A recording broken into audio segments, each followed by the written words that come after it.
Hello and welcome to Let Me Bore You to Sleep. It's Christmas! Yeah. Hello, welcome, and a happy Christmas to those of you that celebrate it. Happy holidays for those of you that don't. And nothing for those of you that neither do nor don't. If that makes sense. Wishing everyone well. Every day of the year. So, I got a few thank yous. A few thank yous. First of all, thank you for everyone that's wished me a Merry Christmas. Also, I want to say thank you to... Let's have a look. I want to say thank you to Hillary for your Christmas gift.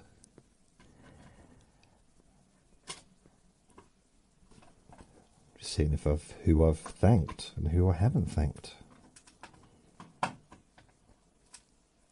So I'd like to also thank Ruth for your Christmas gift, your Christmas PayPal gift. I would also like to thank Jennifer for your Christmas PayPal gift, if I can speak, and also Paul for your Christmas PayPal gift. Thank you very much. That's really, really kind of you. Christmas. Now, this might not be a super long recording because I've been having quite a few phone calls. And I've got a neighbour that's cooking me Christmas dinner. Well, part of their own Christmas dinner, but they're going to be coming round at some point to give me a Christmas dinner. So, probably going to have to invite them in. It'd be a bit rude, wouldn't it, just to take it and slam the door in their face. So,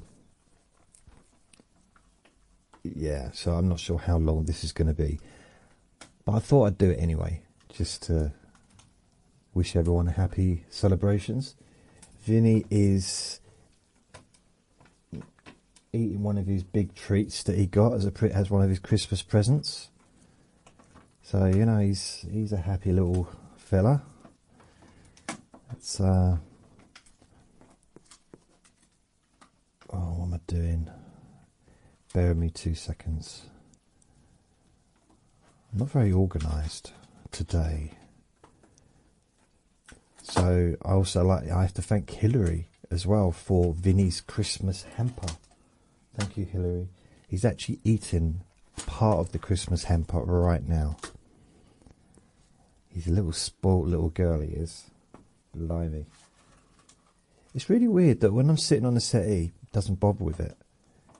You know, he just wants to cuddle up to me. But as soon as I sit down at the desk, that's it. He's over there enjoying himself. Strange. He's a strange little penguin. Trying to think what's happened. What's happened lately?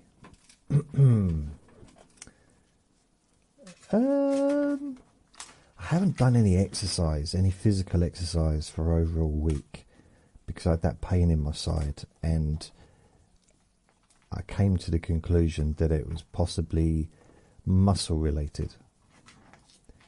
So I had a break to let I don't know if it was a pulled muscle or whatever it was, just to heal. But I'm feeling it now. I'm feeling it in my lower back, having not done any exercise. So, and now I'm lazy. I've gone back to being lazy again. Because I had a routine. Every time before taking him out, I would do some exercises. The first one of the day would be 100 squats with weights. And I built it up. Started at 98. No, I started, about 10 or 20, and over the months built it up. And I have felt the difference in my lower back. It doesn't hurt as much when I bend over as it did, so it's strengthened, I think. And when I walk, it doesn't hurt as much when I walk. The other exercises being like my arms, my shoulders, my back, upper back. So I've been doing those exercises as well. I'm going to increase that in the new year. I've really missed doing it, but in another way I've really not missed doing it, because it's nice to just put my boots on and just go out without having to go through all that falafel of exercise. I mean, what I might do come the new year, because see, I'm not necessarily a Christmas person, I'm more a New Year person. I love the new year. It's something about a new beginning, because the last few days I haven't had, I'll be honest, I have not had a huge amount of energy or motivation to do anything. It's just the way things go sometimes. And this last week I've made a few recordings, but I haven't done a lot. Although I have been working on the website, and I have been working on updating the podcasts, so that's something I have worked on. But I'm just kind of thinking towards the future now, what I'm going to do and how I can make next year worthwhile. So my microphone is moving on its own, which makes you think that Vinny's being so vigorous with his chomping away that it's actually moving the floor. But that would make it's concrete floor. He's managing to move the building. That doesn't make sense. If he was a lion. I've been eating chocolate today. I know. I got a Cadbury's orange, chocolate orange, part of a little hamper that my parents gave me, and I just couldn't resist it. So I do not buy chocolate for myself. Haven't done since probably March, April time. But just having it there, winking at me, egging me on, excuse the pun, just like, come on, eat me, I'm tasty, put me on your tongue. It's difficult to say no, and you know me, I struggle to say no in the best of times. Could he make any more noise, really? Did I say only listen when you can safely close your eyes? I might have said it 3 times. I don't know. It's one of those. I think it's a little bit like turning the tap off when you've used it, or indicating when you're in a car. You just naturally do it. You don't think about doing it. I'm guessing. I don't drive. People around here don't think about doing it because they don't actually do it. A lot of them. They turn and they don't indicate. I mean, I thought it would be natural. Okay, I'm not going to moan. I'm not going to moan on Christmas Day. I'm not. Or can I moan a little bit? Just a little bit. So yeah, it's Wednesday, the 25th of December, 2024. Yesterday, I looked into potentially writing a book, and I was just looking at, like, how could I write a book based on the transcripts I've done, and it did actually post integration. And I've been using ChatGPT, just asking them, would you be able to do that with me? It did do something, but for some reason it seems to have deleted. Oh, okay. Oh, no, that's it, because it done it. Still blank. Right, it did write a chapter. It did, but I've got to see where it is. Where is it? Nope. Oh, that's a bit annoying.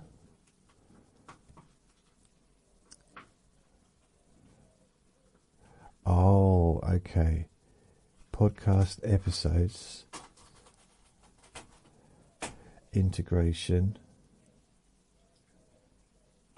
Calm Woman Amidst Chaos. What's that? Okay. Nope, that's not the one. This isn't going good, is it? Right.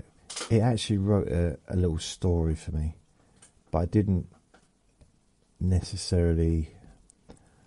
It did...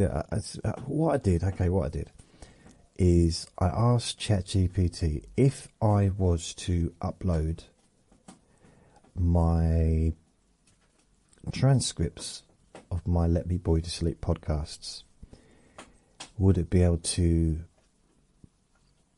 write 1 page per podcast and then turn it into a book? And it said, yeah, sure. But the problem is, it was getting stuck. So what I'll do now, while I'm here, I'll do this. So I'm going to upload now. What I'm going to do, I'm going to upload number 50, Let Me Bore You to Sleep.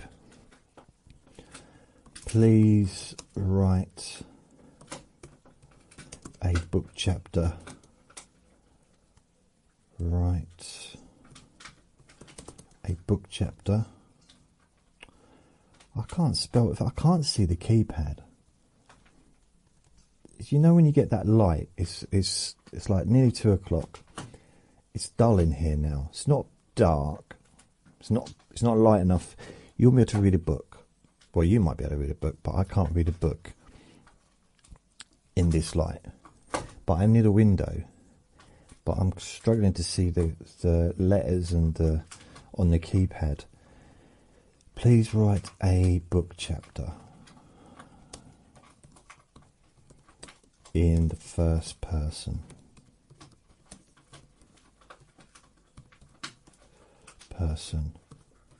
Based on this content. So I've got no idea what is in that thing. So here's what it's written down, okay? Chapter 5, The Quiet Art of Talking. Huh? Okay. This is me talking based on the content of that podcast, that episode. I've always believed there's a peculiar kind of magic in talking, the kind that doesn't need a purpose or a destination, just the act of speaking or letting words tumble out without much care for where they land. It does sound like me, doesn't it? Can create a unique form. Is that the most noise he's made for a while, isn't it? So, letting words tumble out without much care for where they land can create a unique form of connection. It's something I've cultivated over the years, intentionally or otherwise, and it's at the heart of my Let Me Bore You to Sleep recordings. I'm not out to teach or inspire in these sessions. My only goal is to talk people to sleep, and strangely enough, I'm pretty good at it. So did I say that in this podcast? I don't normally say I'm good at anything. That doesn't sound like me. If I do brag or say I'm usually like joking, I say how good looking I am, how I'm such a model and stuff. You know, it's me just making fun of myself. I remember recording number 50, a milestone of sorts. Really? That evening I found myself reflecting on the mundane, the trivial, the things that fill the spaces between life's important moments, like my habit of scratching itches or watching my ferret Andre as he mischievously scratched at wardrobe doors at ungodly hours, which is something I would have mentioned. Blimey.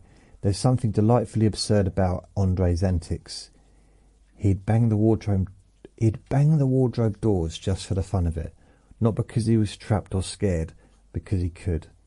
His sheer joy in such a simple act always made me smile.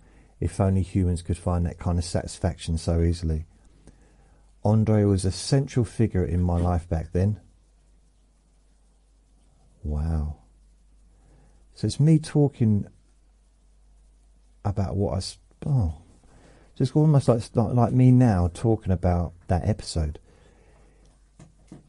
Andre was a central figure in my life back then. His quirky behaviour, like nibbling at my toes to wake me up or climbing onto my laptop while I recorded, was both endearing and mildly disruptive. True, but he was my little companion, and his presence added a comforting rhythm to my days. In many ways, Andre embodied the spirit of my recordings. Unpretentious, straightforward, and oddly soothing. Again, I probably wouldn't have said that, but it might be true, I don't know. Am I unpretentious? I like to think that I'm very pretentious, but only in a kind of humorous way. I don't know. Am I unpretentious, straightforward, and oddly soothing? Maybe I am. I'm odd, that's for sure. During these sessions, by the way, this isn't not me writing, this is the ChatGPT writing about that recording. Okay, so it's much more eloquent than I am. Obviously, I wouldn't write like this. During these sessions, I often let my thoughts wander, from reminiscing about minty shower gel, blimey, to musings about the oddly therapeutic sensation of water pressure from a powerful shower head. True, all stuff I've talked about.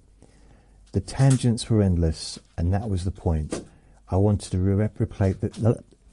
replicate the feeling of sitting with someone who just rambles on, someone whose words have no particular importance, but whose voice feels like a soft blanket for the mind. That's good, isn't it? I like that. I mean, that is, maybe this is stuff that I have said, but it's sort of taking it out, because I put a lot of my stuff into ChatGPT, so a lot of my recordings are already in there, and it can search through it all, and I get it to save everything that I put in. Wow. There's an art to being boring, to creating something so intentionally mundane that it lulls the listener into a state of calm. It's not about being uninteresting, but about being consistent and predictable.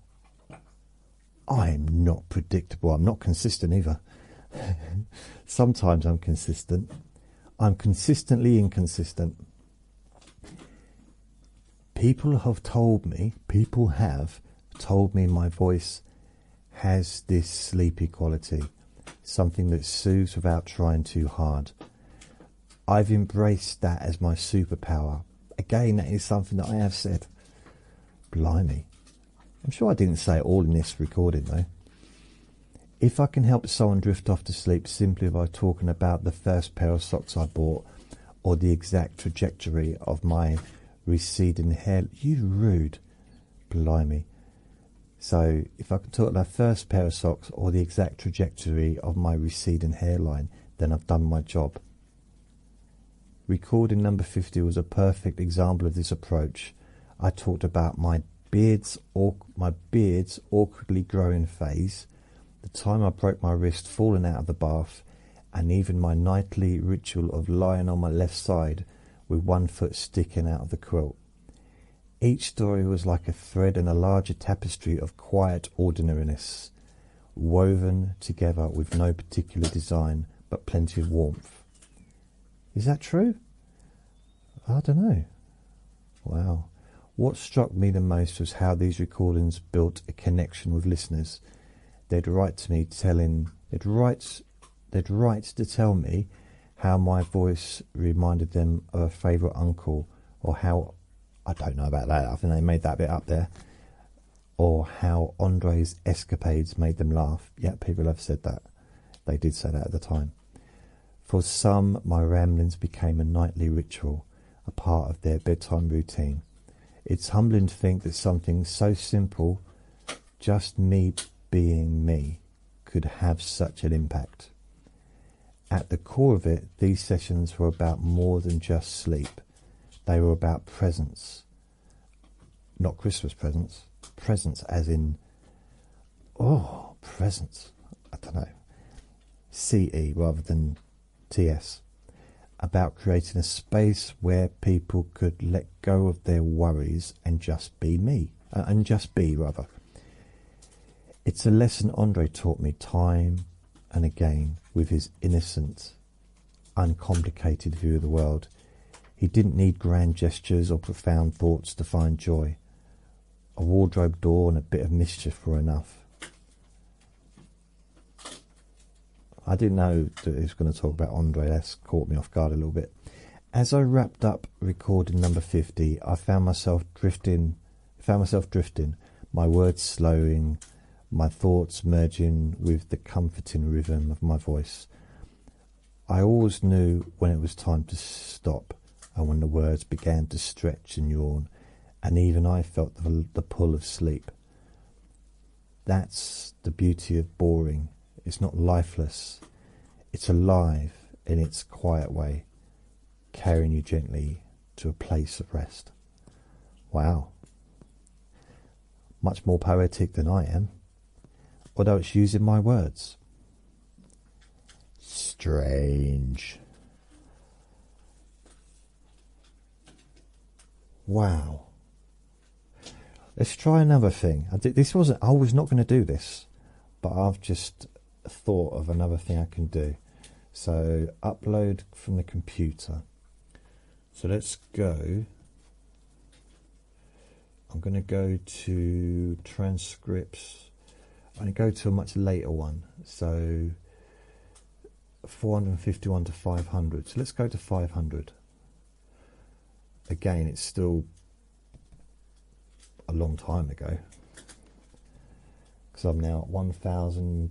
I don't know what I'm at. So please write a journal entry.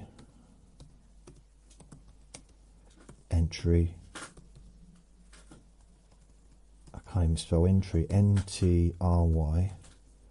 E-N-N-T-R-Y. It is a journal entry in first person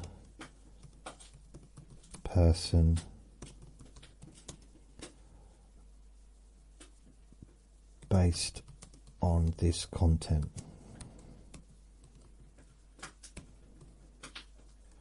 Right, let's see what it comes up with.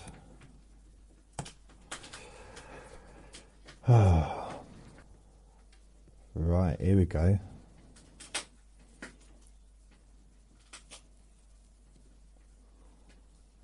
So this was March the 14th, 2024. No, it wasn't. Number 500. That was like 2 years ago. Anyway, 3 years ago probably. So let's forget the date. That's probably just the date that I uploaded it. Why would it have to March the 14th? That's very strange. So it says here, today I reflected on the curious rhythm of my life.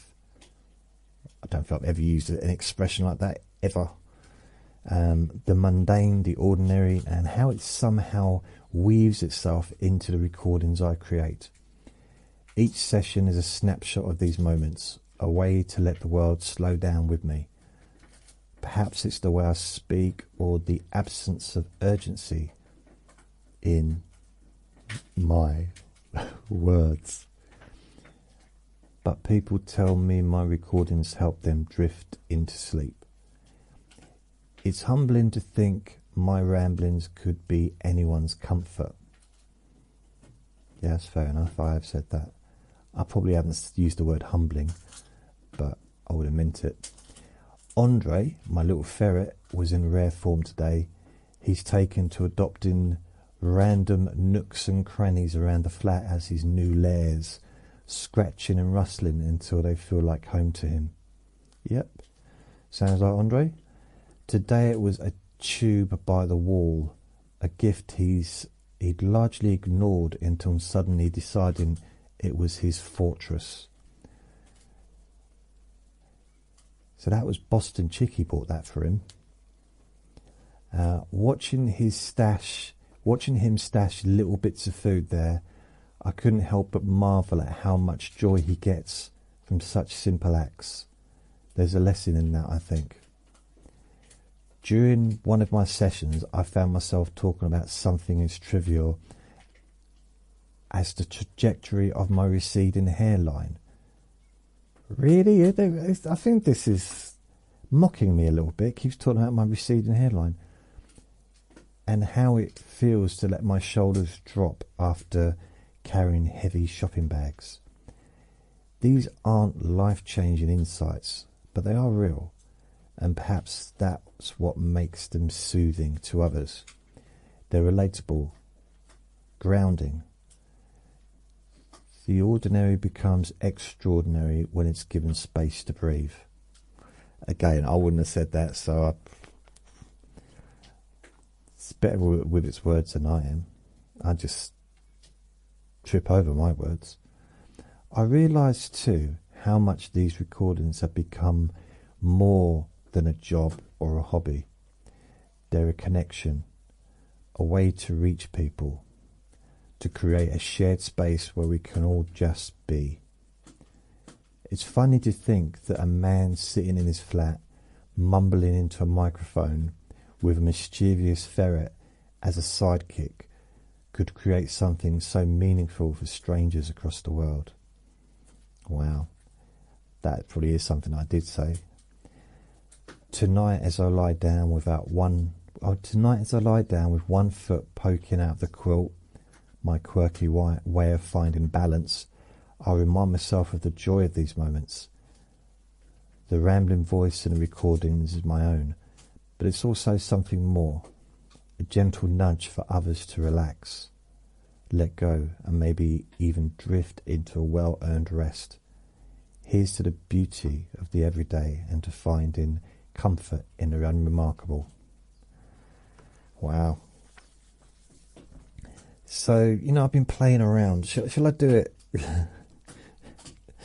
I like to play around with stuff now. So, do this rewrite for a 4-year-old. Let's see how it comes out for a 4-year-old. Okay, I'll do it with a funny voice as well, just for fun. Today was a fun and silly day. My little ferret, because all 5-year-olds, 4-year-olds sound like this, don't they? My little ferret, Andre, was being extra funny. He found a tube by the wall and decided it was his new cosy spot. He kept scratching and wriggling until it was just how he liked it. Andre even took some snacks from his bowl and hid them in the tube for later, like he was getting ready for a big ferret adventure. Wow, this is more suitable for my level of reading, actually. When I talk into my microphone to help people fall asleep, I sometimes tell stories about little things like my soft pillow or my beard that's growing in funny shapes. It's like I'm talking to my friends, except they're all over the world, and they listen to my voice to help them feel calm and sleepy. Isn't that cool? This is my age limit. I'm got the mental age of a 4-year-old. Wow, who'd have thought? I like to imagine everyone snuggling into their blankets and feeling happy. Andre always tries to help, but he's not very quiet. It is true. Well, it was true. He scratches and runs around making all kinds of silly noises. I think he wants to be the star of the show. Even though he's noisy, I love having him around. He makes me smile every single day. Before I go to bed, I like to lie down with one foot sticking out of my blanket. It's my special way of feeling comfy.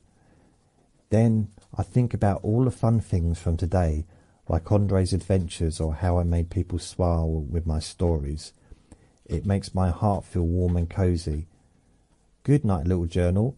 Tomorrow is another full day of adventures with Andre. Okay, so rewrite as a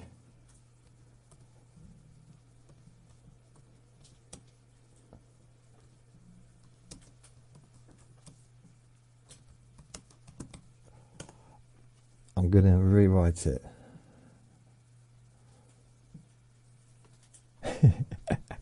Rewrite as a grumpy 80-year-old man.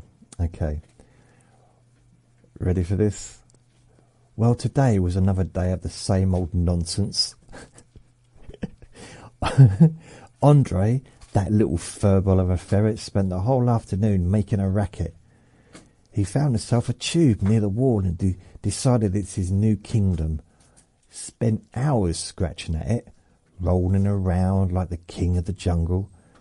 And don't get me started on him stealing food from his bowl just to stash it in there.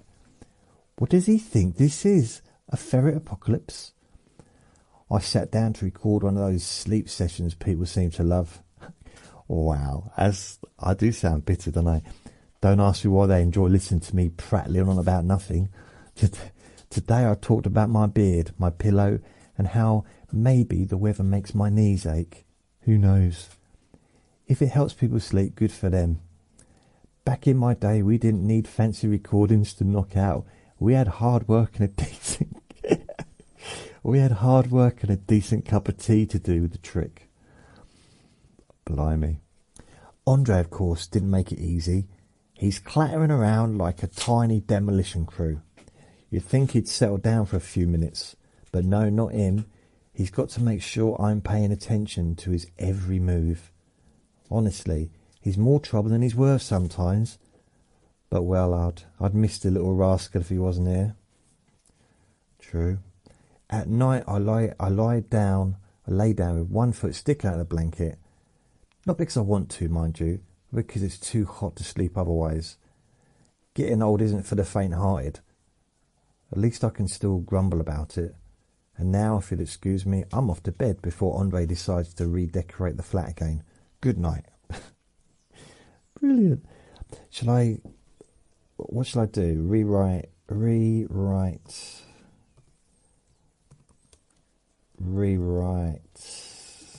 as a teenager. So do a teenager.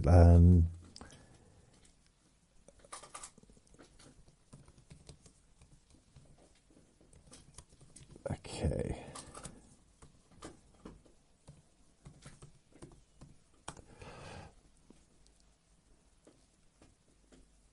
Okay, this is a teenager going through the changes. The teenager. Today was whatever. Andre, my ferret, has been a total weirdo again. He found his old tube by the wall and basically turned it into his personal hideout. He was scratching it all day like it's some kind of ferret mansion. And get this, he's only stealing food from his bowl and hiding it in there. Like, chill out, dude. You're not on some Survivor reality show. And you haven't got to stash it away because I don't want to eat it. Anyway, I had to record one of those sleepy things again. Do you know people actually listen to me ramble about nothing so they can fall asleep? I guess my voice is calming or whatever. I talked about random stuff like my stupid beard that's growing in all patchy and uneven. This is literally giving me... If you noticed, I'm reading this stuff out. It keeps poking at me. Receding hairline, patchy beard.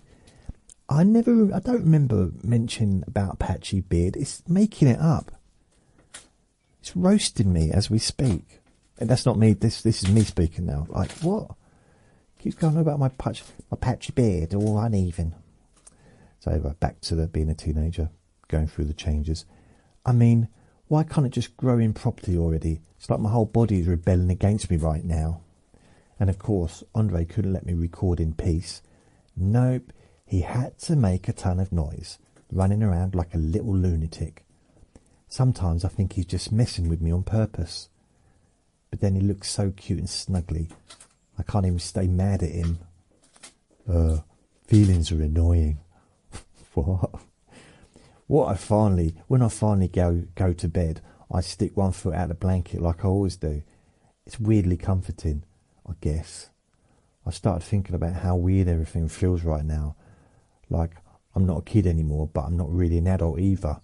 Everything's changing, and it's kind of frustrating and scary and exciting all at once. Anyway, I should probably sleep before tomorrow starts being annoying too. Night. Wow. And it's weird, just a different perspectives. Should we do it in the...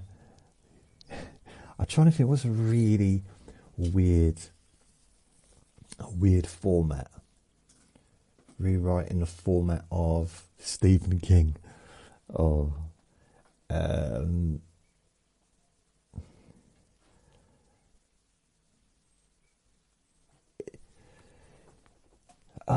trying to think what would be really silly, really silly.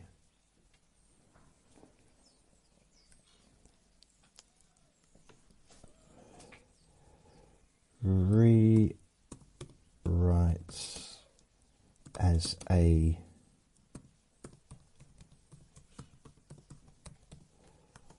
let's have a look. I'm going to rewrite as a wedding speech draft. Ladies and gentlemen, family, friends and ferrets, thank you for all being here today. Now, I know this is a wedding and we're here to celebrate love and tenderness, but if you know me, you know I can't resist sharing a little story. It's all about a quirky little ferret called Andre, who's taught me more about life and relationships than I'd care to admit. That's true, blimey. Andre, my mischievous companion, recently decided that a random tube by the wall was his new castle. He spent hours scratching, rustling, and stashing food there, turning it into his perfect little home. Watching him, I realised something. It's not about the size of the space or the grandeur of the structure. It's about the love, effort and energy you put into building something meaningful. And isn't that what marriage is all about? Creating a home, a life and a future together, so no matter how humble the beginnings, just like a ferret. Of course, Andre being Andre, he didn't do it quietly. He made a racket the whole time. Relationships, much like Andre's tube adventures, aren't always peaceful. They're messy, noisy, and sometimes downright annoying. But at the end of the day, just like I wouldn't trade Andre for the world, you wouldn't trade your partner. Because even in the chaos, there's love, companionship, and a bond that makes all the noise worth it. Blah, blah, blah. And let's not forget the importance of humour, whether it's tolerating each other's quirks, like sticking one foot out of the blanket at night, or finding joy in the most unexpected places. A sense of humour will get you through the tough times. If Andre can make me laugh with his antics, I'm confident the two of you will have plenty to smile about as you build your life together. So let's raise our glasses to the happy couple. May your marriage be as lively as Andre's tube fortress, as enduring as a good night's sleep, and as full of love as the moments that brought us here today. Cheers.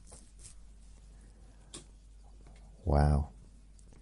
I mean, oops.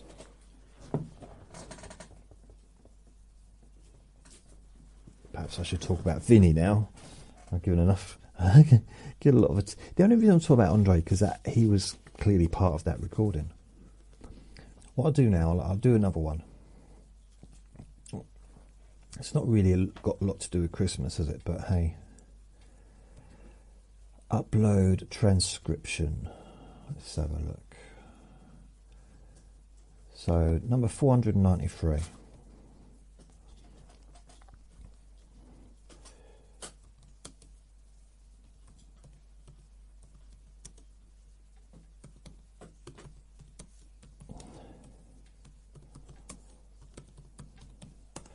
So let's try another one. This is another journey entry. This is 493. Today was one of those days where everything felt just slightly off centre, but in a way that made me chuckle rather than stress. As I sat down to record another episode of Let Me Bore You to Sleep, I found myself fiddling with the knobs on my mixing desk, trying to eliminate that background hum that never disappears. Yep, I had that problem. Funny how even with £2,000 worth of equipment, perfection seems elusive. Yeah, isn't that just life? Reflecting on the effort I've put into improving sound quality made me realise how much I've grown since the early days of recording on a tablet. Back then the content was just as quirky, but the sound, let's just say it, left something to be desired. Now as I glance around at my setup, I think about sharing a photo of it on Facebook, though it hardly seems professional. Oh, the setup doesn't seem professional, but hey, it works, and that's what matters. As I rambled on in today's episode, I veered into an odd train of thought about hotels, luxury, and the absurdity of certain indulgences. A 7-star hotel in Dubai costs £24,000 a night. Makes you wonder what kind of extravagance feels like, what that kind of extravagance feels like. I doubt I'll ever know firsthand, still imagining it is a good distraction. Speaking of distractions, I can't help but think about the foster parents who cared for me as a baby. The love they gave me during those early years has stayed with me, even if I don't remember their faces. I'd give anything to meet them again, thank them, and maybe even share a slice of cake together. Though knowing me, I'd secretly hope for a mountain of presents waiting for me for the from the last 48 years. Wishful thinking. So I was 48 when I did this. Anyway, as the day wound down, I stepped outside to test myself, walking through town for the first time in months. It was strange, slightly overwhelming, but also liberating in its own way. I even treated myself to a wimpy burger and milkshake, savouring each bite like a small victory. Now that's not how I talk, is it? Sometimes life feels like it's all about these small victories. A good recording session, a satisfying meal, a moment of clarity about the things and people that truly matter. I guess that's what keeps me going. One rambling thought, one grateful memory, one laugh at my own expense at a time. Here's to another day of finding joy in the mundane. Yeah. You know, sometimes it kind of feels like it's summing me up a little bit better than I do myself. Giving it a little bit more structure. But at the same time, I would never, although I'm reading off a screen, I'd never want to do that in reality. Like, I would never want to make a recording and read off a screen, because then that'd just be, anyone could do that. I don't, I just want it to be me. Strange. I'm wondering. So transcribing. Transcribe.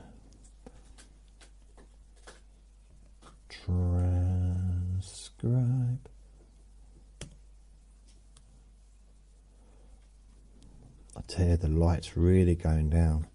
It's only 23 minutes past 2. It's really dull in here. It's really dull. So transcribing 3. Where is it? I can't remember the name of the podcast analytics. No.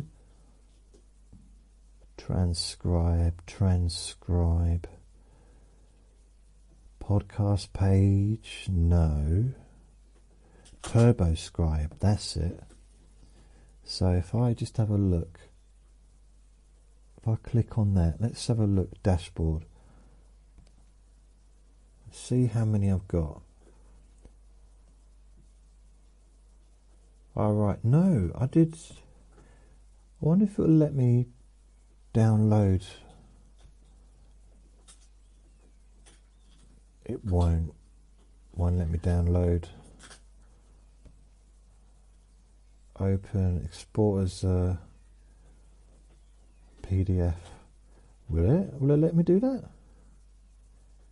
Oh, it has, blimey. So this is 950. So things have kind of moved along a bit now. 950.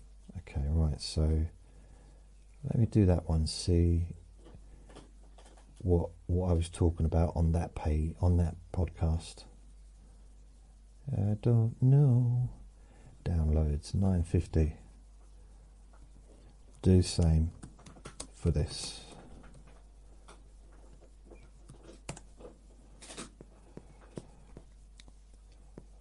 So this is saying this was January the 9th, 2023. Today felt like a whirlwind. No, surely that wouldn't have been. I think the dates are wrong. Anyway, today felt like a whirlwind of thoughts and moments. It started with me trying to record another Let Me Boy to Sleep episode. I had my usual banter with Vinny, who as always was determined to prove he's more than just a Jack Russell.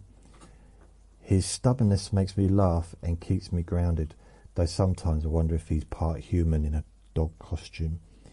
If he is, he's definitely an Oscar-worthy actor. Sarcasm intended.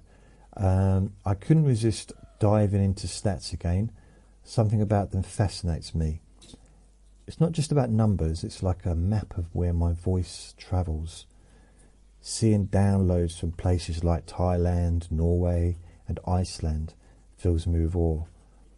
There are people far from my little corner of the world lying in their beds and listening to me ramble on about nothing in particular. Sometimes I overanalyze these stats, questioning whether they're bots or real people, but then I think, what does it matter? It's about connection, not validation. Speaking of connection, I stumbled on an old memory today about how harsh people could be online. Back when I started posting my content, 2006 onwards, some would call me a snake oil salesman for just trying to help. It stung back then, but now it feels almost laughable. I've come to understand that not everyone sees the value in what I do, and that's okay. What matters is the quiet message I get from someone saying, "Your voice helped me." That's enough. I spent part of the evening reflecting on my journey with social media. Once I plastered my hypnosis videos all over Facebook groups, bracing for the backlash, and backlash I got. Oh yes, 2011 that was. Yet for every criticism there were genuine connections made, lives touched. It's a strange world where we juggle criticism and gratitude in the same breath. As the night falls, I feel content. Not every day has to be monumental. Sometimes it's about small victories, finding joy in Vinny's antics, marvelling at the reach of my podcast, or simply sharing a laugh with my listeners about the randomness of life. Tomorrow will bring more ramblings, more connections, and hopefully more moments like these.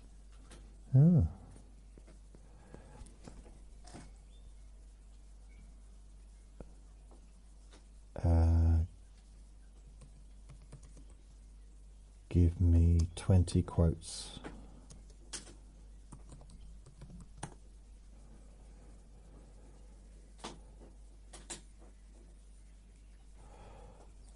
Uh, 20 quotes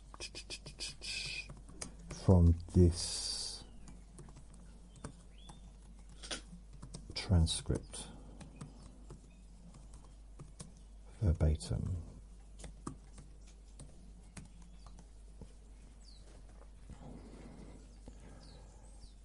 So this is 20 things that I said that is quoting me. Oh yeah, I listen when you can safely close your eyes, so if you're driving a plane, stop listening.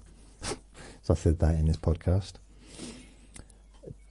Doesn't quite get the idea that treats are not something you get for begging. That's true. Vinny's like that. It's like, and then I've said, "Are you sure you're not a little person inside a dog costume?" Okay, I did actually say that. Blimey. Sometimes I'm in a good mood for no reason, no obvious reason. I don't complain when I'm feeling good, because that would be really weird. That would be weird. I don't have the context for why I said that. If I had a diet, it would ruin my diet. Okay, that's a strange thing to say. He's a lovely little dog. He's good. He is a good dog, generally. Number 8, a little bit of discipline. A little bit of, he needs to know who's who. The hierarchy, that I'm in charge. That's a joke. Everything goes out the window if there's a cat. That's a quote. I don't know what that was about. He could almost be a show dog. I mean, if he was trained, he possibly could be a show dog. He could, although he's got a wonky ear.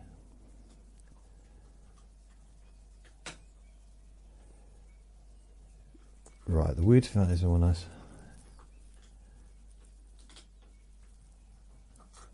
The weird thing about it is, you know, when I say viral, I mean for me, it didn't have millions of views. This is talking about a video from 2011. But it went from, you know, the next day I had thousands of views.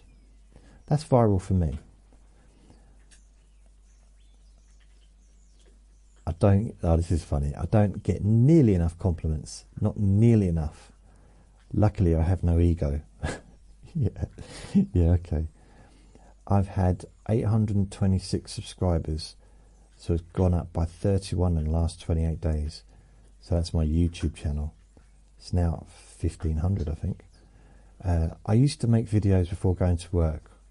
Or maybe I'd make one the night before. I had people from home.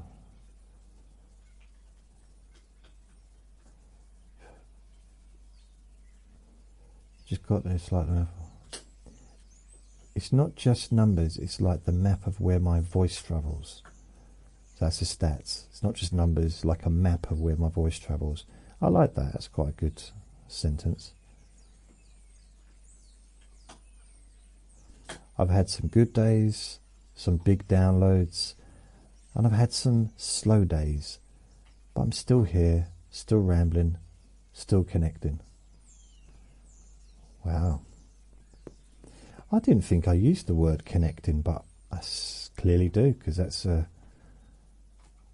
something that I said. I mean, it gives you an idea, roughly, what one of the things that ChatGPT can do. It can take bits, and I can search for bits. So if I just go into the thing, and I say, tell me about myself. Tell me about my childhood, and see what it's kept. So your childhood is a unique story shaped by experience, relationships, environment. So obviously that everyone's is. Family dynamics. You were born August 1970 in Enfield, London. You have 3 brothers. Growing up as a part of a family with siblings spread out across a decade likely had a significant impact on your experience. Okay, parental influence. Okay, so being born in Enfield and later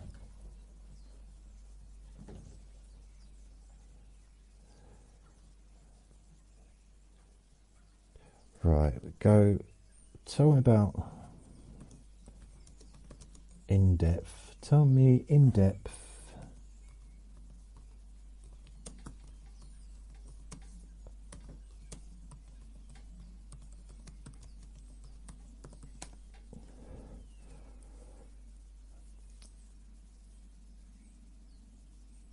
okay, so it doesn't know about that stuff.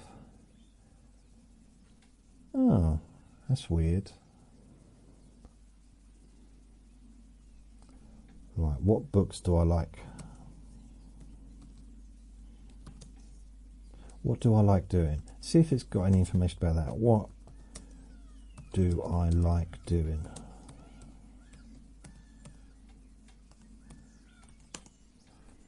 What do I like doing? Creating hypnosis recordings, podcasting and engaging in your audience, with your audience, relaxing and mindfulness. So you've been making hypnosis and relaxation podcasts since 2006, and it's a significant part of your life. You enjoy helping people relax, sleep and feel better, often tailoring recordings for specific needs like pain relief or emotional support. You host several podcasts, including Let Me Boy to Sleep. You take pride in making these recordings and connecting with listeners worldwide. This creative outlet seems to bring you fulfillment and a sense of purpose. Relaxation and mindfulness. As a Buddhist, though not actively practicing in recent years, in brackets, thanks, you likely value activities that promote mindfulness, relaxation and inner peace. This interest aligns with your work and personal ethos. Caring for animals. You enjoy spending time with your Jack Russell, Vinny. You've also cared for other pets in the past, like your Andre Ferret, who was special to you. Animals seem to bring you comfort and companionship. Creative projects. Whether it's designing YouTube thumbnails, brainstorming themes for your podcast, or working on a book about your life and work. That's been going on for about 2 decades. Not quite got there yet. You seem to enjoy creative expressions and problem solving. Sharing knowledge and experiences. Your background in counselling and your openness about mental health challenges suggest you value helping others by sharing insight, advice and support. I'm not sure about advice. Don't really give anyone advice. Relax activities at home. Given your interest in relaxation and low-key activities, you probably enjoy things like watching movies, reading, or simply having a quiet day at home with Vinny. Doesn't mention boxing, which is weird, but maybe I haven't got information about that. That I have not mentioned it in the stuff that they've got. Helping and supporting others. You've mentioned creating specific hypnosis recordings to support people, like helping a friend undergoing surgery or those dealing with chemotherapy. Often kindness and practical help to others, helping others, seems to be something you care about deeply. Okay, wow. So, yeah, I sound almost like a nice person. But I'm not. No. I'm really not. I don't know if my dinner's ready yet. Where's my dinner? 13:42. Right, I've had a few missed calls, so I'm going to have to give them a call. It's just hard because if I'm making a recording,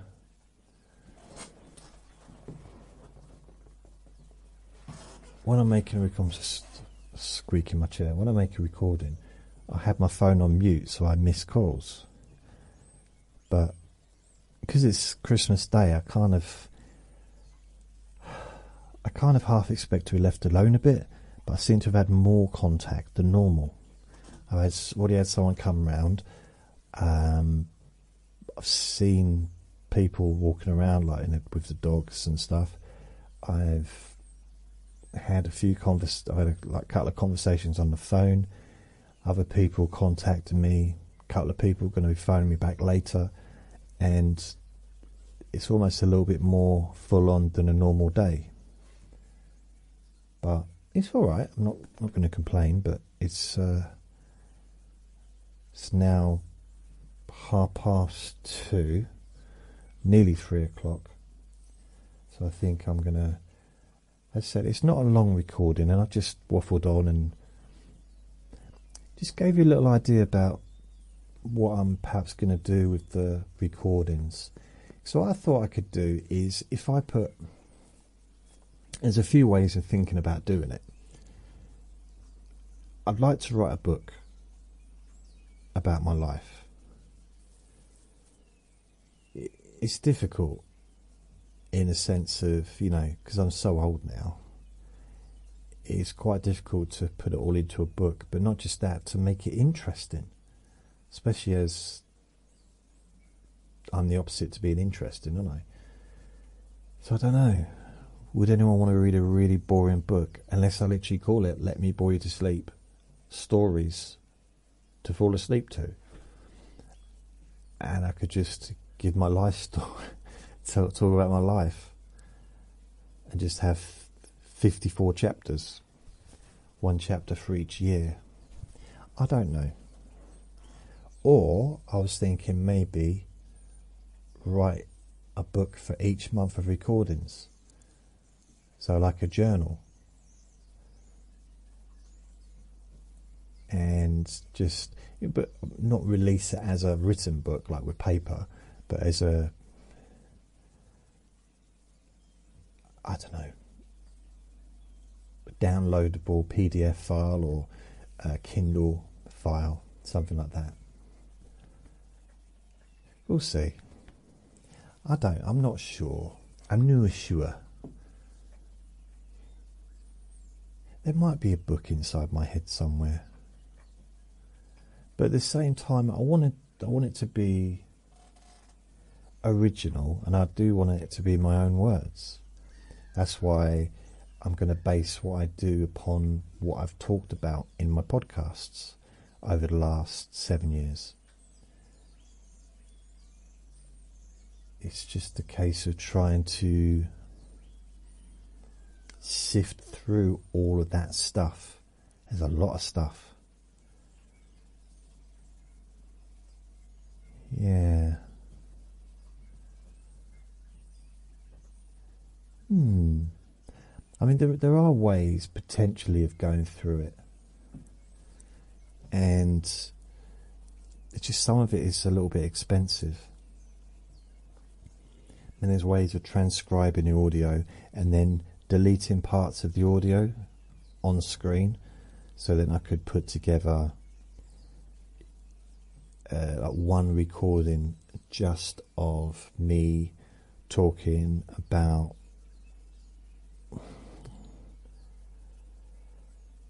I don't know, working in the pub when I was 18. Just anything that I've mentioned about that over the years, that can all go into one. I mean, it might just be a 3-minute recording or a 10-minute recording, but it might be an hour. I might have talked about it for a whole hour, for, in bits and bobs, bits and pieces. So yeah, I could kind of like just break it down into categories and then turn it into some kind of a book. We'll see. But basically, happy Christmas. This is my Christmas recording. It's a little bit different from normal, a little bit, but yeah, it's all right. It's all groovy. Groovy. So I'm going to go. Thank you for listening. Remember to be kind to yourself. Be gentle with yourself, because you do deserve to be happy. And Vinny knows as soon as I say that, he's getting ready to do something. He knows when I say these words, I want to stand up. In fact, I'm going to stand up and see if he barks. Then I won't, actually no, I can't really include that, can I? I won't do that then. Probably not a good ending to a recording if I just have him barking loudly. By the way, I watched a movie today called Flappy Ears of a Penguin. Carry On, it's called Carry On. Jason Bateman, yeah, and some other people. It's a good movie. It's on Netflix. So I'm going to go. Take care. Bye. You know, I'm going to try and go in a minute. I'm going to try. I think I might try and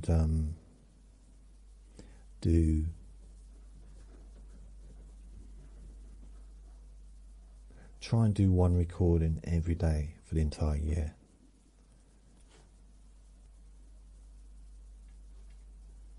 Try. It's possible. I might be able to do it. I might. You don't know. Anyway, I'm going to go. Take care. Bye. Do you want to say goodbye, Vin? Do you want to say goodbye?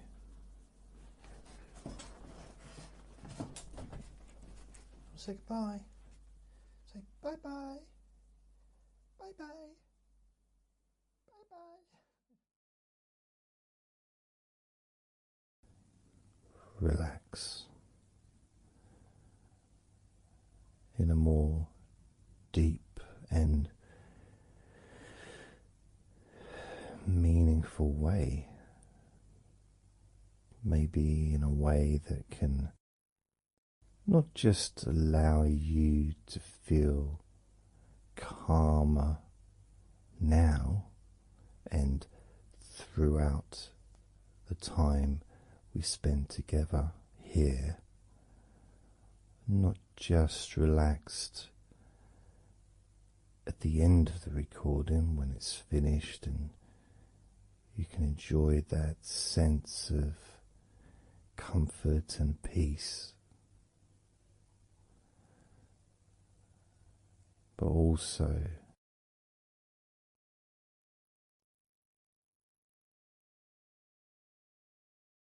I think it would be nice to have those feelings of relaxation continue for longer after the recording is ended, so that you can still benefit from listening to my voice. Maybe in a few hours' time, perhaps tomorrow.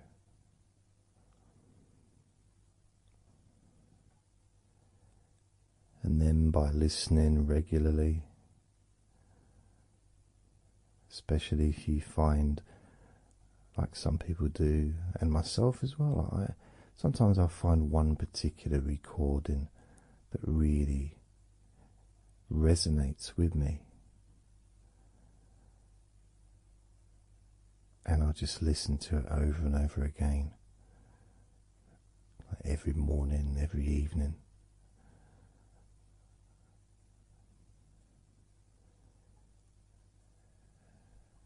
There was this recording from, we're going back to about 1999.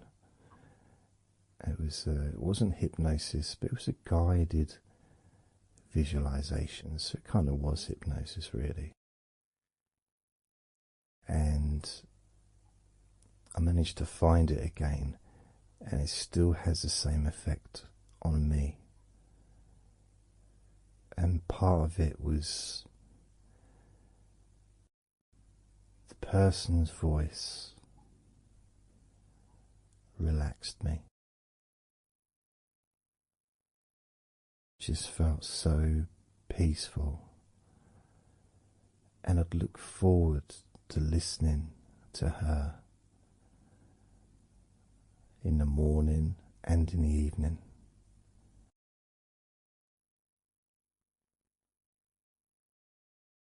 And I knew before even pressing the play button that as soon as I'd done that, pressed the play button, this was in the days of CD players, press the play button. In fact, it might have even been a tape recorder. I'd lie down on the bed and then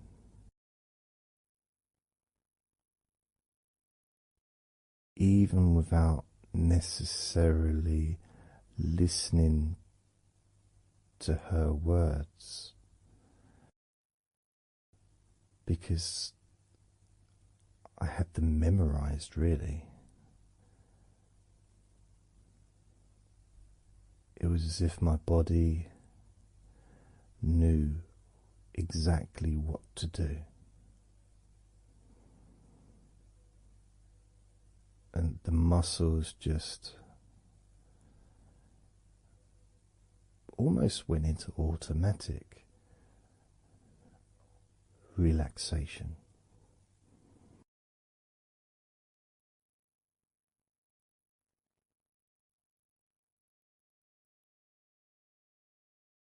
And I remember my mind would slow down.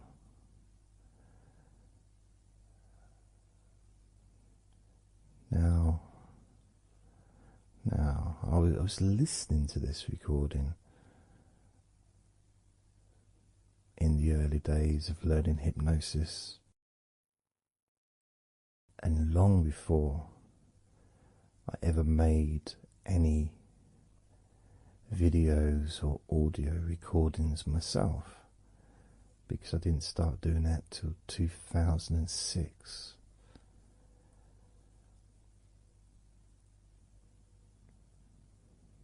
But I knew how helpful I found being able to just let go, to have that trust in the person that I'm listening to.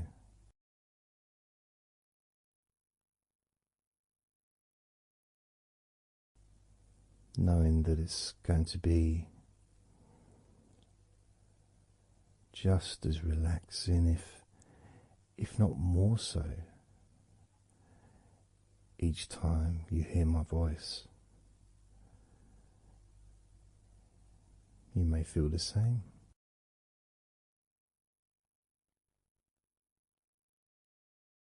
Some people have been listening to me for over a decade.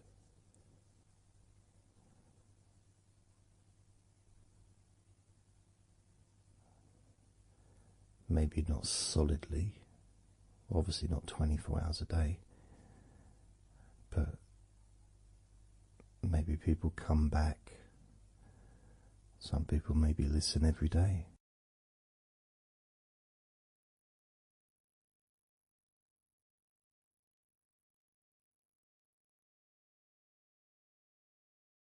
And something that I do, which you may not realize by listening, is when I record these recordings now, for example, I also am affected by the words that I say. So if I said to you, focus on your feet, notice your feet relaxing, I will be focusing on my feet. I will be noticing my feet relaxing.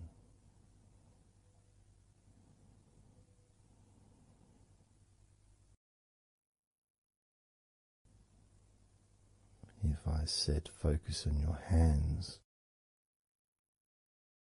And maybe notice the difference between each hand. Perhaps notice the air in the room, the temperature of the room on the backs of your hands.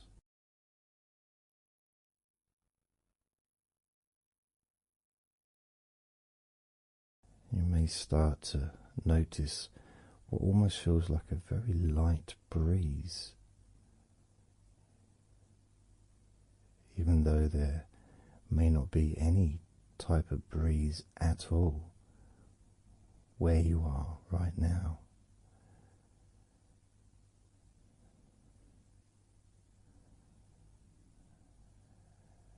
And as you become aware of your hands, I'm also aware of how relaxed my hands are feeling now.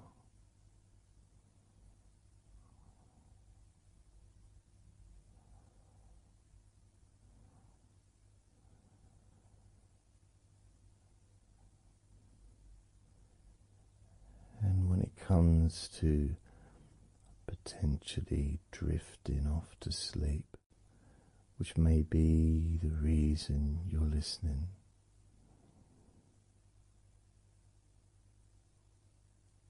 I also feel drowsy when I make these recordings.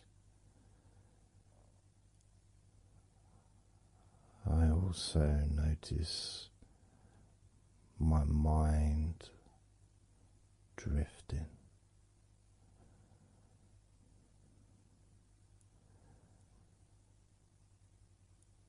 In fact, at times I've actually fallen asleep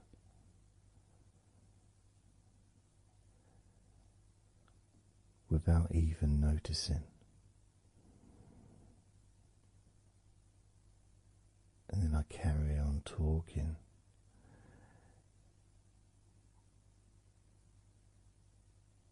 And it's only when I listen back to do the editing, I hear snoring. And I think, I don't remember snoring.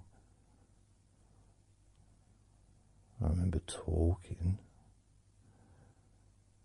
Is it snoring or is a pig turned up? That's what I sound like when I snore.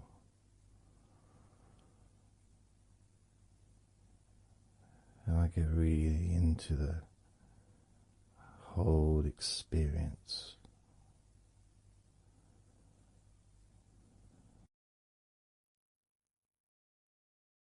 I don't know how you feel.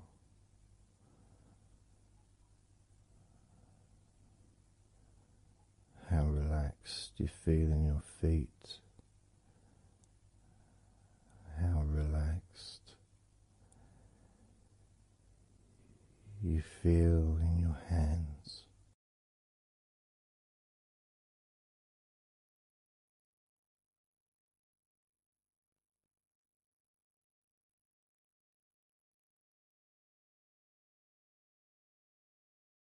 I have noticed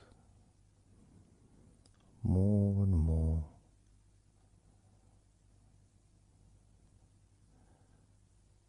that the more relaxed, deeper level of comfort you feel, the easier your breathing becomes.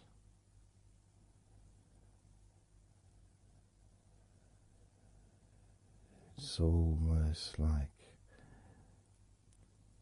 that additional muscle relaxation. this allows you to breathe easier,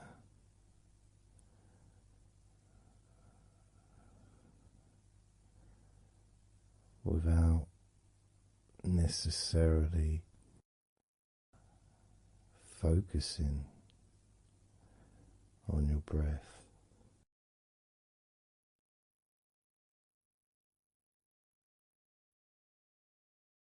However, being able to notice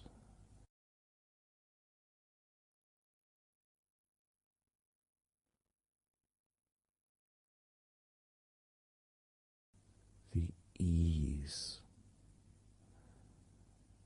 in which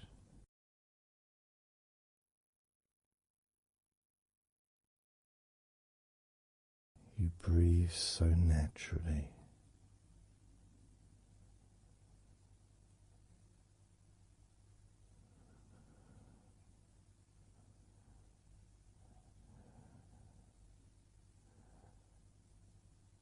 You breathe so very easily and smoothly.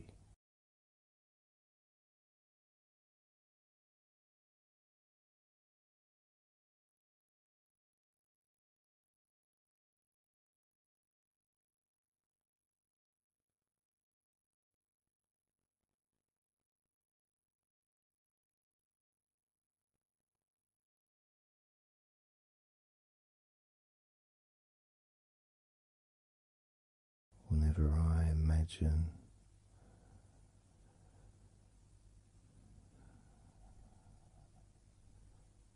my breathing improving,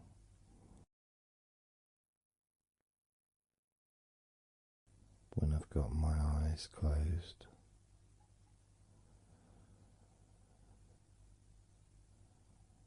I tend to visualize a beautiful field with trees and flowers,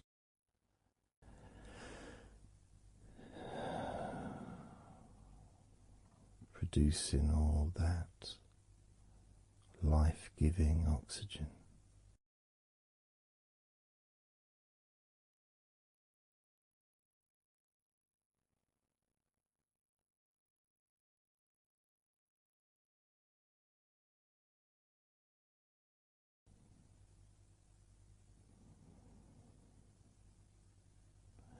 Feels nice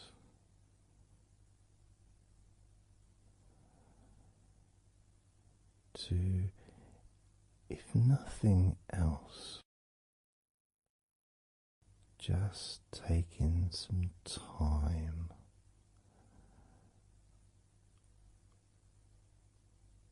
away from everything.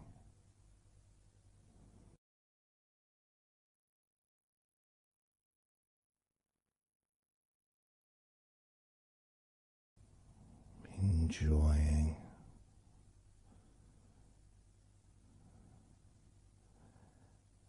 that feeling of peace, serenity,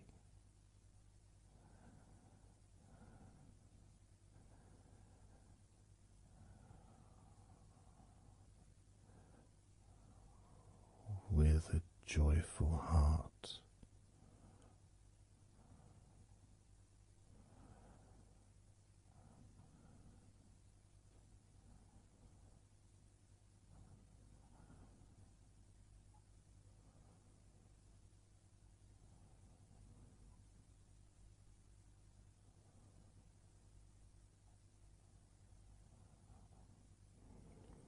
Time seems to just drip by so very slowly.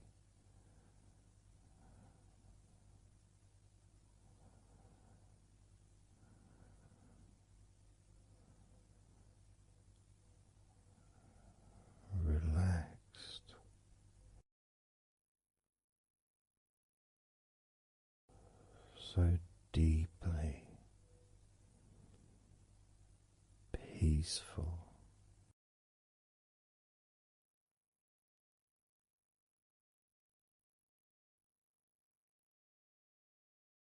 Completely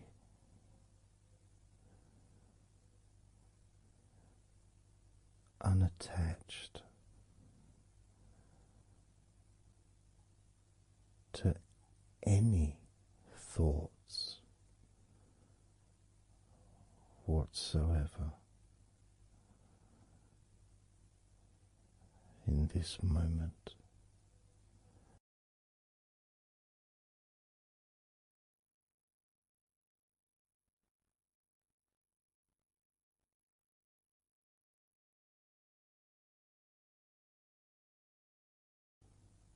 Completely free.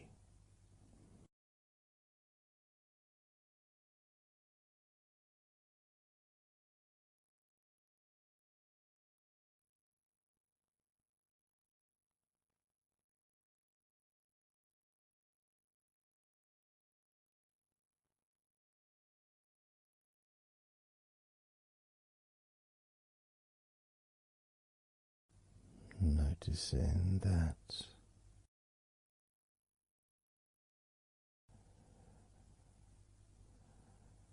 your mind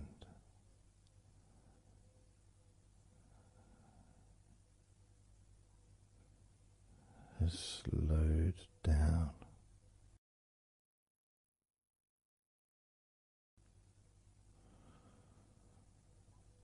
slowed down.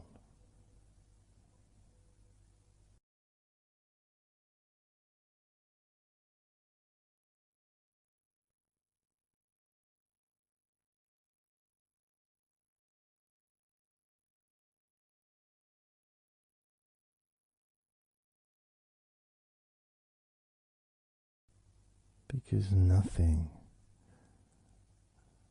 really requires your attention.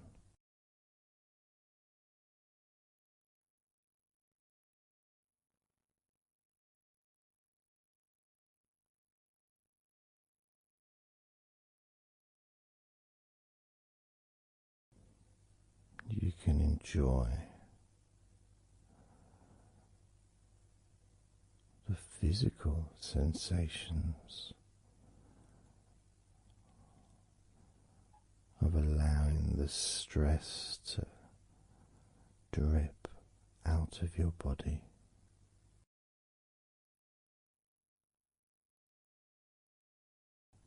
Drip in out of every part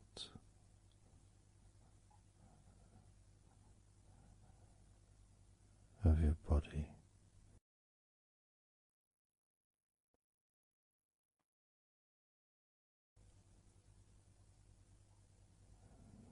And being released from your brain and your mind.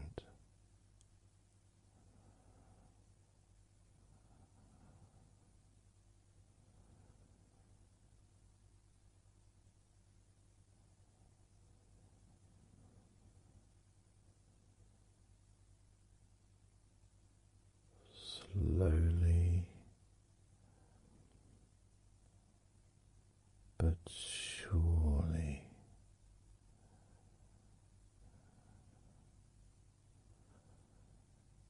the muscles in your legs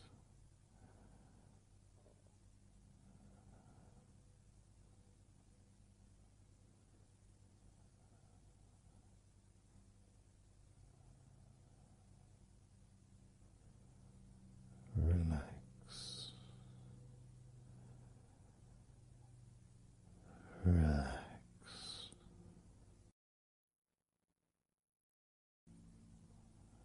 relax, so very deeply.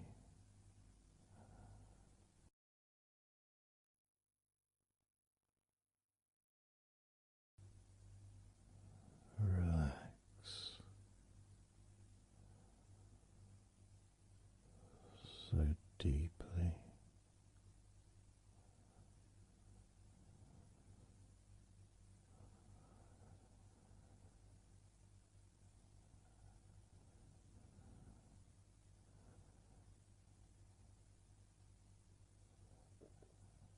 And the feelings,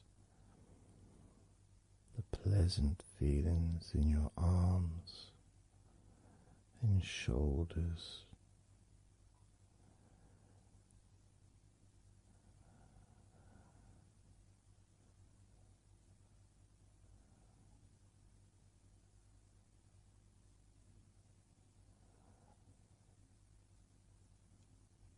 Deepening each part of your body further and deeper.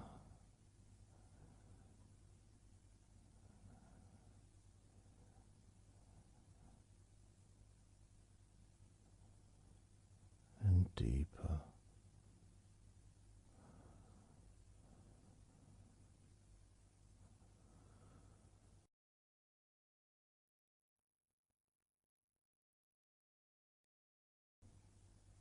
Noticing the feelings in the back of your neck.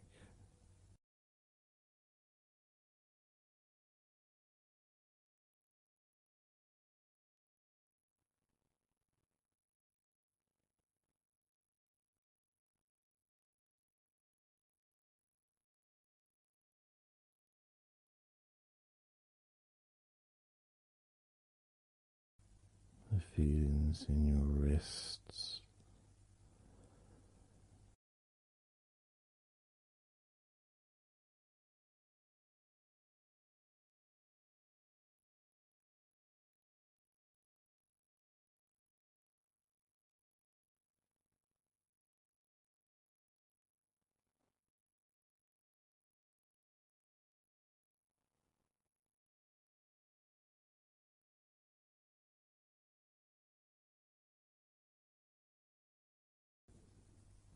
The muscles in the front of your body.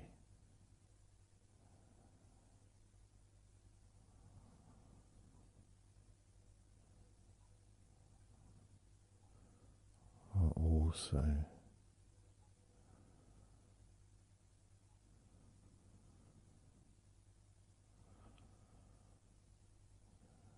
feeling peaceful.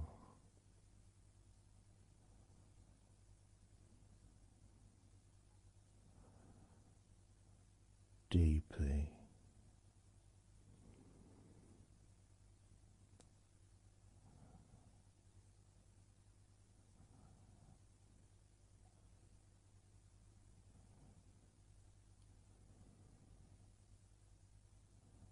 There's a sense of peace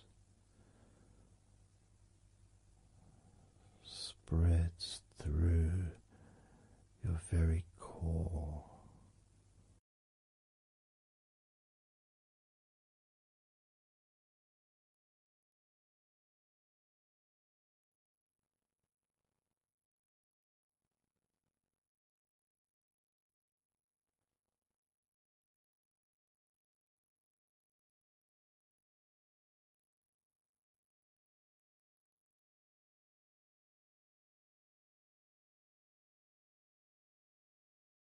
Even when you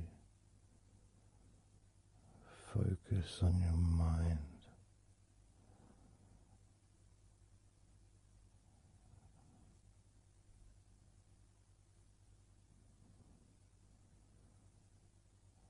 your mind becomes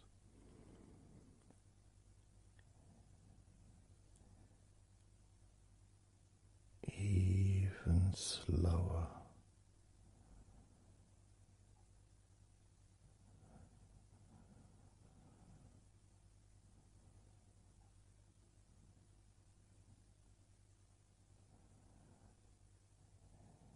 Even deeper.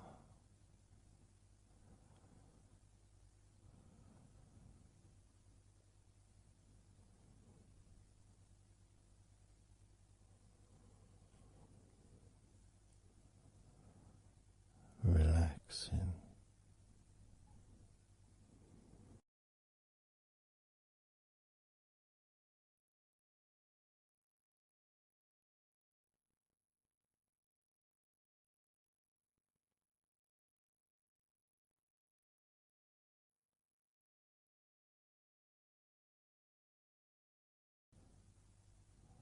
So very slow.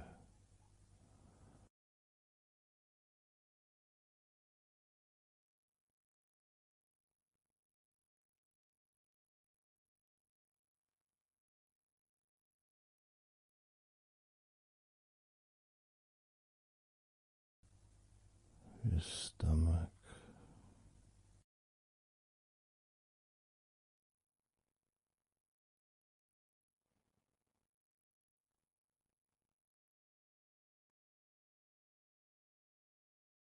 Peaceful in your stomach.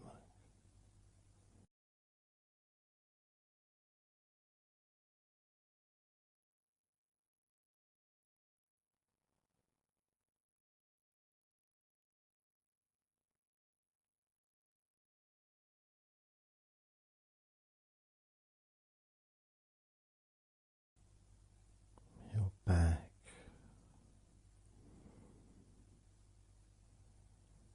Notice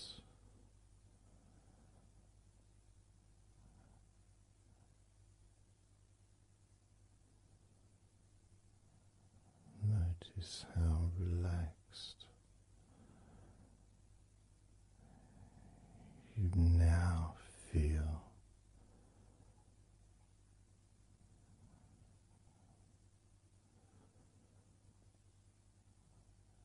In the whole of your back.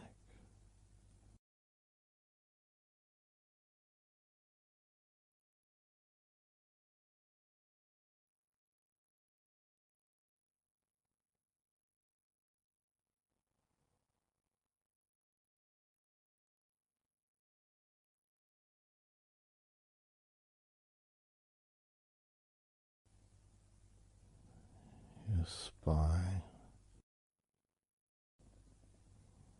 from your brain all the way down the middle of your back, sending and receiving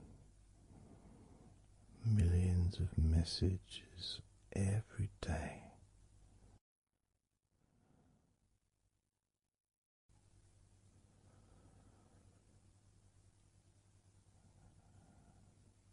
Deep comfort increasing.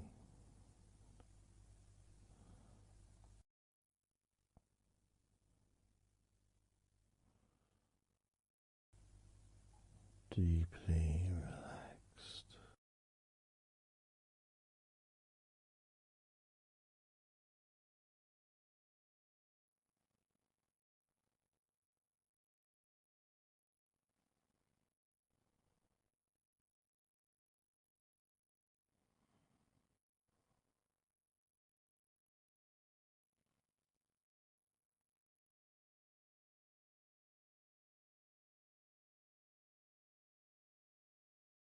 Your knees,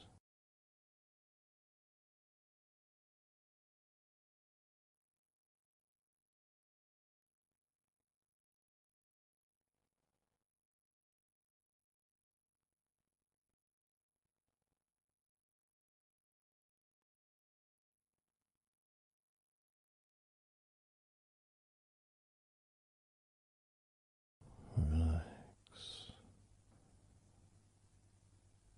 spreading those signals down your spinal cord into every part of your body.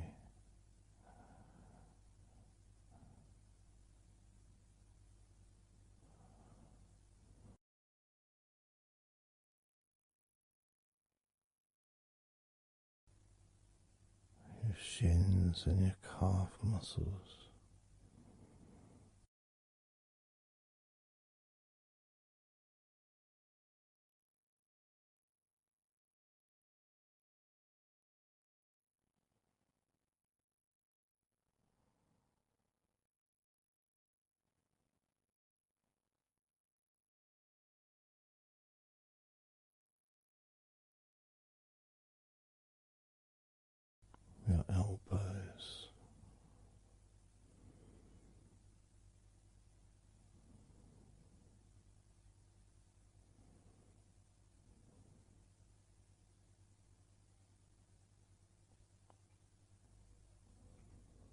feelings of peace and tranquility spreading through your body, tips of your toes to your eyes, your fingers all the way to your lower back.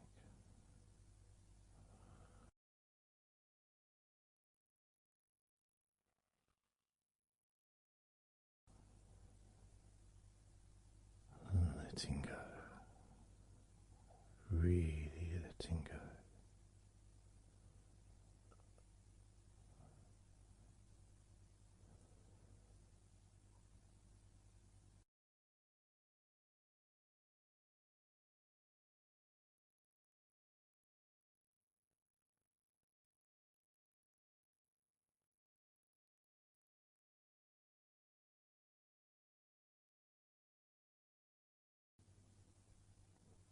Peace.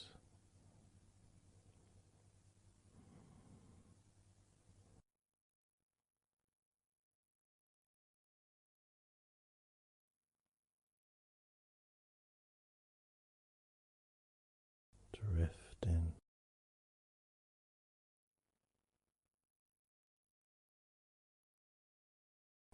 Mind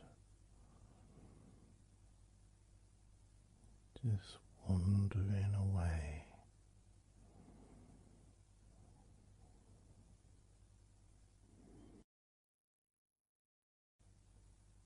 Happy to let go.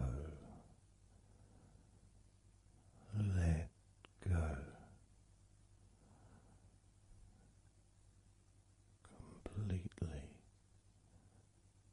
let go.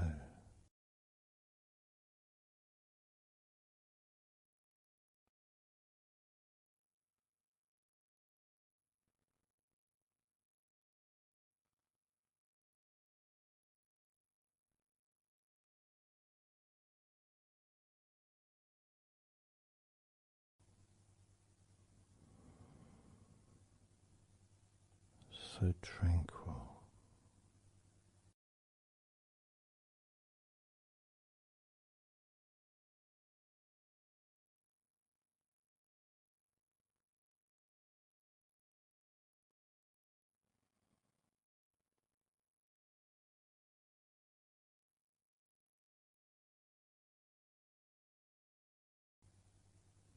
Your whole body enjoying a sense of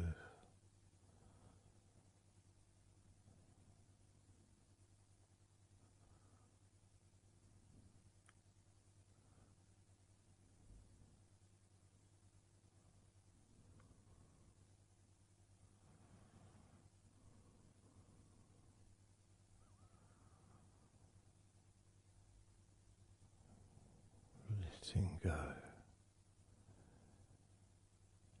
Even more.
Peaceful.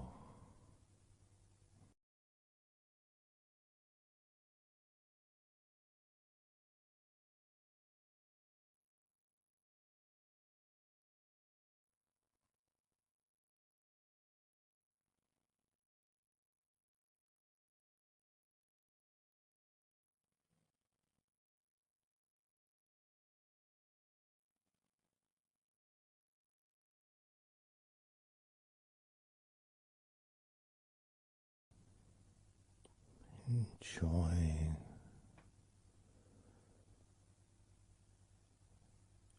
the space,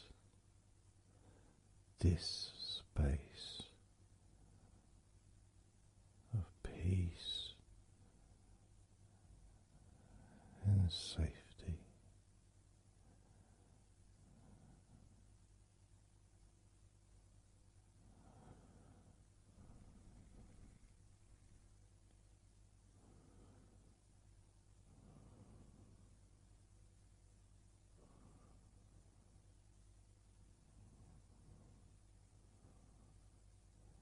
So very, very relaxed.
Letting go.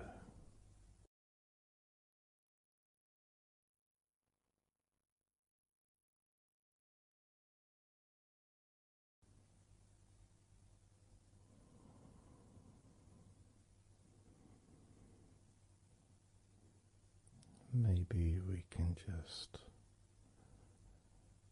focus on the different parts of your body, just to notice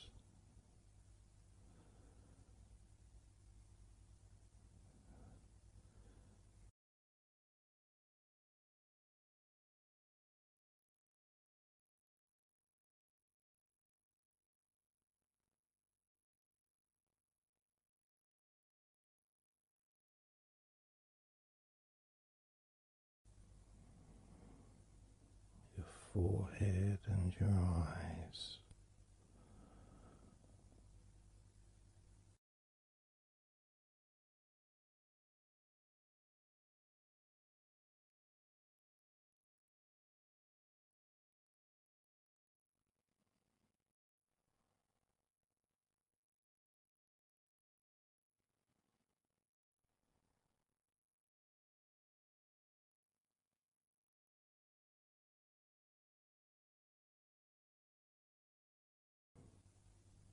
Your jaw,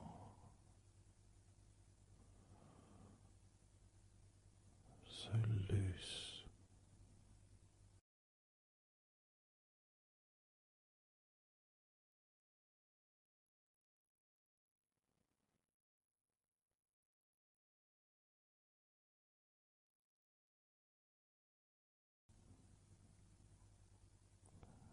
Noticing a sense of complete freedom.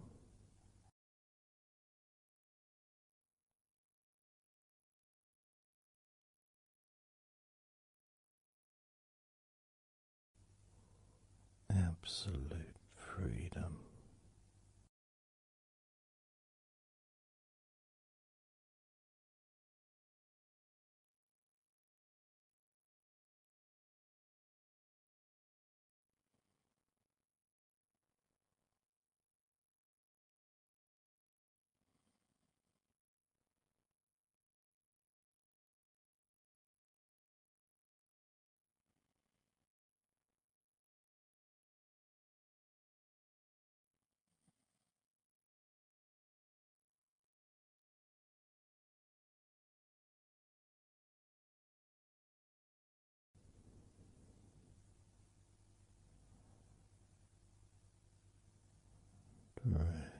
drifting.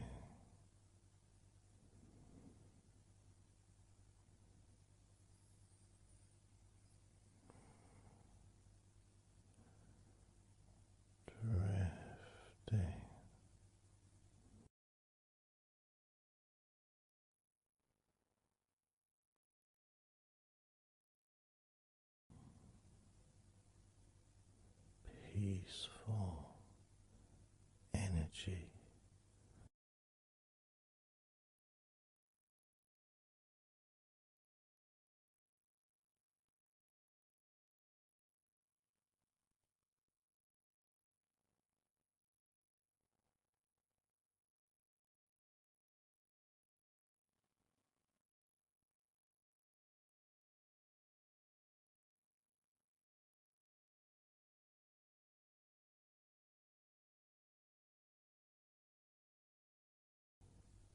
Peace to breathe.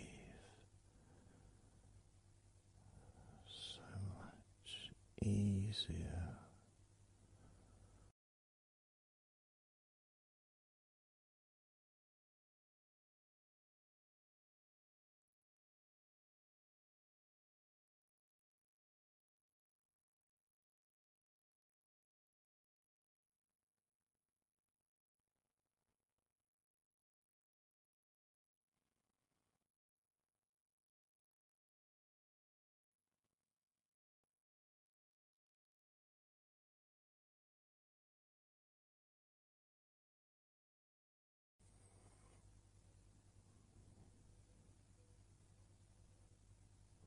Loose.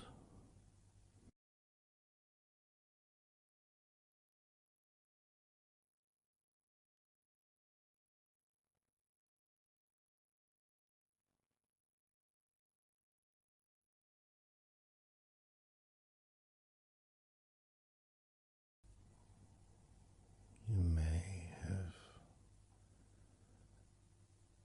or may not have noticed your mind drifting.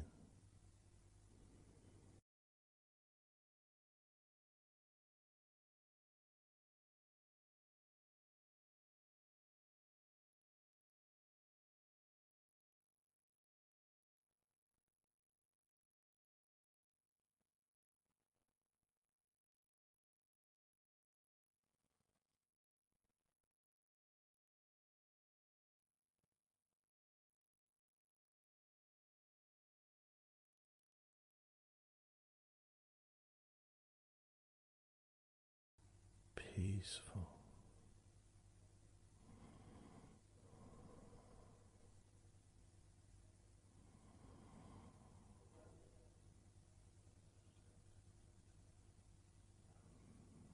Moving even more deeply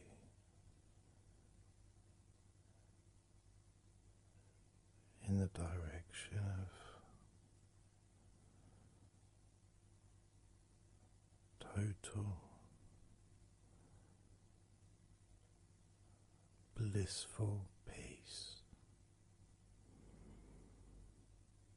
Blissful peace.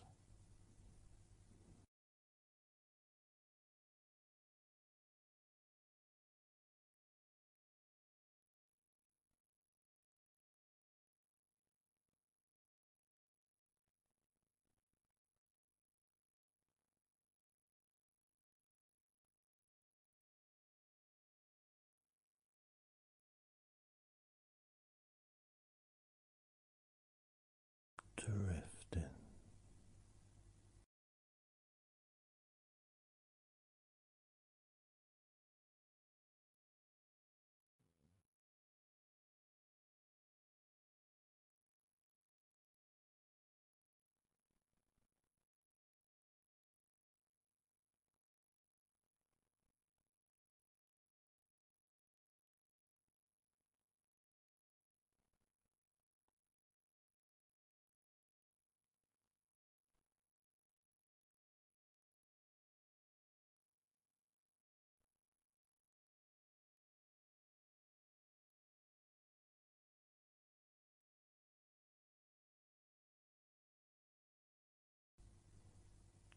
total peace.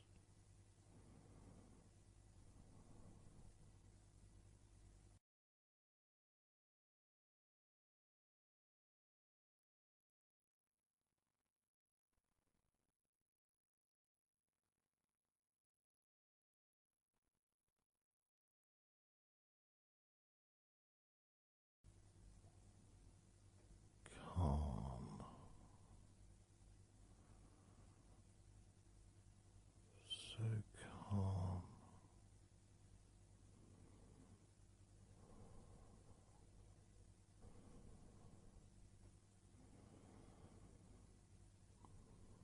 letting go.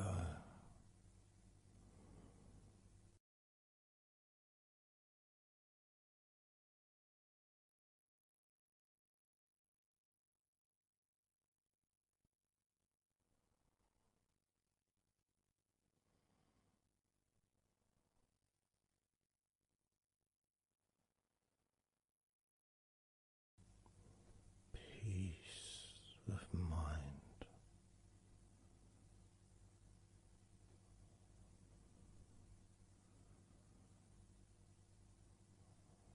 relaxed body,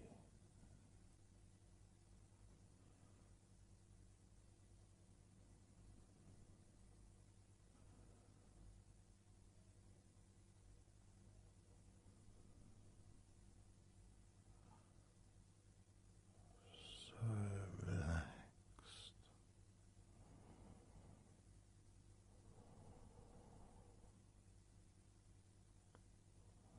so relaxed.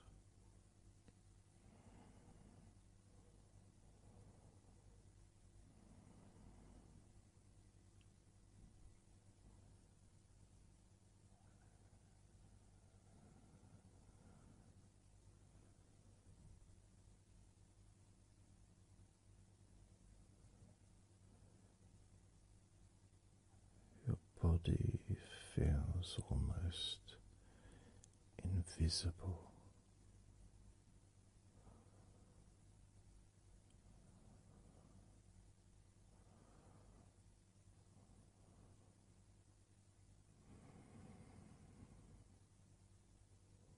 So very relaxed and peaceful.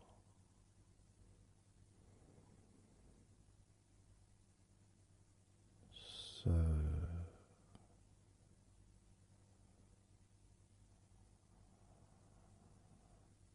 peaceful.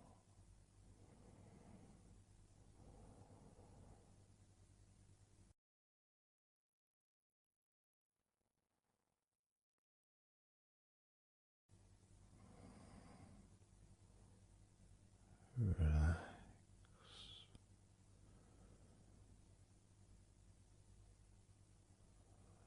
Let go.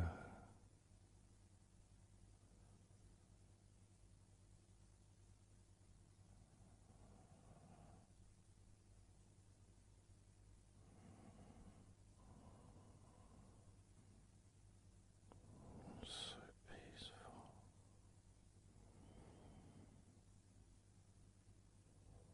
So very, very peaceful.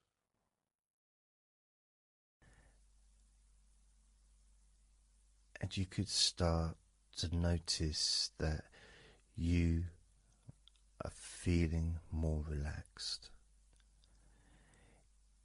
Even though I've not purposely focused your mind upon that sense of physical comfort that is growing within you throughout your body, and your mind starts to slow down.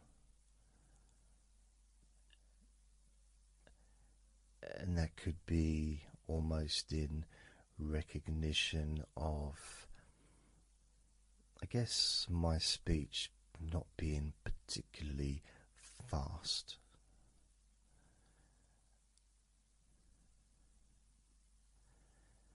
and things just generally feel calmer just by listening to my voice. You give yourself an opportunity to take a break from the day, take a break from your life as it is, and to give yourself a rest, giving yourself permission to take some time off and to allow your body to relax and allow your mind to slow down, which in turn releases the tension, any stresses that you had in your body.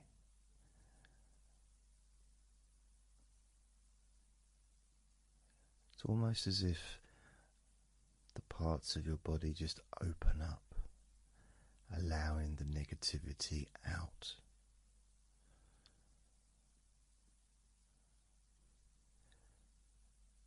And at the same time, replacing that negativity with positive, healing energy, which then fills your body up and your mind too also starts to appreciate those feelings of increasing confidence and an almost uplifting feeling, a positive healing, an energy that spreads through your body like a wave of comfort. And all this comes from just allowing yourself a few minutes, maybe half an hour, however long you want it to be, to just rest.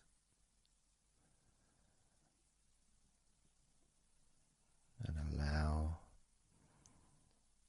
your mind and your body to almost reset itself to the settings of comfort and relaxation, calmness, which allows more room for feelings of pleasure and happiness to move around your body and into your mind, almost as if your mind and your body are sinking together, almost mirroring each other with that growing positivity and calmness.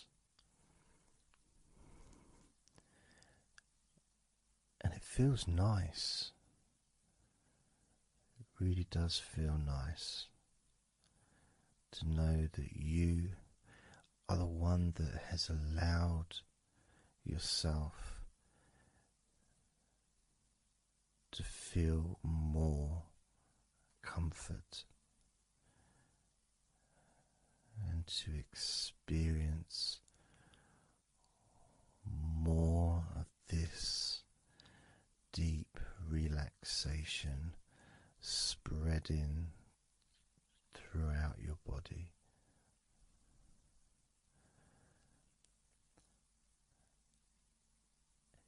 And as I focus on each part of your body,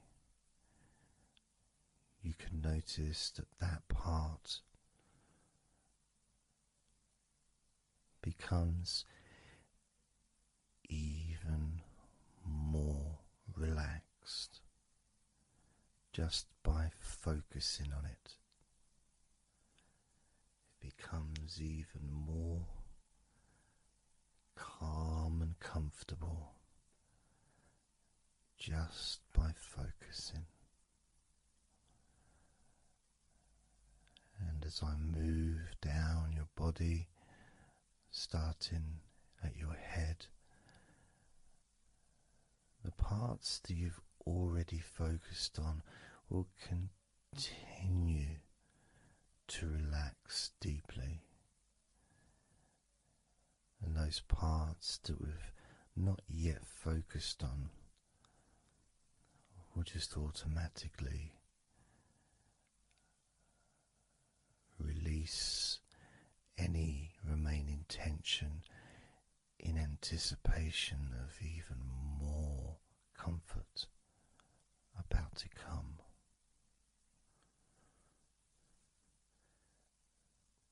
Now, I'm going to start by focusing on your forehead. Just being aware of the feelings of your forehead. And any background sounds, like Mr. Herbert the Pigeon, can just allow you to feel even more relaxed. It just means you're in the moment. This isn't a sterile environment. This is the world. I live in the countryside, so there's lots of nature sounds around.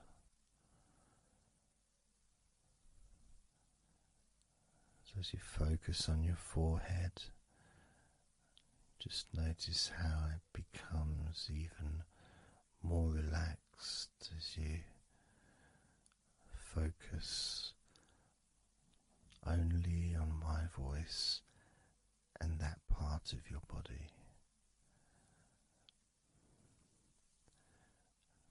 Moving down to your eyes, focusing on your eyes, noticing how your eyelids feel so heavy, yet so light at the same time. And all the muscles around your eyes relaxing completely. Moving your focus down to your mouth, your lips, your tongue, your teeth and your gums, and the whole of your mouth relaxing, calm and loose. As you focus now on your jaw, not just the part of your jaw near your mouth and your chin, but all the way up the sides of your face to your ears, that whole of your jaw, feeling more relaxed and calm.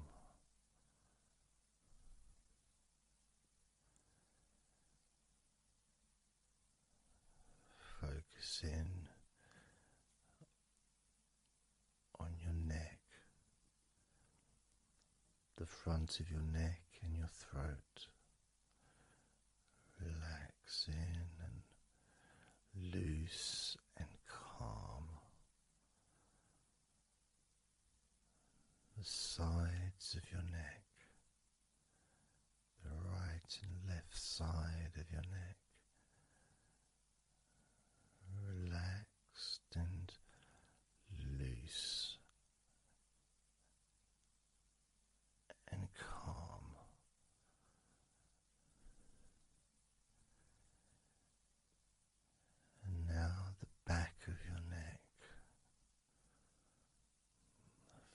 focusing on the back of your neck.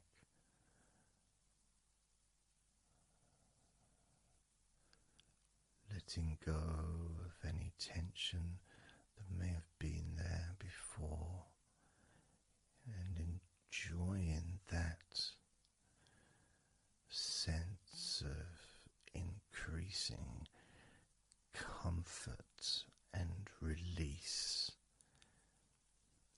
that you can experience in the back of your neck.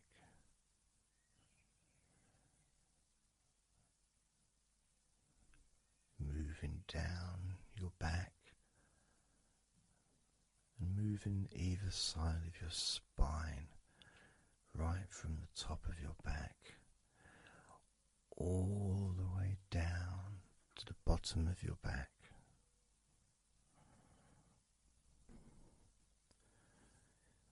Down to your lower back. As you move up and down your spine, you can feel the muscles either side of your spine relaxing even more.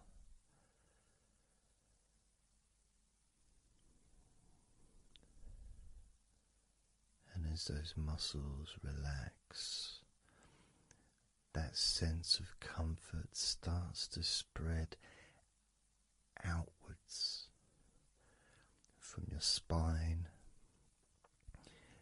into both sides of your back. The top of your back, the middle and your lower back. And as you scan gently and slowly up and down your back, as the muscles in the top of your back relax and become looser, the muscles in the middle of your back also seem to just almost divide from each other, separating and almost melting.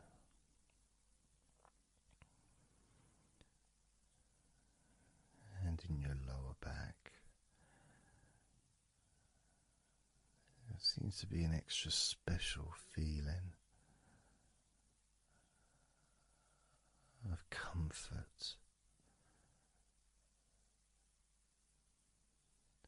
that spreads into your hips. So down your lower back and into your hips, into the area where your coccyx are, and into your buttocks, and all those muscles that spread from your lower back into your hip area start to melt, start to really let go.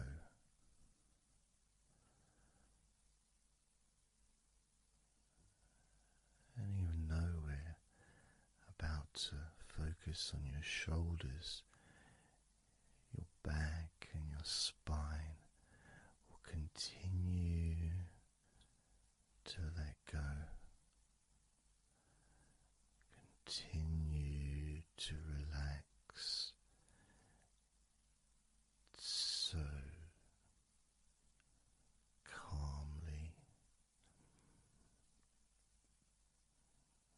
And as you focus on your shoulders, you may notice that they're already feeling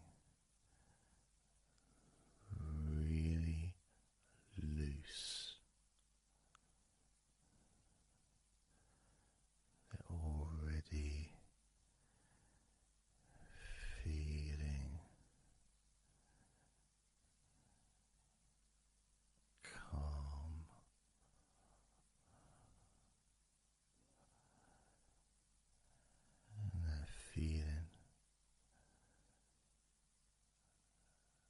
those muscles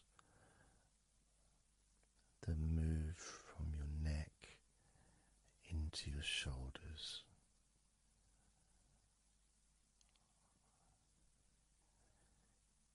Feel so soft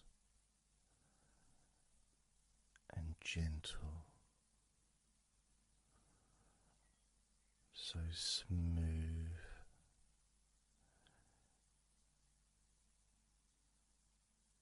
and calm.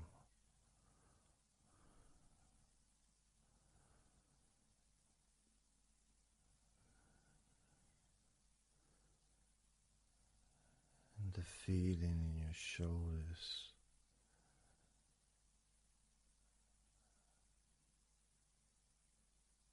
seems to spread deep into your shoulders. That sense of relaxation, not just traveling deeply into your muscles, but also relaxing the bones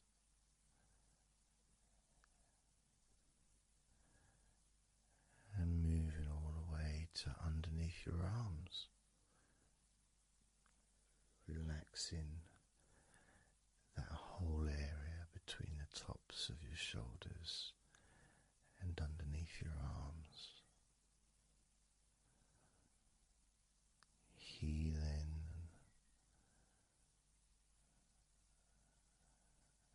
You feel so relaxed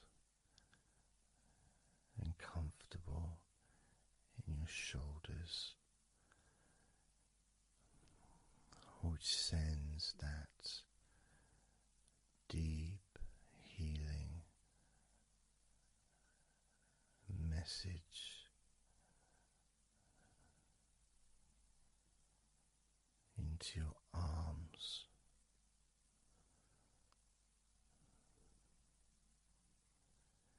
And you may feel almost as if your arms are not even there, because they're so relaxed,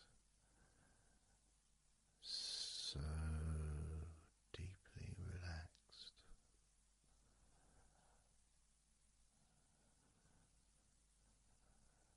So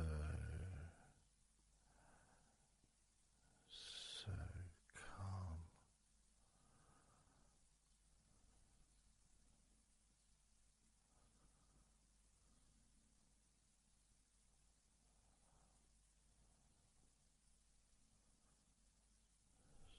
So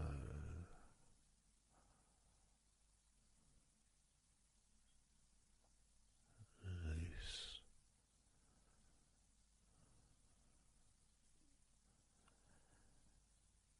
That feeling spreading all the way down your arms to your elbows, including your elbows.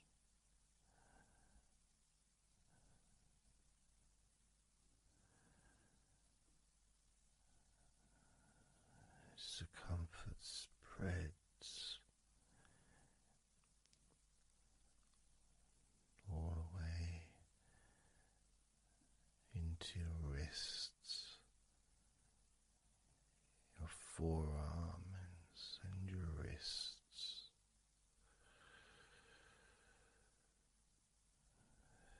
feeling so heavy, yet at the same time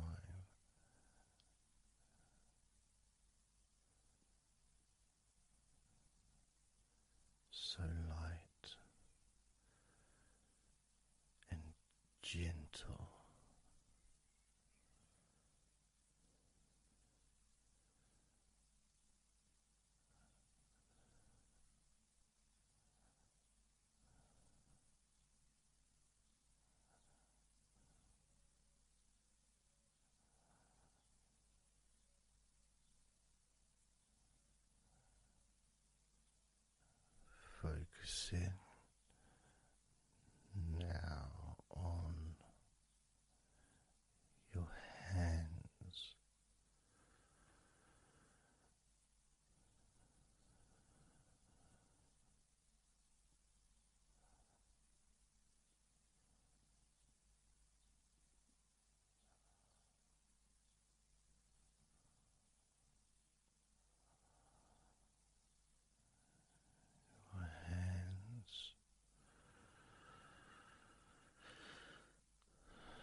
sense of real peace.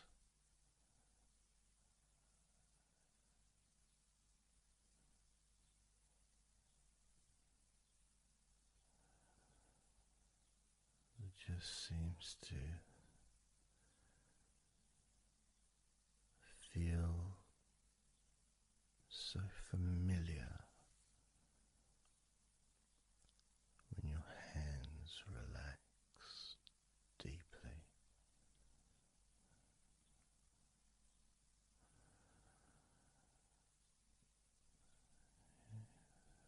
Feels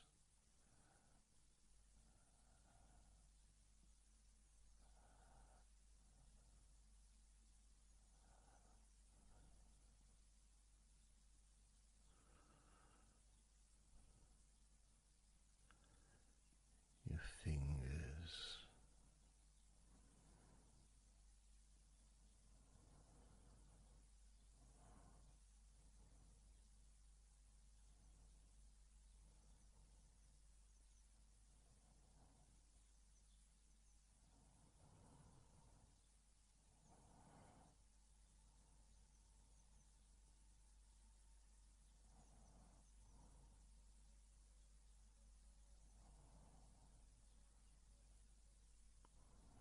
your fingers so loose.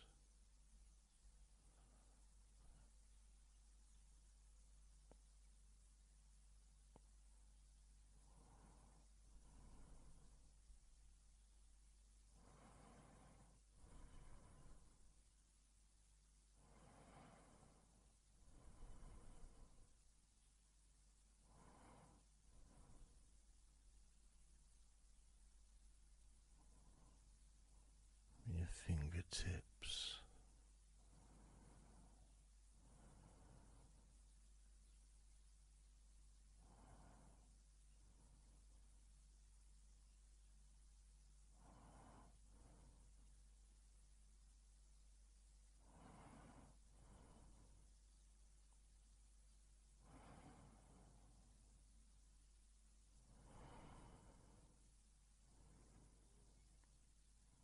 moving your attention to the front of your body.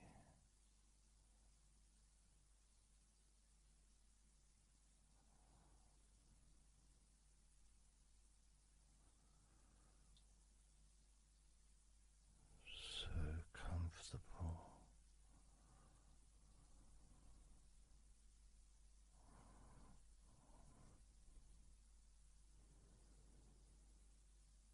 Moving your focus to your legs,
all those muscles in your thighs,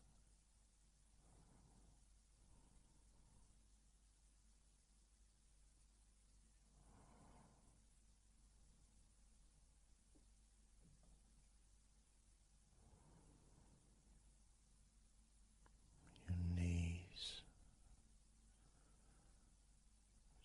so relaxed.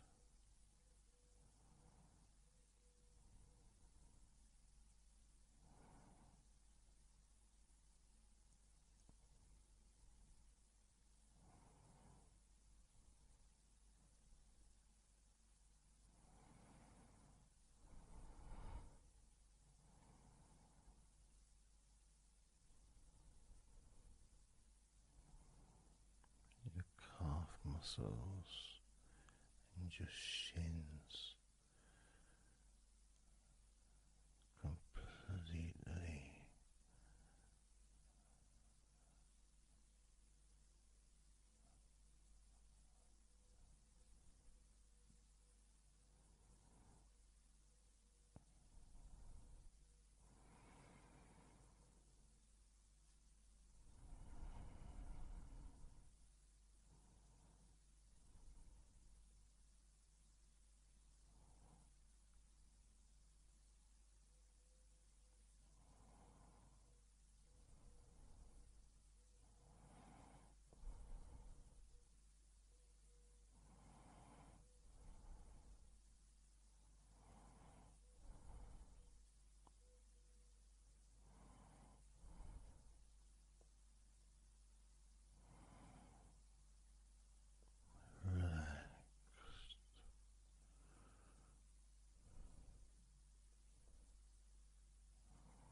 feeling in your feet,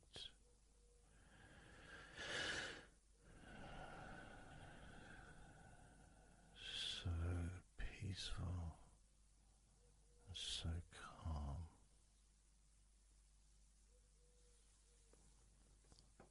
so peaceful,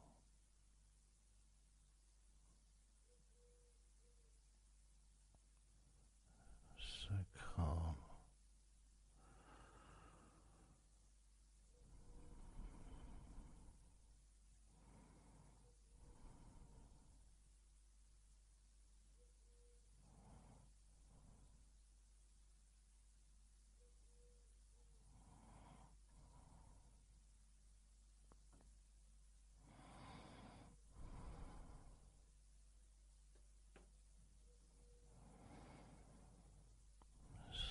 So peaceful,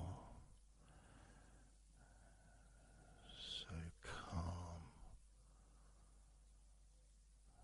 so peaceful,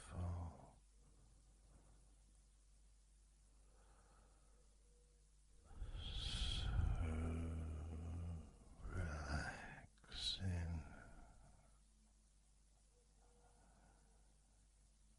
peaceful,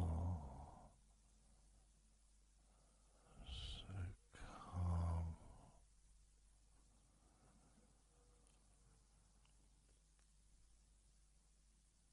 Allowing that deep relaxation to spread to your chest and your stomach.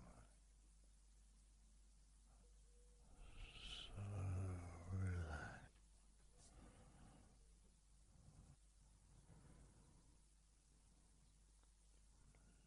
Letting go of everything.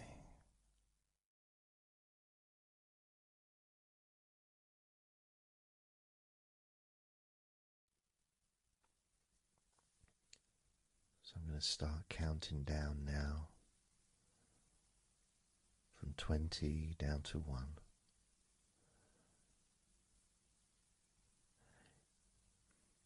You can imagine, in a way, it's like just walking down some steps, and each step, all 20 steps, and each step represents a level of comfort. Each step represents a deepening of that comfort.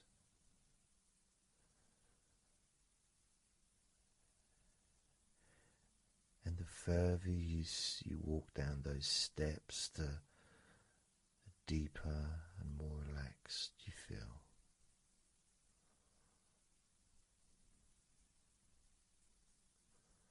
So, starting with number 20.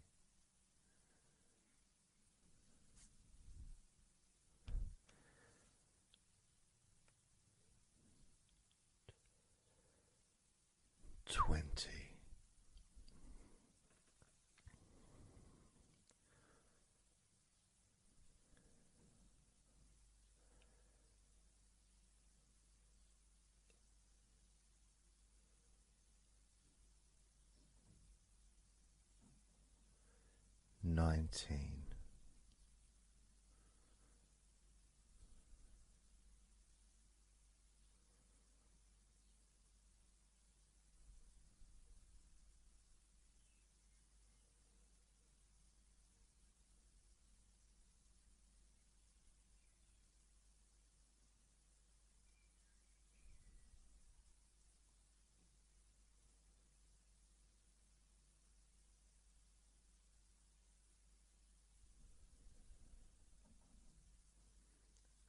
$18.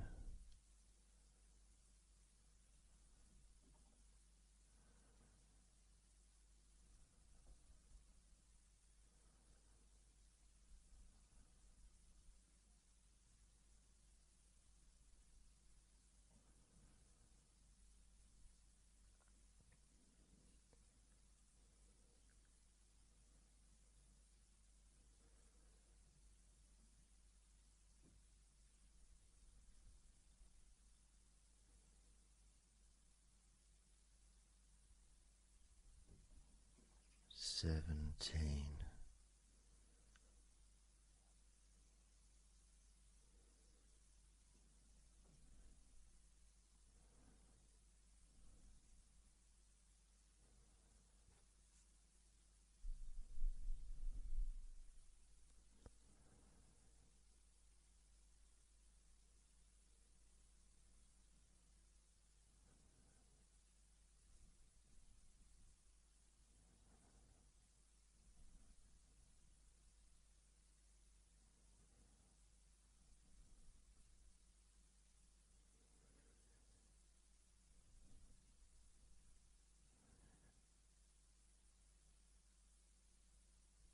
$16.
$15.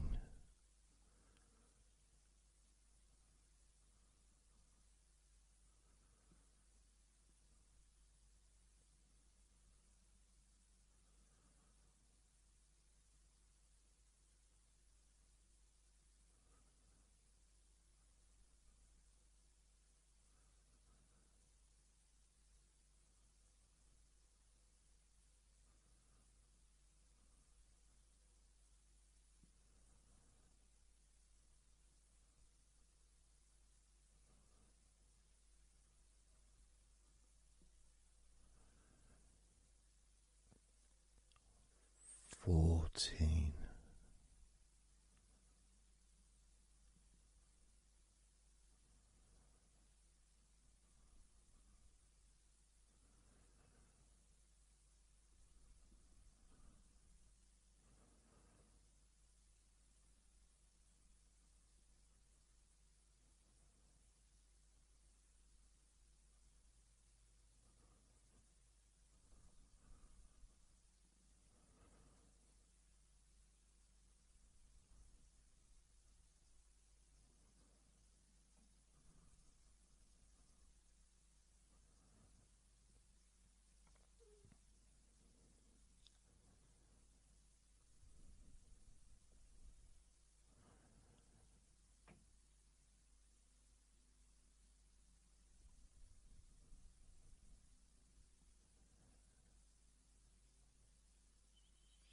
13.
12. 11.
8.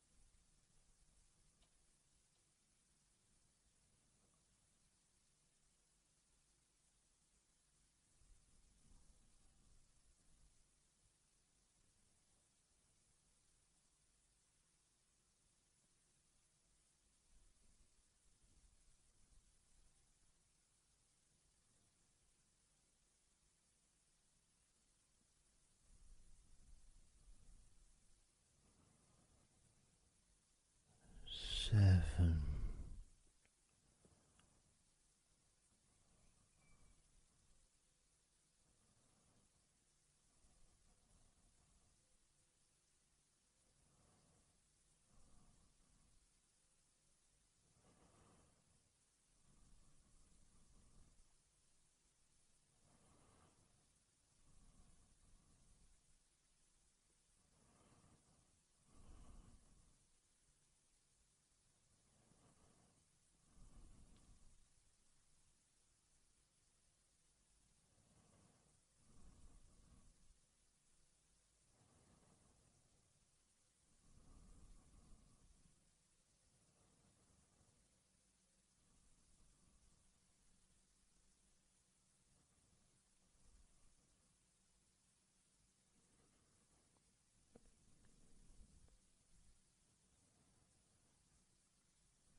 6.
4.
As you focus on your eyes,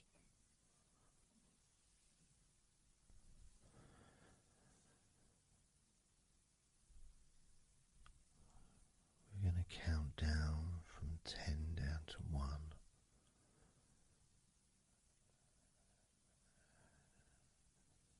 Focus in just on your eyes. your eyelids, the muscles around your eyes, your eyeballs themselves, that whole area that makes up your eye.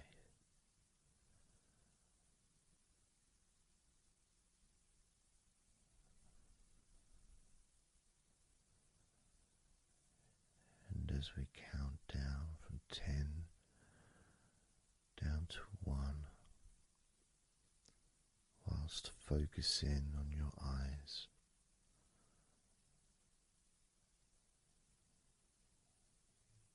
you'll become twice as relaxed with each number counting down. And you may find that all you want to do is just drift off to sleep. And if that's what you want, then just allow yourself to do that.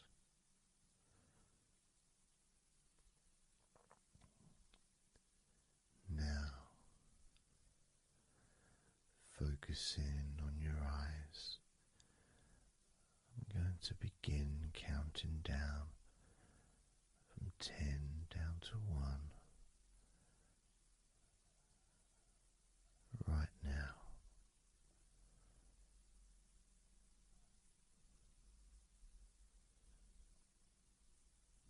10. 9.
4.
3.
Two.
One.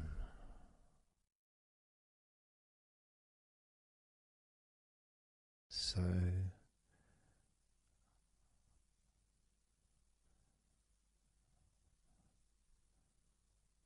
counting down from 10 to 1. 10, 9, 8, 7, 6, 5, 4, 3, 2, 1.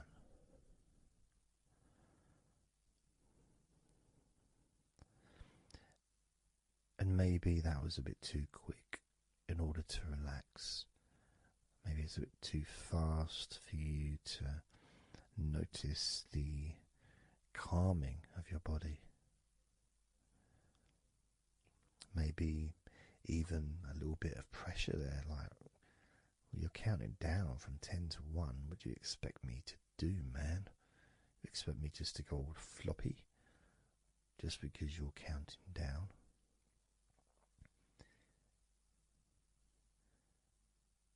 We could try again, but this time I'll go a bit slower.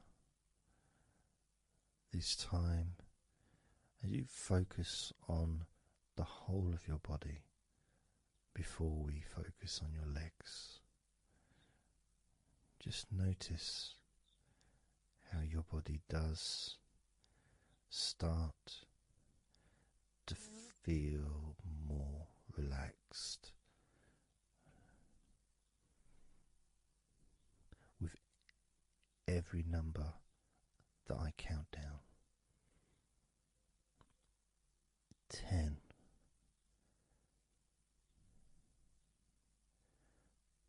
9.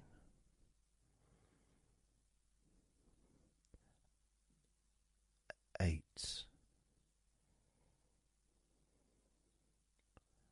7.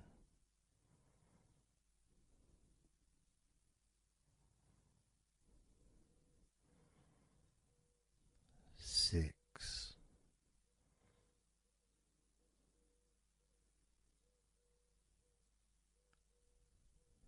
5.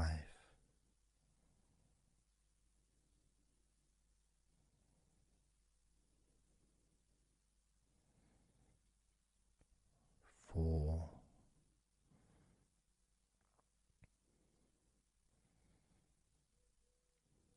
3.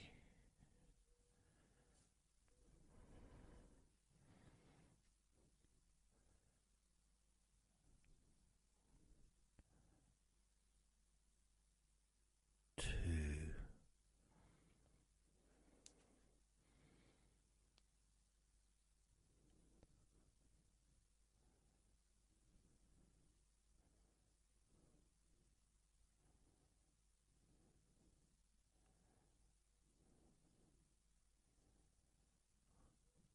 1.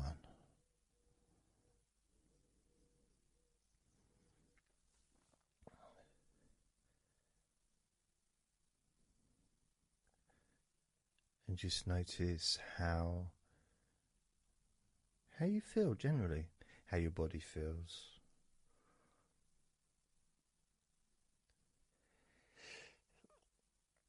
It's not necessarily even about counting down from 10 to 1. It's that space that you have, that space between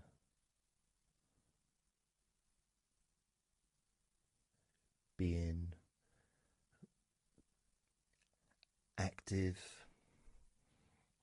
physically or mentally to just sitting or lying down, just being there, not doing anything, not saying anything, not needing to think about anything. So it opens up a space, a bit of a space, a gap.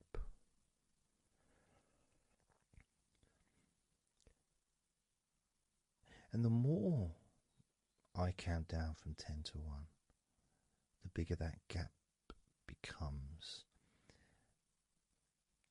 So there's that gap of calmness, of comfort, relaxation.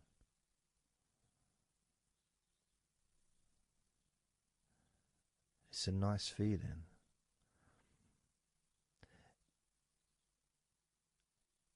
And it moves those stresses or discomforts physically or emotionally, moves them away.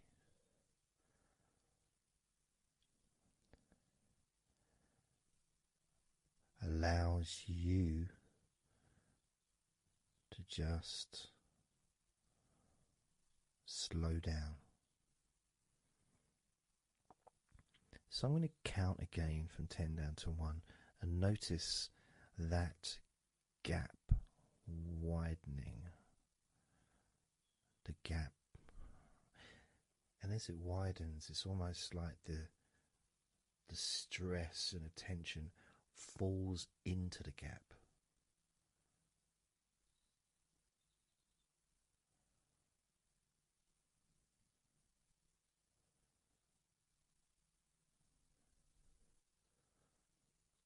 And gives you that distance, that space. Now, 10, 9,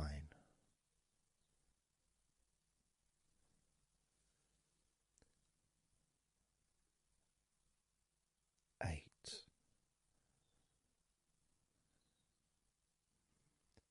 7,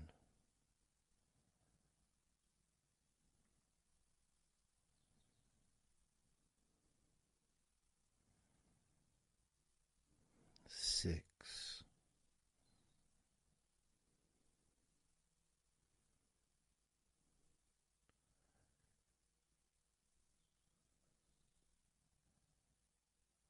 5,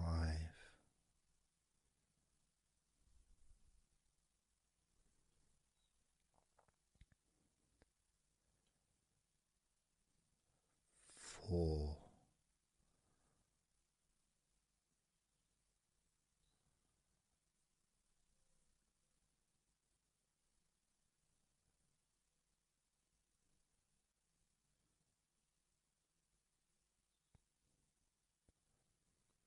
3,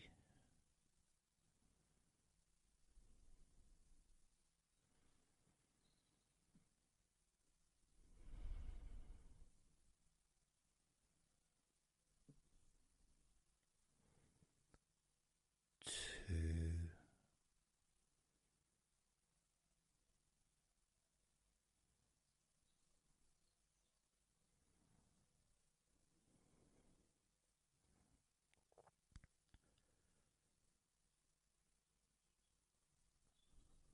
1.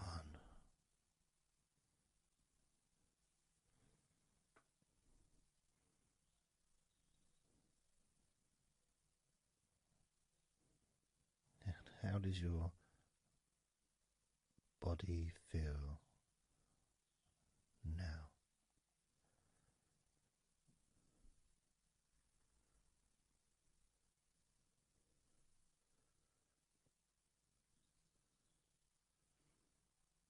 Can you notice that you're feeling calmer?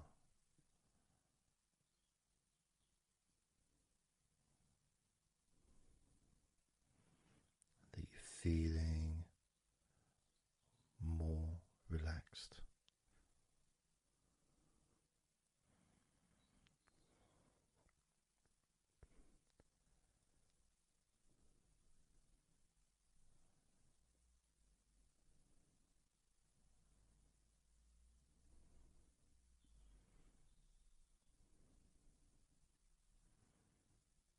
As we now focus on your legs, just your legs.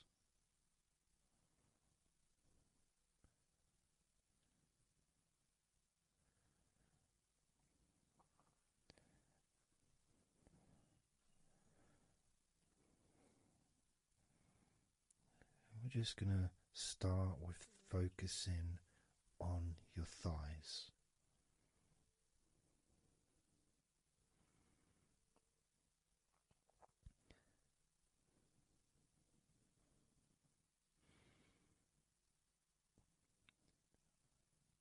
Of course, it's not the most exciting thing to be doing because I'm sure, like most of your body, there's not a lot going on right now.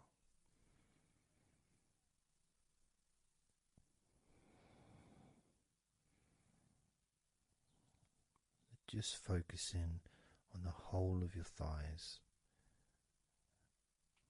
the tops of your thighs, the sides of your thighs, the bottoms of your thighs, your outer thighs and your inner thighs. Basically, the whole of your thigh that leads into your hip. goes down to your knee joint. Now, this is a big area. It's a very heavy area. It's very strong. Probably the strongest muscles in your body are in your thighs.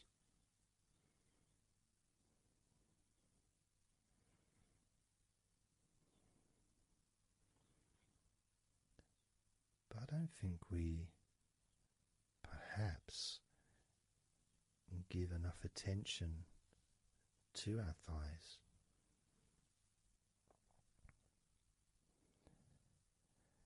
Perhaps we don't acknowledge how important our thighs are to our lives.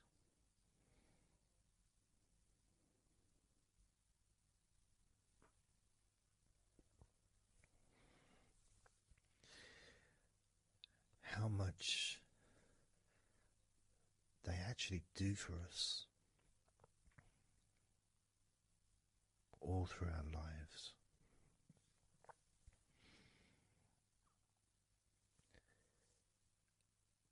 And it may sound really weird, but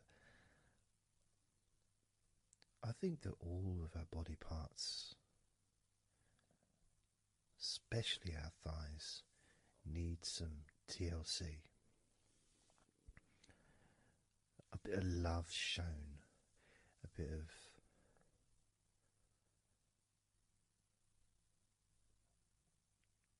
acknowledgement,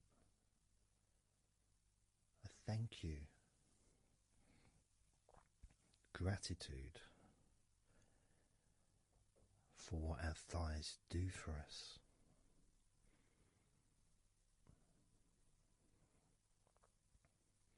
And I know this may sound a bit strange. Maybe you think, why am I? Surely I should be out in the garden hugging a tree or something. Well, it's hard to set a microphone up on a tree. That's why I'm doing this indoors. Otherwise I would be outside hugging a tree. No, I can't see the television from the tree.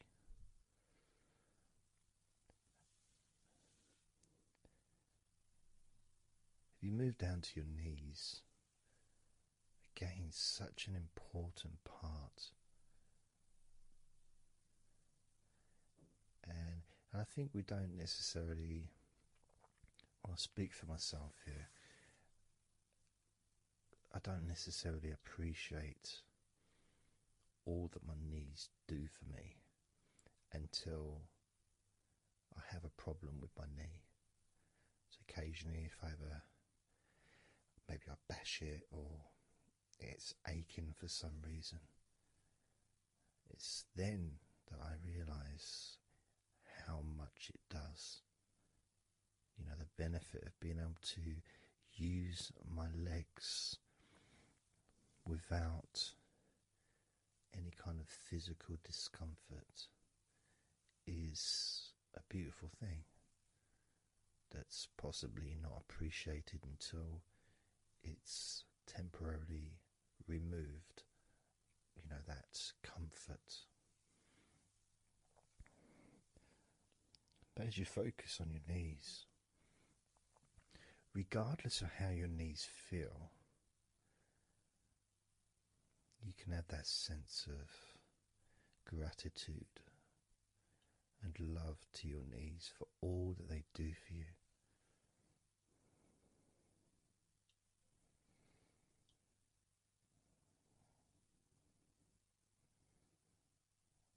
And you can still have that attention on your thighs and maybe notice how your thighs feel.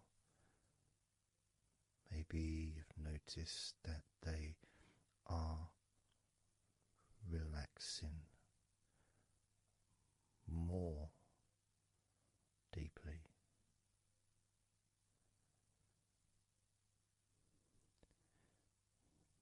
As you focus now on the bottoms of your legs, your shins, and your calf muscles, and the bones between your knees and your feet, incorporating, of course, your ankles. So important.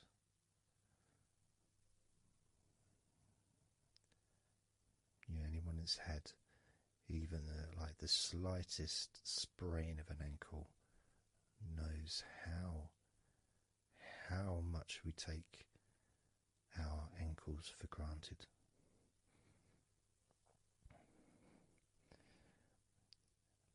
And it's kind of strange in a way when you think that,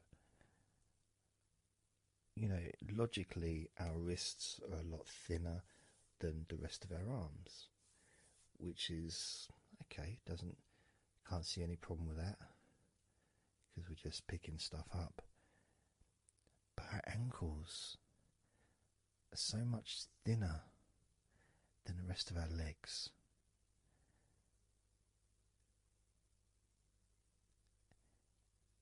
And from a physics perspective, or logical even, it doesn't really make sense that all this weight would ultimately be resting on your ankles, then leading to your feet. That thin area, thin bone, yet it does so much great work. Supports us, supports our body for a lifetime. Helps us to balance, helps you to get around and be mobile.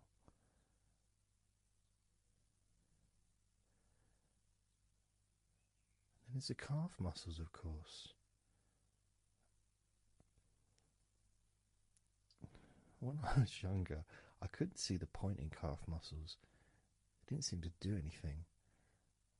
Okay, if I walked around on tiptoes, then my calf muscles get some work. But of course that's not true. The calf muscles are being used whenever we use our legs.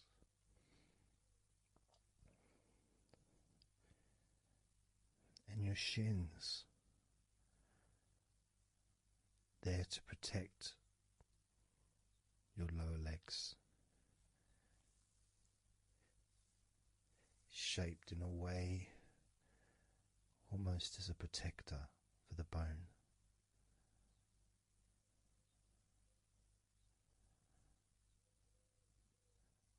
Leading, of course, to your ankles and your feet.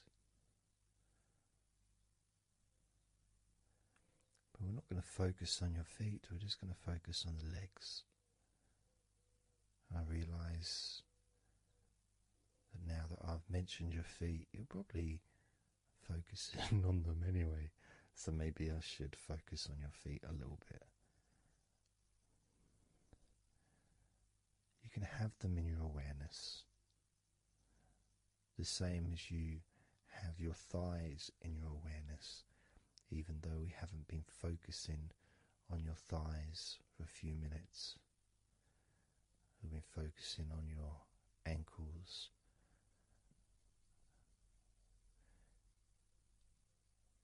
There's still that sensation of comfort in your thighs. And there's that movement of energy, because the thighs hold lots of different sensations. Of course, there's the muscles, the big, strong muscles that we have in our thighs.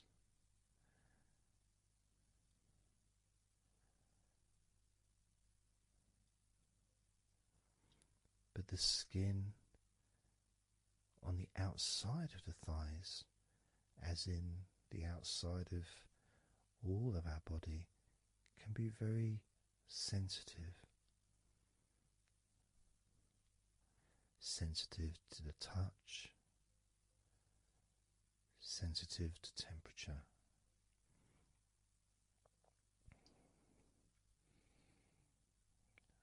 And inside your thighs, the bones, there's the muscle, there's the blood vessels, the arteries.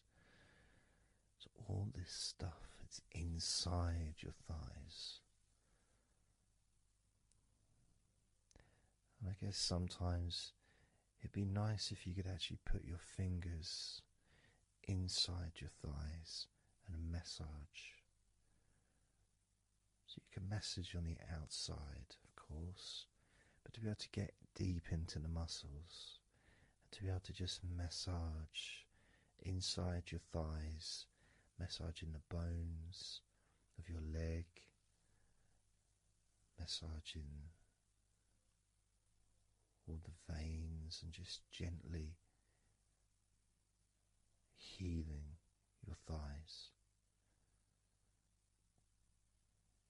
And you could move down, massaging inside your knees, just massaging those bones, but with healing fingertips, spreading that healing energy deep into the joints of your knees.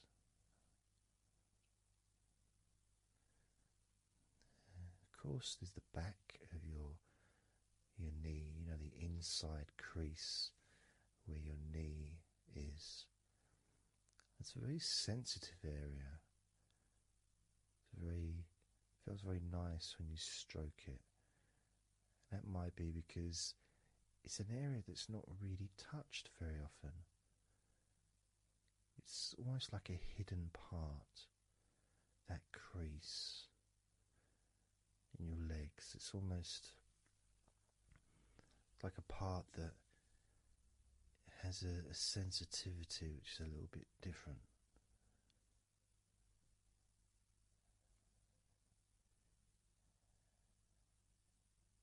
Of course, it's protected by your legs.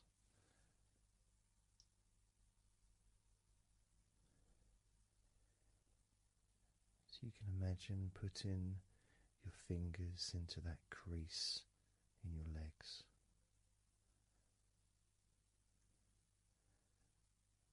That fold in between your legs, you can just massage with your fingertips.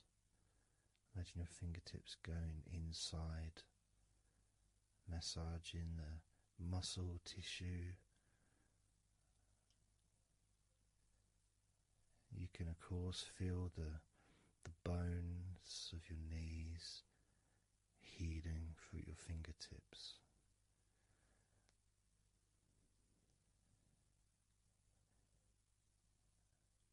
And then as you go down to your calf muscles, now that's a part I'd like to be able to really put my fingertips deep inside my calf muscles, massaging every single tissue of that muscle, healing every part.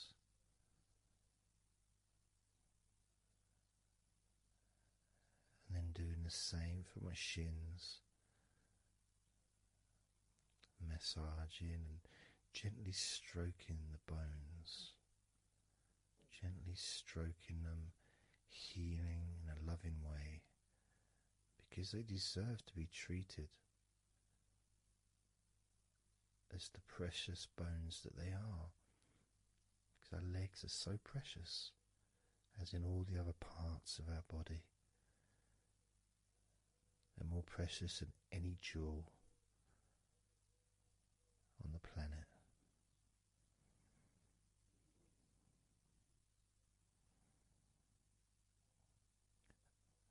And when you start to think about your legs in this way, it can change your perspective. It might sound a bit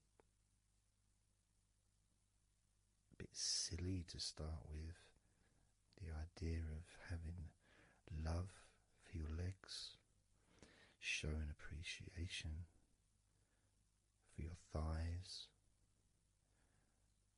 wanting to be able to put your hands in your thighs and massage the muscles and the bones, and to get your fingers deep in there, releasing all tension, just to show how much you care about your legs, how much you care for what your legs do for you regularly. Your knees, your calves, your ankles, the strength of your ankles, considering how thin they are compared to the rest of your legs, especially your thighs. Yet they're so strong, so flexible, absolutely amazing things. Your ankles are truly a gift because of what they do for you.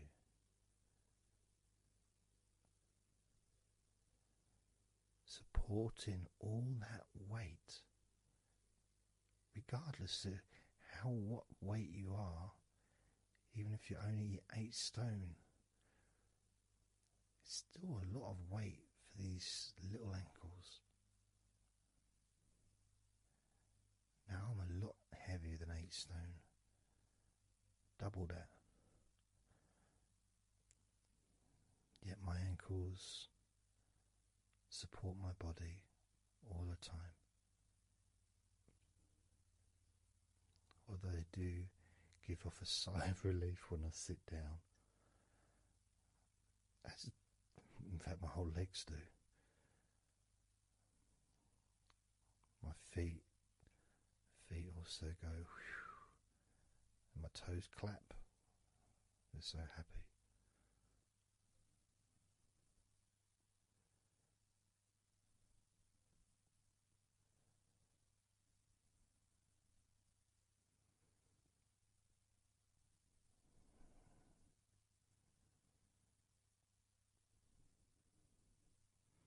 Your legs really are amazing. And I know that talking about your legs is possibly among the most boring things you've ever heard anyone say, possibly. But boring or not, everything I said is true. Your legs are amazing.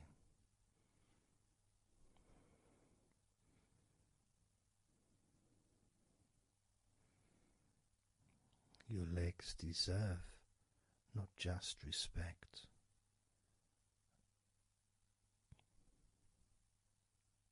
but they deserve to relax deeply.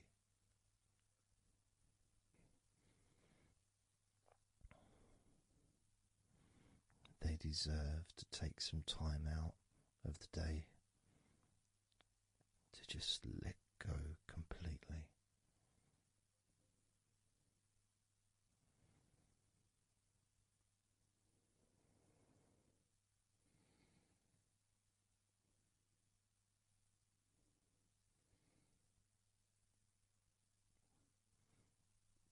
Your legs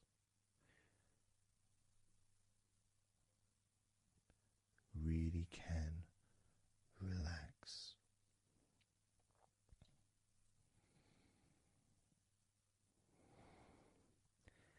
And because the legs are such a very important part of your body, when you relax your legs, the rest of your body also naturally follows in that journey of comfort.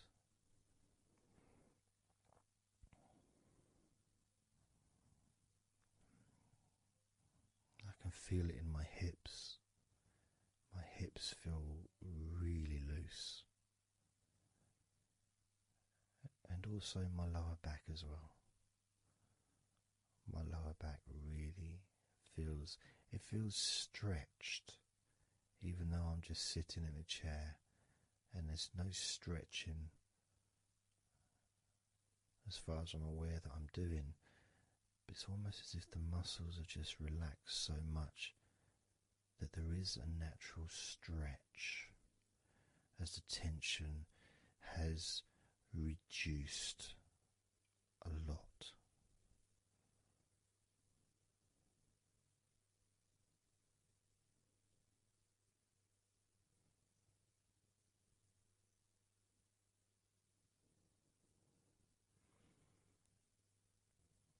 And I'm now going to count down from 10 down to 1.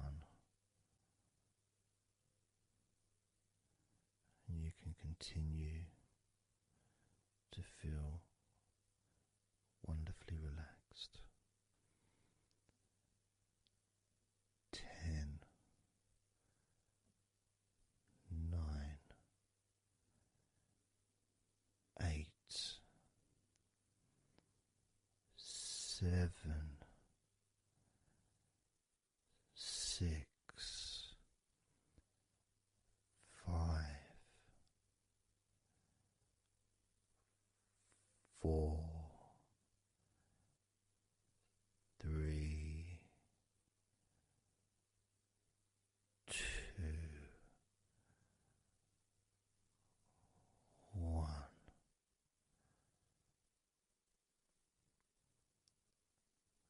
Relax.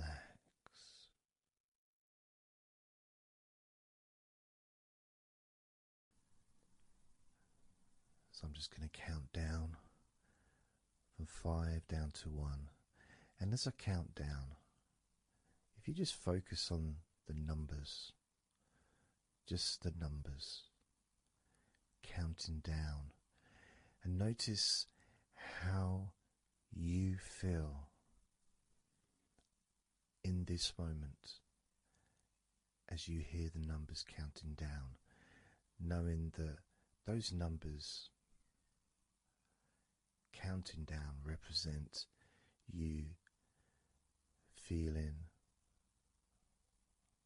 calmer, not just in your body but also relaxing your mind. And just notice how you feel. There's nothing to do, there's nothing to say, there's nothing to think about. Starting with number 5.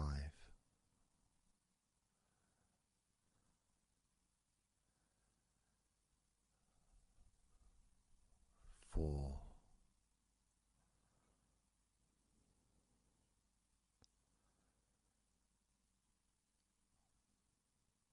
3.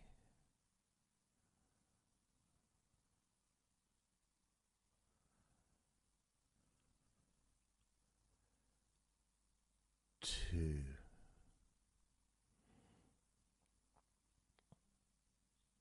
1.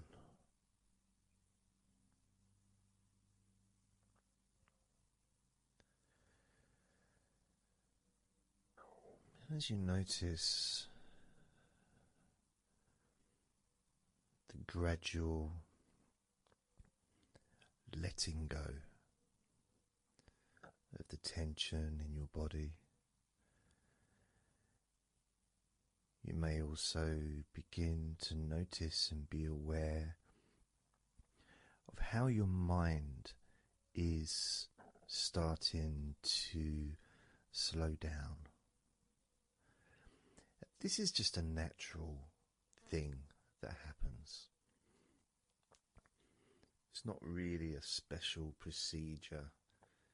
It's just natural because as your body relaxes, your mind also starts to relax. And the more your mind relaxes, the more your body relaxes. It's just a continuous circle of relaxation.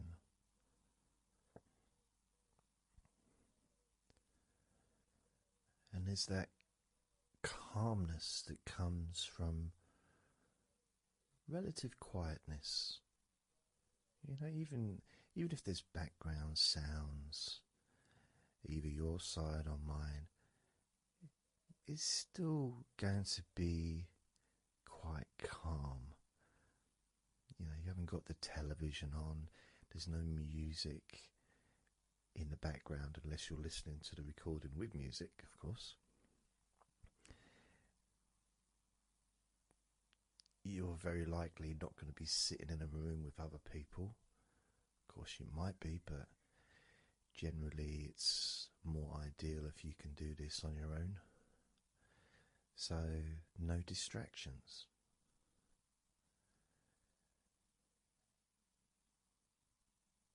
And when you stop thinking about stuff,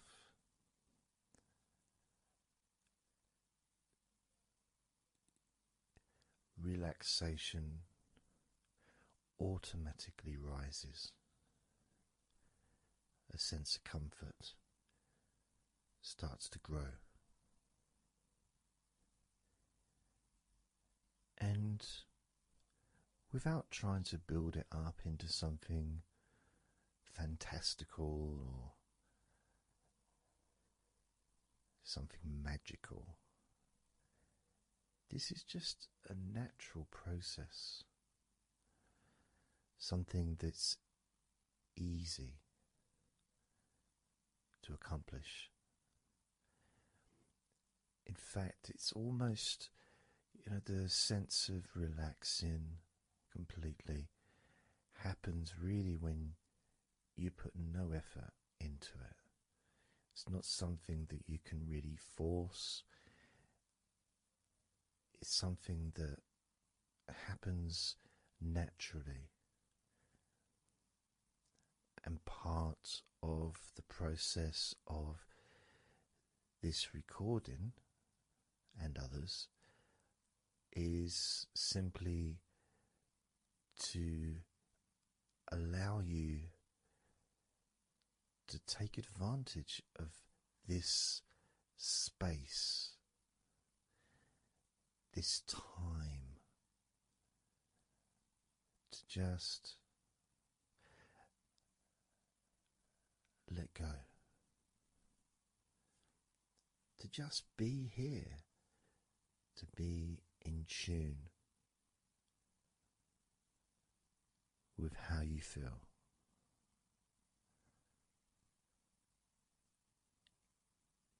Yet with the intention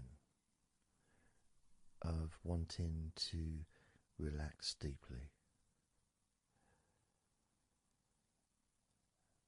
And maybe even to fall asleep, depending on what it is that you wish for yourself in this moment.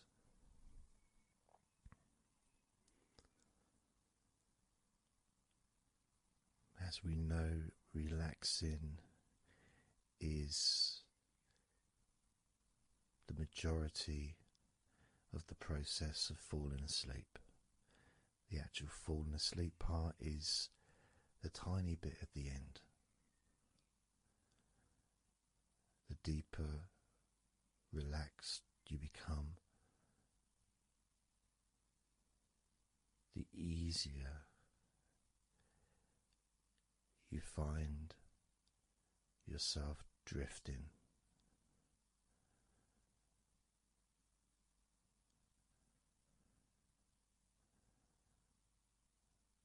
But you can also, if you choose, stay focused on my voice and really enjoy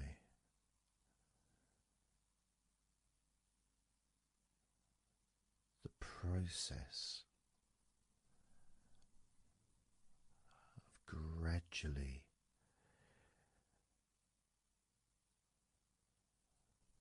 relaxing each muscle in your body effortlessly,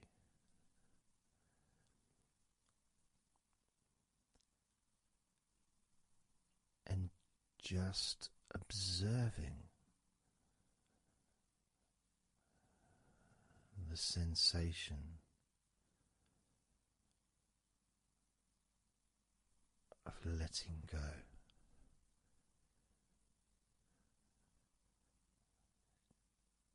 Completely.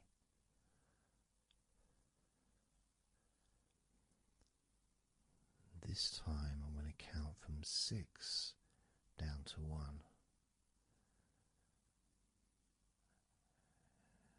And you can notice your mind calming down more with each number that you hear me say.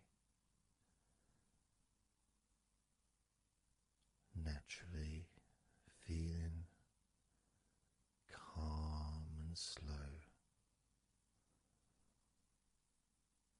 and peaceful.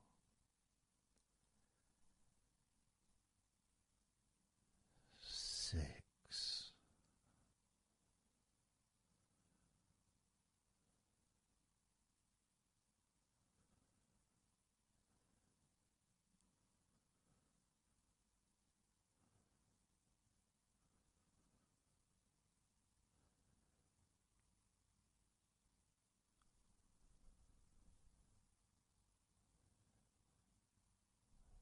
5.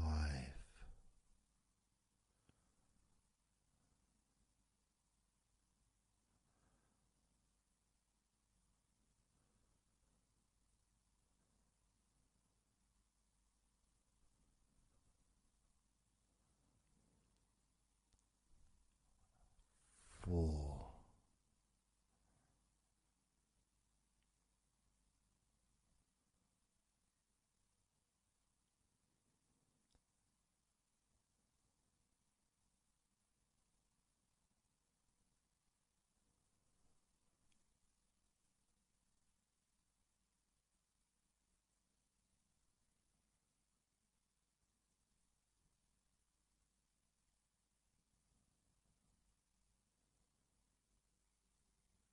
3.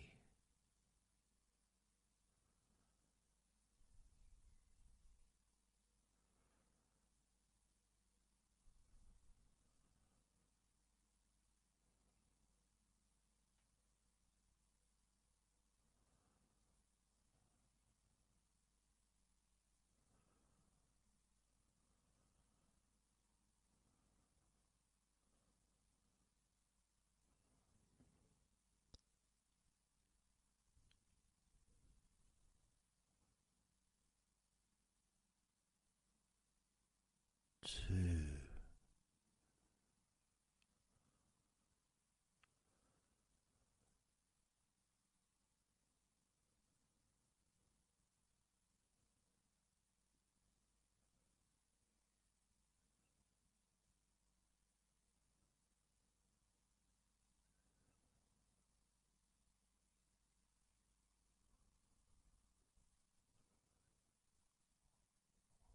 1.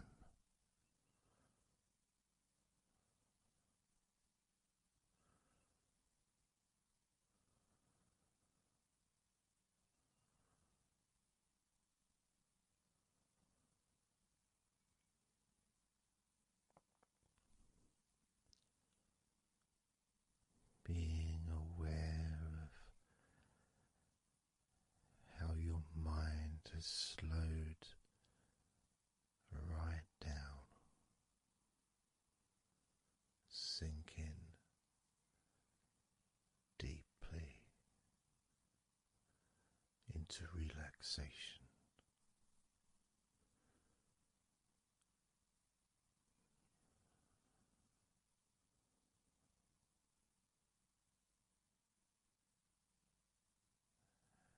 And as you focus on your mind, you may notice notice that there are some thoughts still there, maybe some stubborn thoughts that for some reason perhaps need your attention.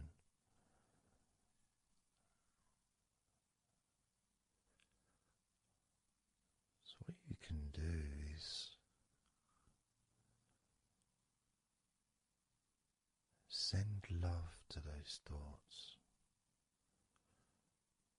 Sprinkle those thoughts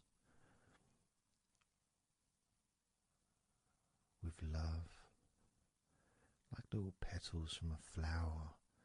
Just sprinkle it over them. Petals filled with love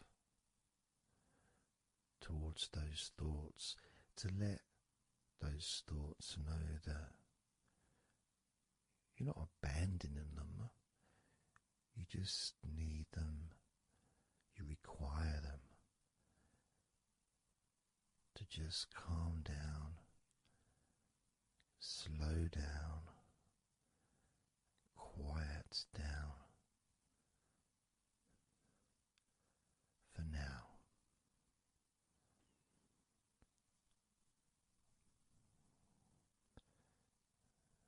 So as you focus on those remaining thoughts, as we count down this time from 7 down to 1, with each number, just imagine sprinkling those flower petals of love, kindness, gratitude over those thoughts, which will allow them to just melt away and relax deeply with every number.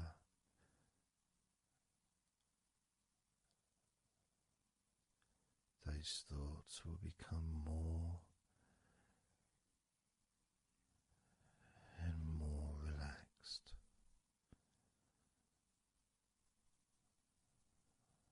Starting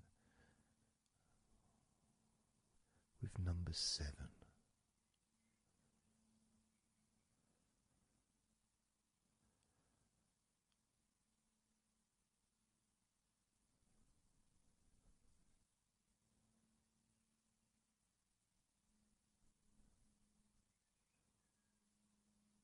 6. 5.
as you now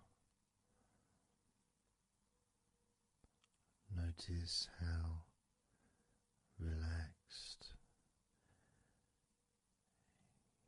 you're feeling in your body.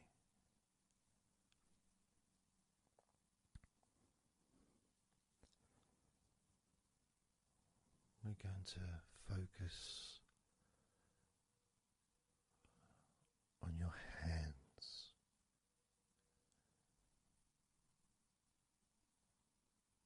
Because the more relaxed your hands are,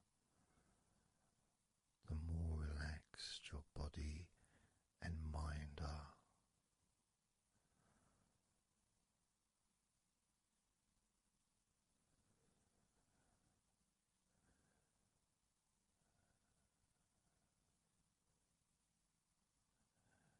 And as you focus on your hands and your fingers,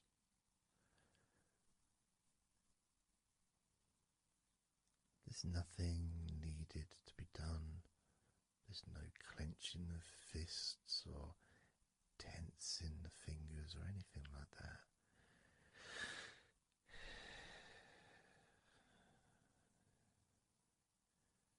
It's just noticing and focusing on your hands.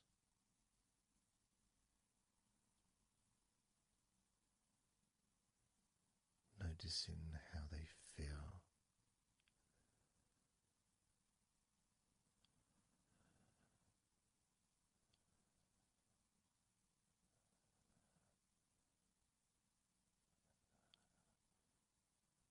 Because the more relaxed your hands feel, the calmer your mind feels, and the more comfort you feel throughout your body.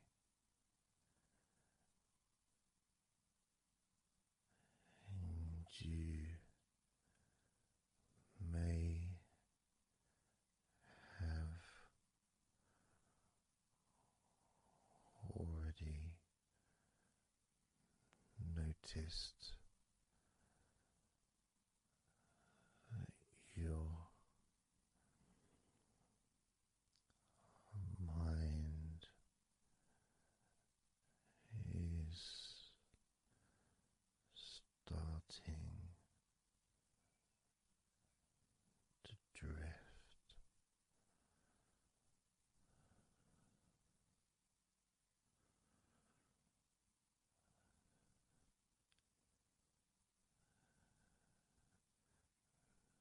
Focusing just on your hands and fingers, allowing them to experience a real deepening of that relaxation in your hands and fingers.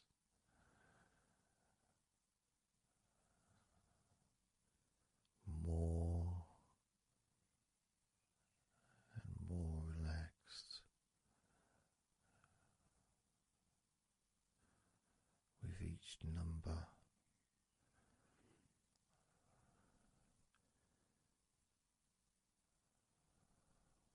From 8 down to 1.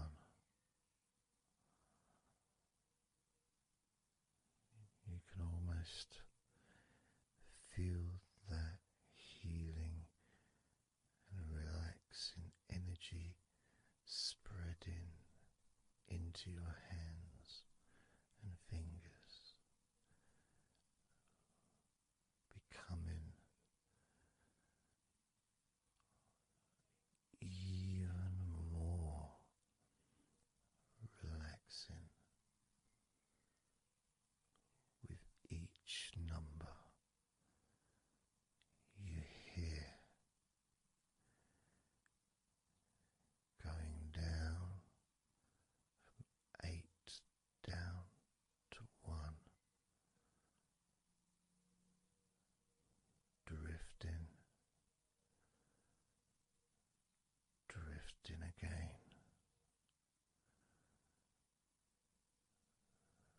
Starting with number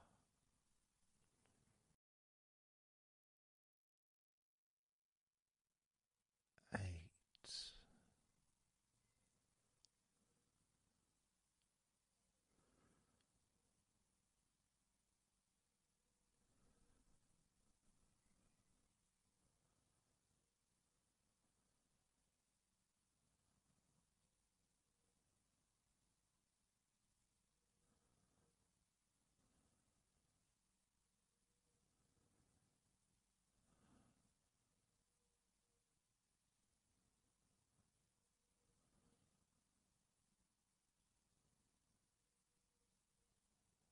7.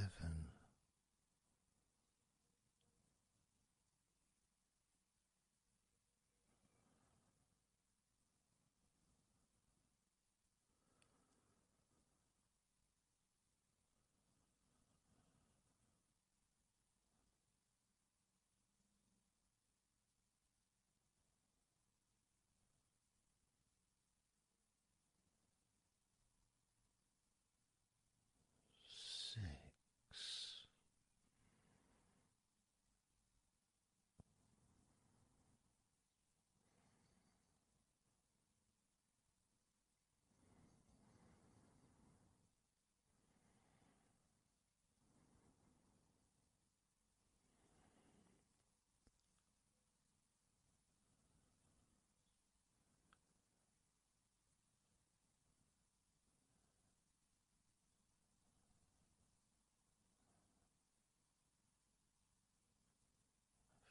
5.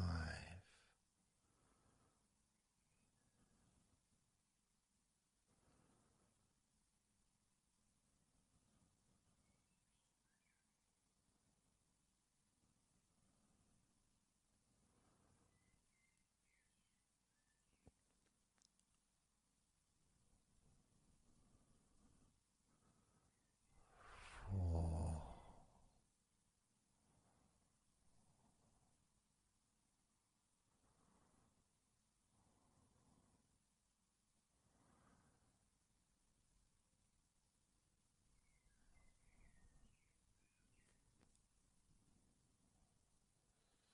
3.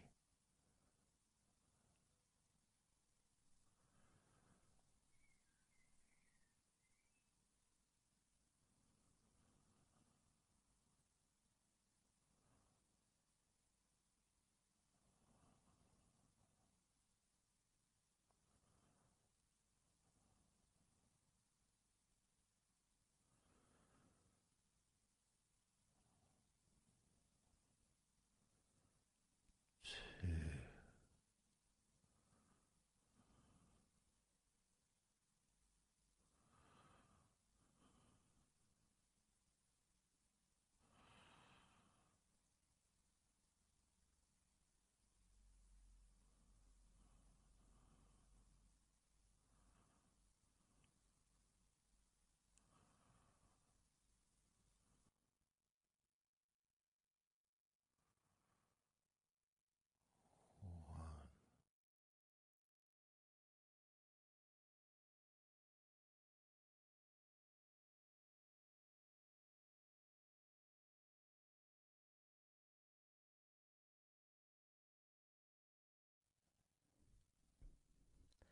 Just being here now. Nothing to think about, nothing to do, nothing to say. And everything just feels calmer. And this is your natural state of being. This is how you just normally feel when you take away all of that other stuff that we add. You know, things like stress and worrying and overthinking and anxiety, tension,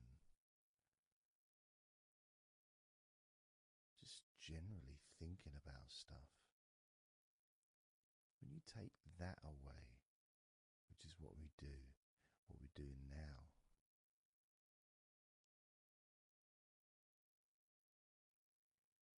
you're left with a real sense of peacefulness, which comes to you very quickly. Because ultimately, it's just a feeling. A feeling of comfort. It's almost as if you've gone inside yourself and you've found a special place where everything is peaceful. A place where you can feel relaxed and your natural sense of comfort.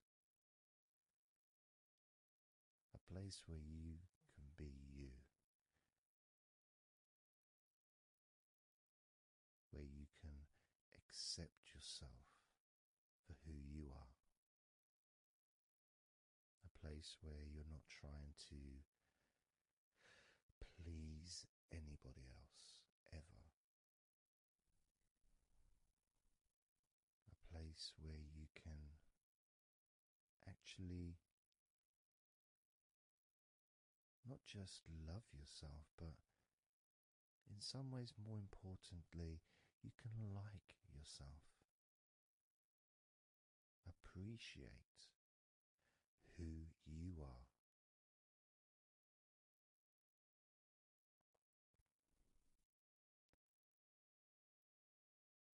And that sense of gratitude is in the air all around you.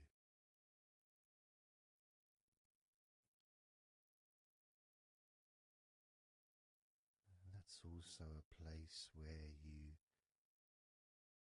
can actually feel the healing energy soaking into your body.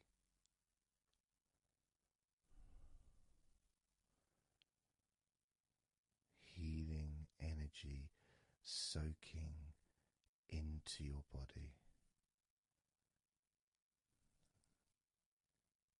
And that healing energy spreads through your veins,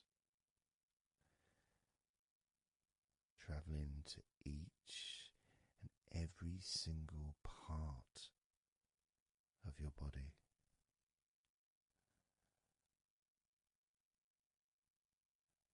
And you start to realize that actually that healing energy has not just entered into your brain, it's become part of your brain. And that spinal fluid is now mixed with healing energy.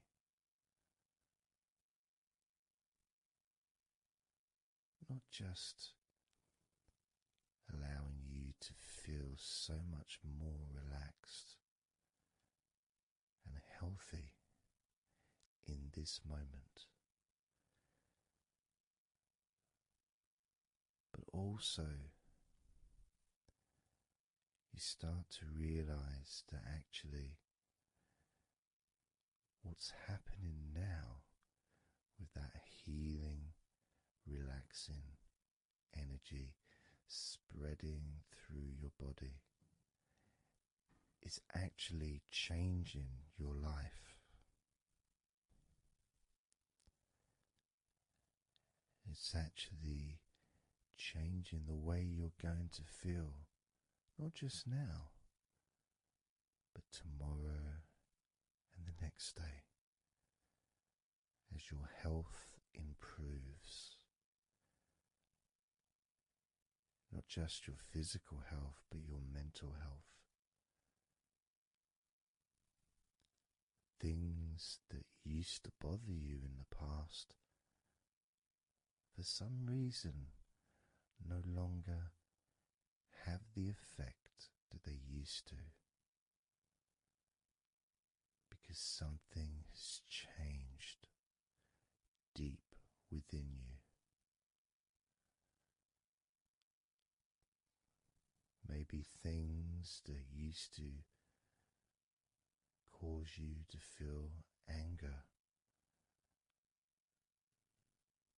no longer have that power to control you the way they seemed to be able to before. As you realize that you're the one who decides what affects you. You're the one who decides to feel relaxed and calm when you choose to enjoy noticing these natural developments of healing continuing to grow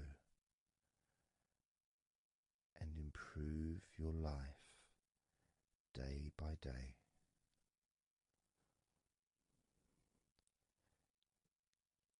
Including, of course, your ability to relax so much easier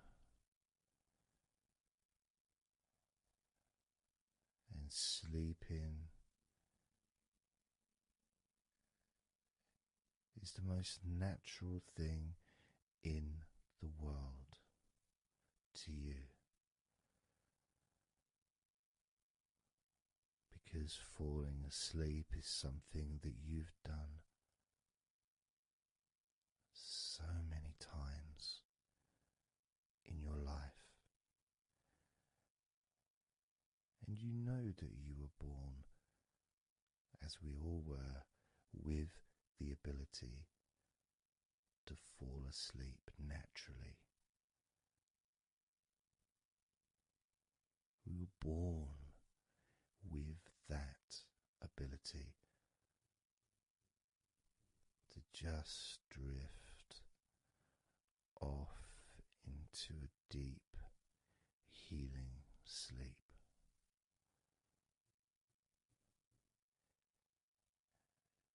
Even when we're kids, sometimes we'll fall asleep when we don't even want to. We try to stay awake. Maybe it's a birthday in the morning, or it's Christmas or holiday or something we look forward to. We don't want to go to sleep. But the more we want to stay awake, the more we just start to drift. And the more you fight drifting, the more you try and stop yourself from drifting asleep, the deeper and stronger that drifting becomes.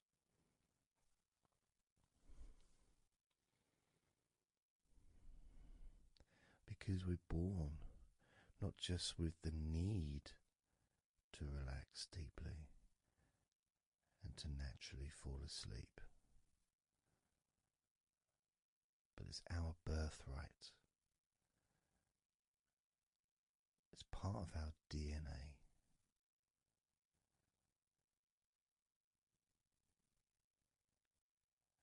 And sometimes as we get older in life, perhaps at times we have forgotten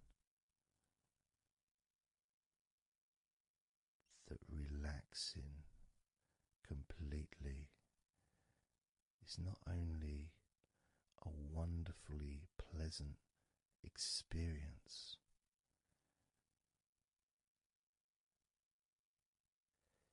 it's also really easy.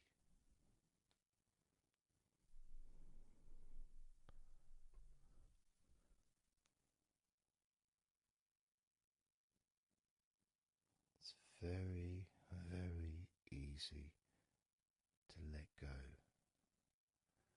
because that's all it is. It's just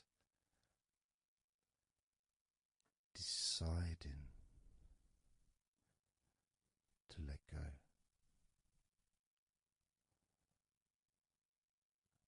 And when you press the play button on my recordings, you have given permission for my voice to relax you. When you press that play button, you have given me permission for my words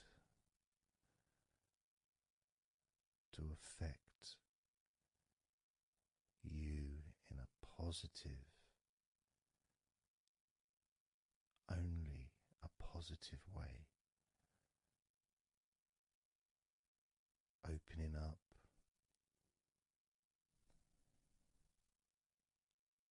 your mind to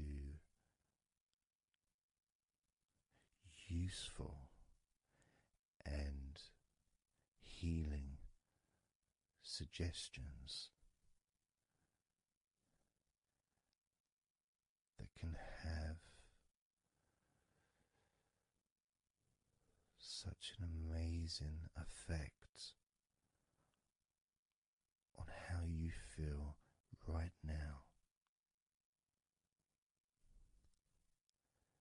as well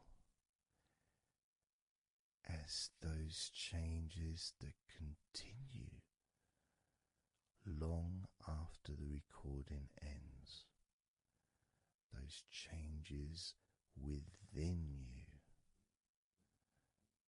that continue to flourish and grow, transforming your life in a positive, beautiful way, allowing you to move forward in your life in the direction that you choose for yourself.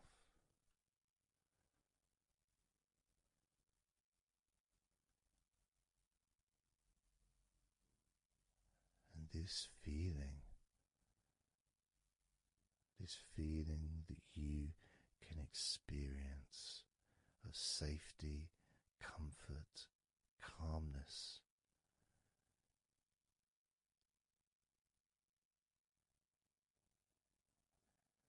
just feels so nice.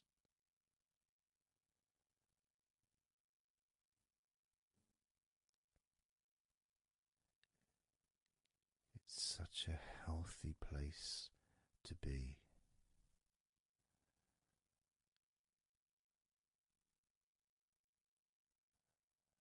And that positivity grows within you.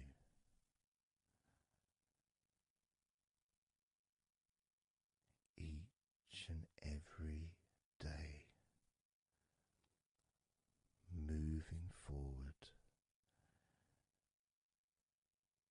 you're going to find that you're more relaxed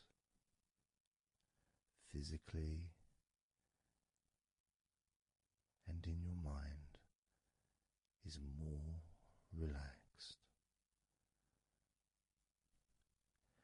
And it's not that you're thinking slower, it's just that your mind will be less clogged up with unnecessary negativity. Because from now on, your mind rejects negativity. From now on, you're going to start noticing when negativity arises, and you can just say stop. Stop. And that negativity will turn around and leave you alone.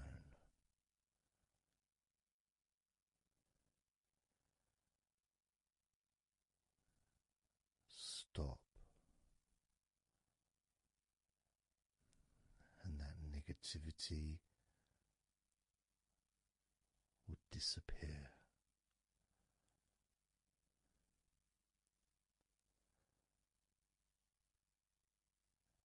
And as you notice that you feel way more relaxed than you probably expected,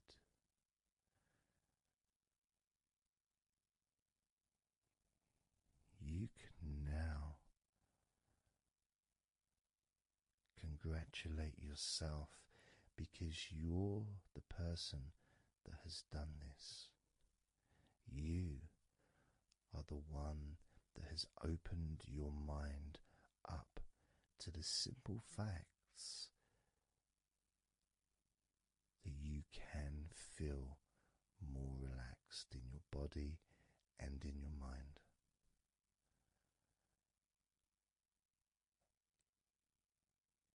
You've opened your mind up to the birthright of being able to just fall asleep easily when you choose.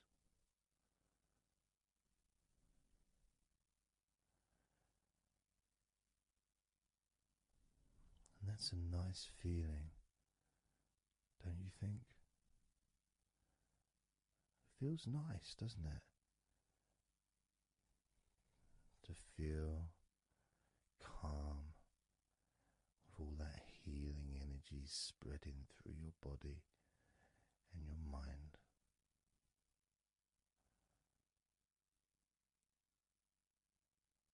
To spend time in that special place where negativity can no longer enter.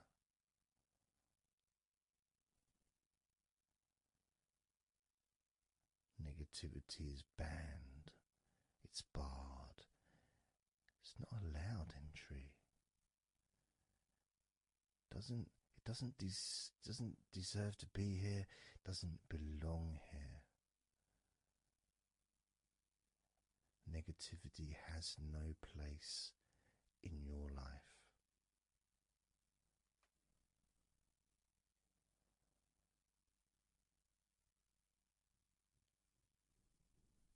Which makes room for more comfort, more healing, more relaxation, more peace.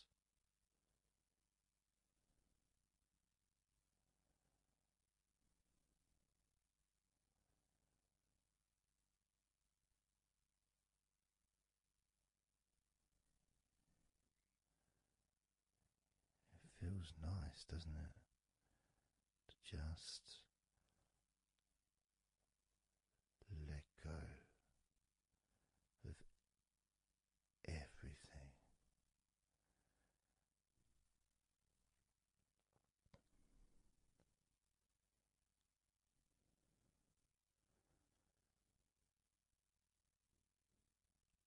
And I'm going to count down now from 20 down to 1.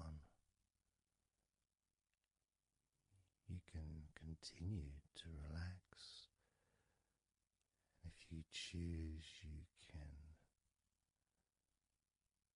drift to sleep. With every number you hear me say, you can feel twice as relaxed.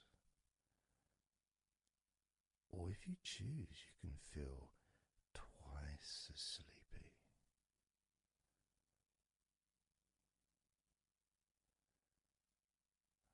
Now,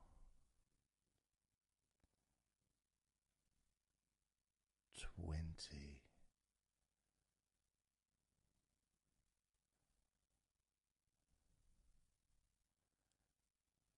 19.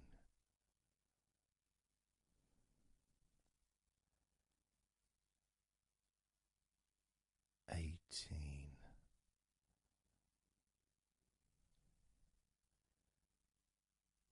16,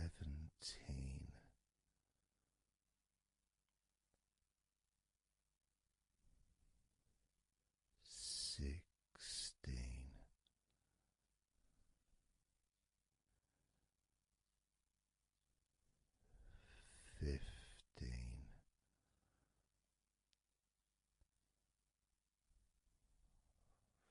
14,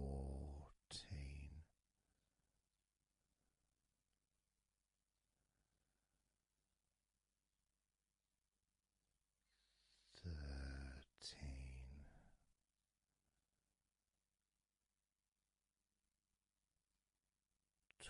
12,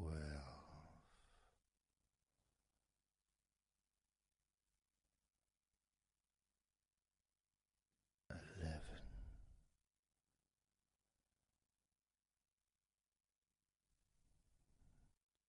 10,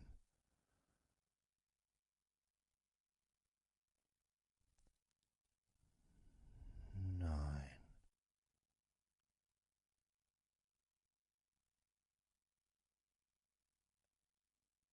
8,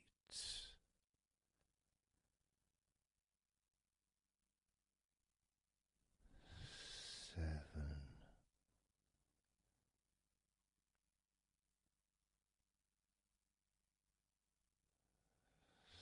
6,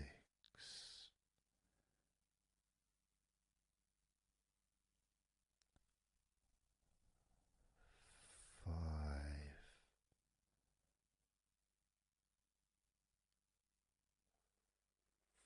4,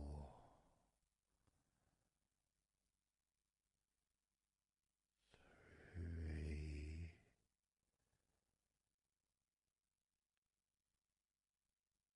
2,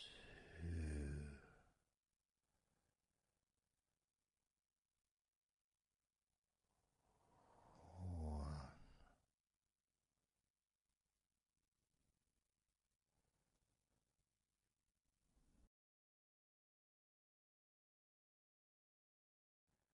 This is your time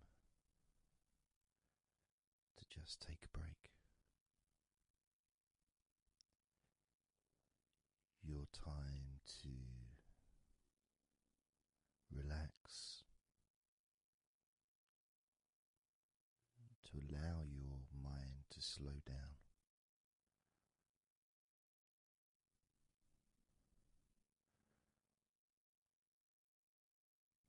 To give yourself permission to take a break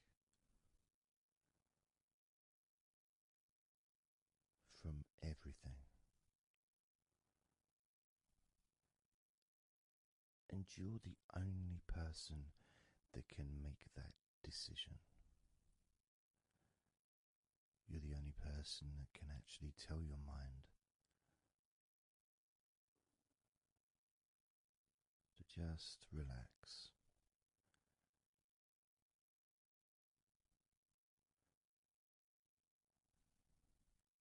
To just take some time off.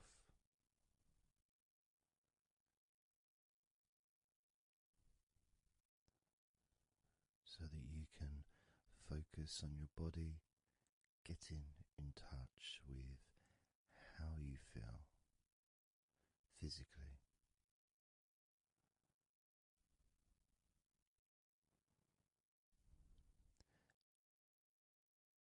And in the process of this body scan, where you focus on different parts of your body,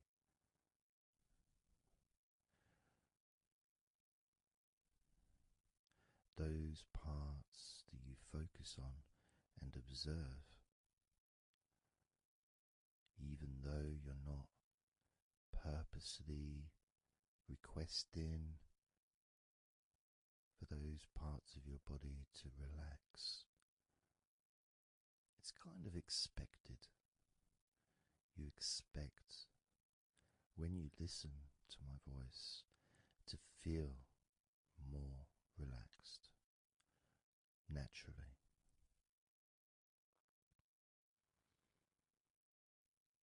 Because when you're listening to me, your attention is focused on my words, and as my words guide you to focus on those parts of your body, your focus increases.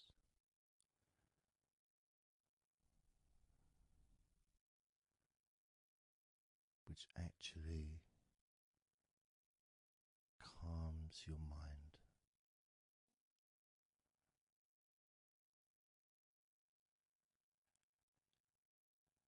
And when your mind calms down, your body relaxes.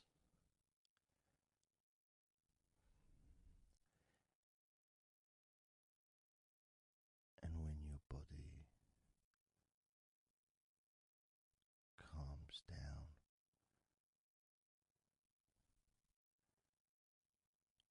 your mind relaxes.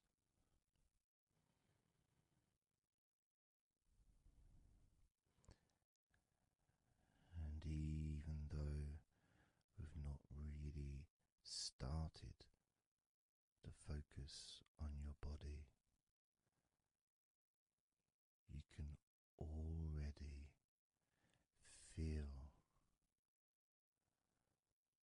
that healing energy spreading through your body, pushing out stress and tension, healing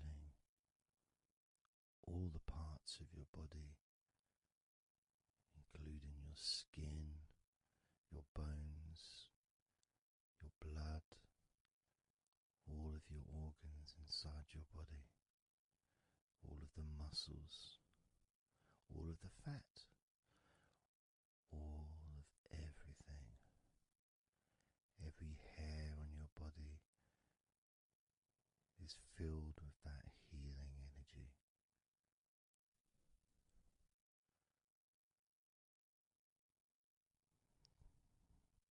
And when your brain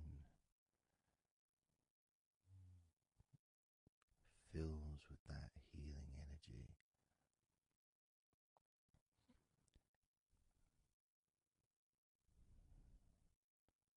the feeling of comfort and relaxation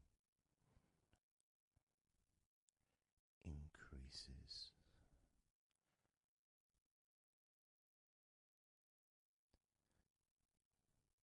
Deeply increases.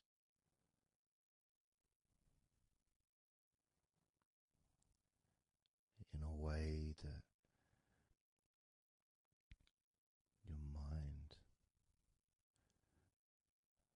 starts to feel perhaps a bit drowsy,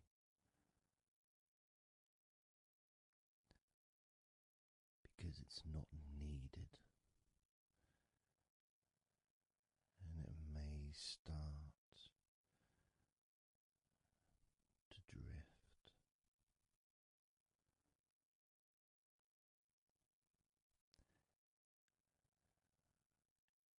If that's what's needed. So if you're listening to this and what you need is deep relaxation, that's what you'll get. If what you need is to fall asleep naturally and easily as your mind drifts, that's also what will happen.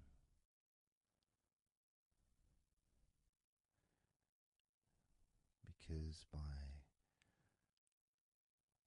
pressing that play button on the podcast and listening to me, you give permission for your body and your mind.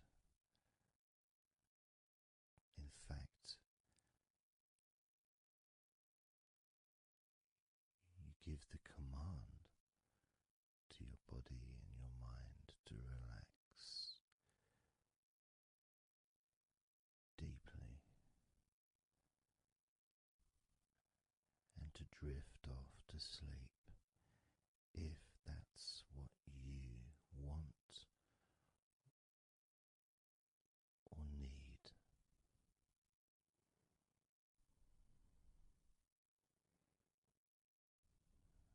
And as I focus on the different parts of your body, you may start to just drift,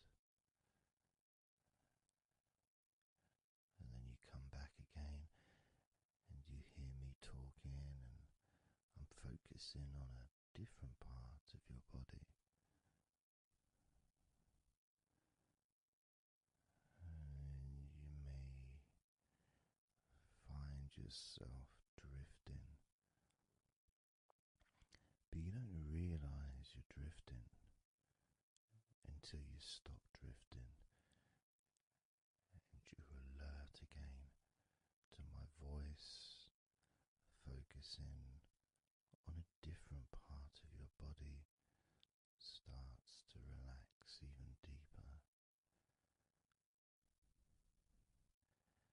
because that drifting is basically you already in the sleep zone.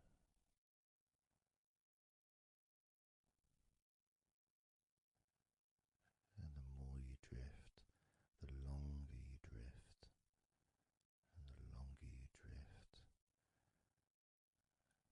eventually that drifting continues into sleep.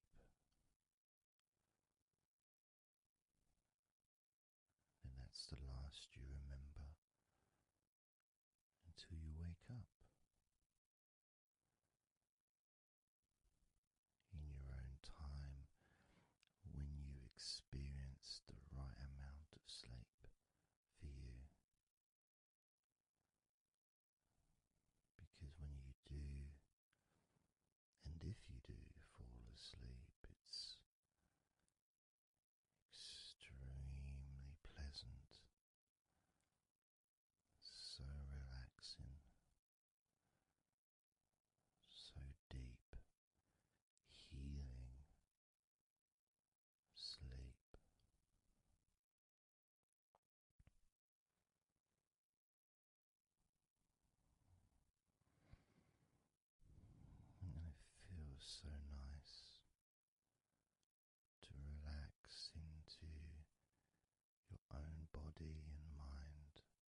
Let's focus again on parts of your body. Focusing this time on your forehead.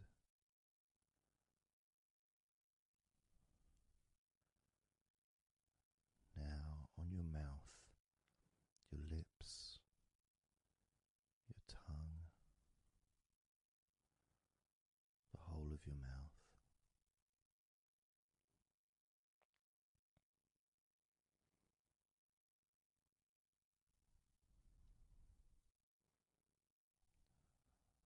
Focus in on your fingers.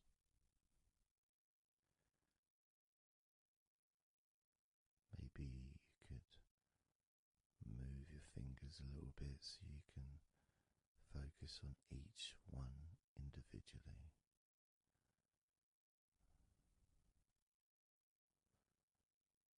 Both hands.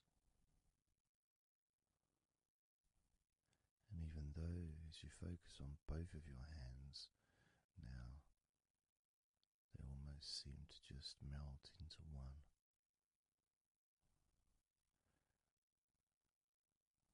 Where does your right hand start and your left hand end? It's almost as if they just mix together.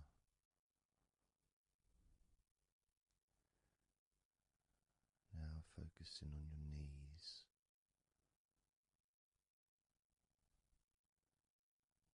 Just noticing how your knees feel.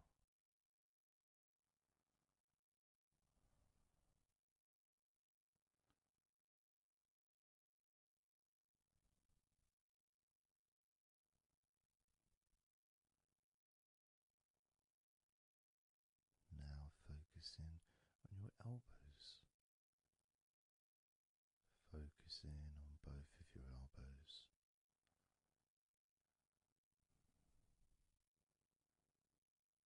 Just observing the feeling of your elbows.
Noticing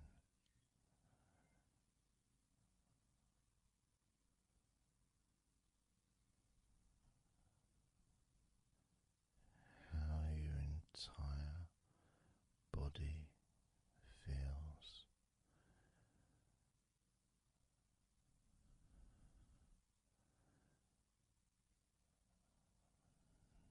Noticing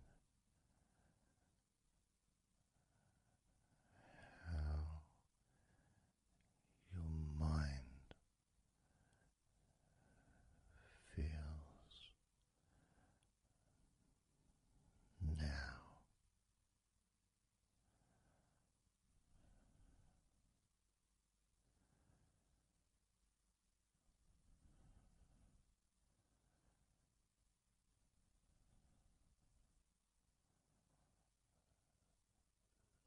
Letting go.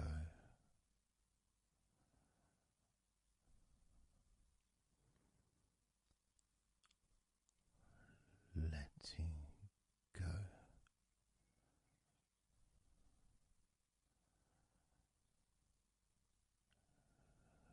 Letting go of everything.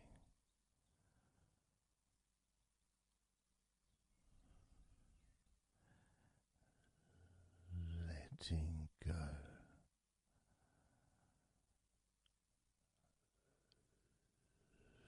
Letting go.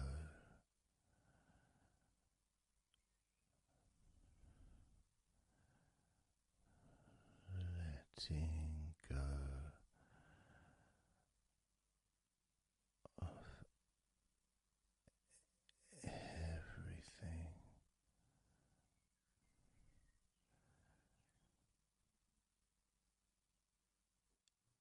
Everything.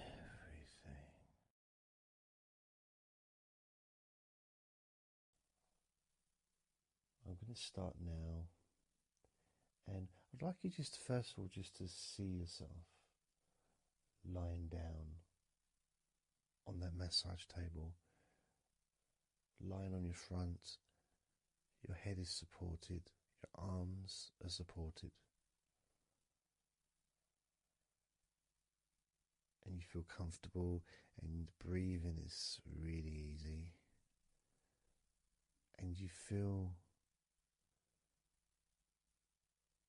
confident in how you look as well. So there's none of that issue of body problems or shyness, because I'm a professional, and this is a therapy session, so none of that stuff matters whatsoever.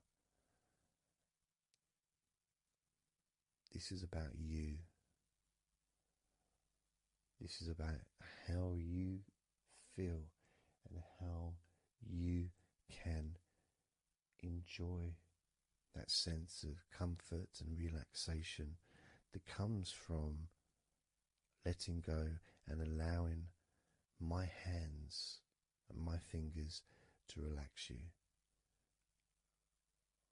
by massaging your body.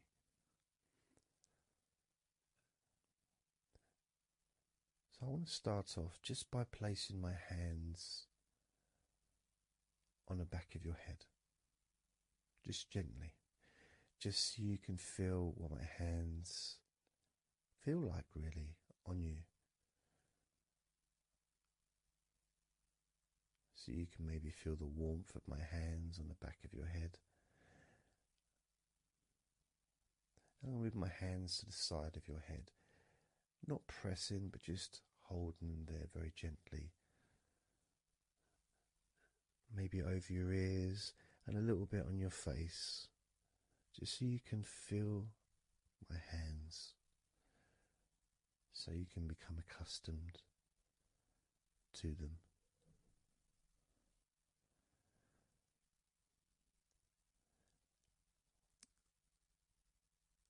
And now put my hands on the back of your head again and gently let them slide down onto the back of your neck.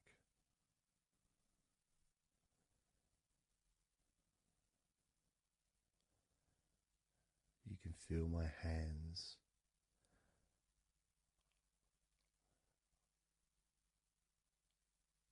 gently stroking the back of your neck to start with,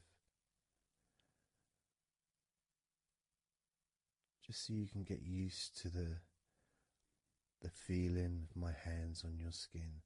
Get accustomed to it.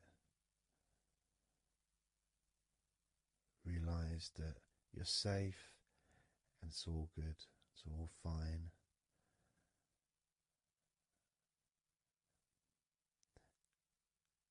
And I'm going to start gently massaging the muscles in the back of your neck.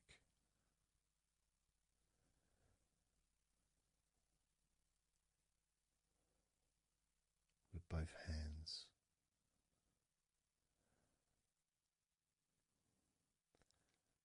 Now, this is a very trusting situation, really, because our necks are so fragile, and to have someone have their hands around your neck in that way can sometimes be problematic for people, which is why massages are quite good, because it allows you to relax and to get in touch with trust, to feel peaceful and calm.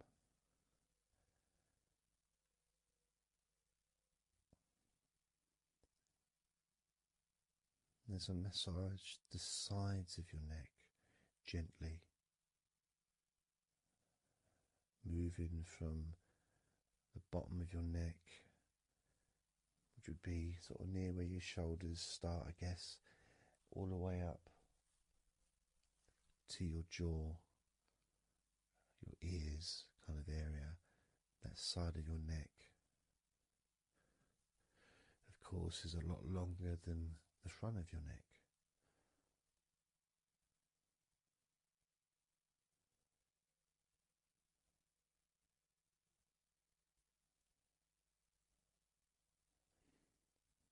And then massaging the back of your neck, especially that area where perhaps we hold tension.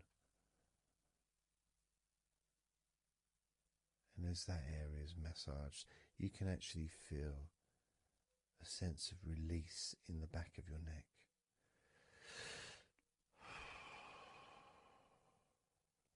And maybe you can breathe it out as well. Notice how it feels. Notice how you feel.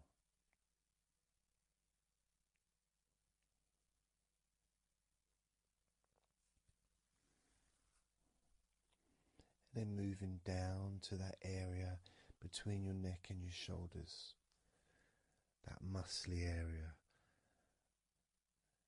starting to massage that area on both sides. I mean, this would be the area that a lot of people would massage if they were going to give you like a shoulder massage. Even that's not technically the shoulders, but it's all the muscles that lead to the shoulders, from the neck. And again, that can hold tension and stress. And when massaged, sometimes a nice deep massage is useful. And you decide how deep that massage is.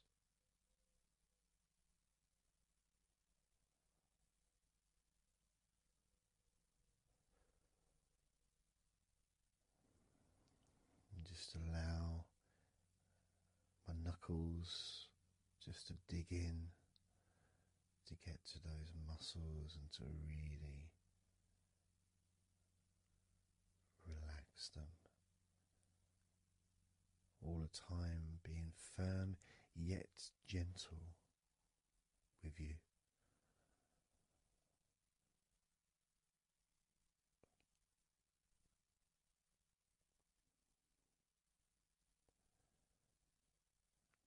And just stroking down that area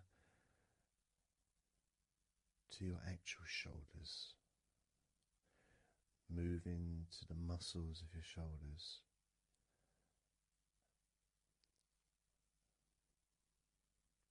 And maybe initially just pulling up the shoulders a little bit off the table, just to give you a little bit of a stretch, but very gently.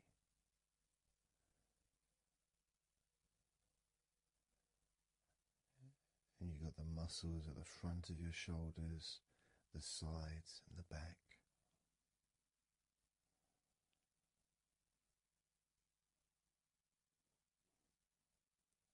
Again, this is a part that can really take quite a bit of pressure, quite a bit of needing, if you wish, to really release the tension, to really get into those muscles, and you can let your fingers in there and it can feel really nice. Sometimes just being stroked gently or being massaged quite strongly can all be beneficial to the relaxation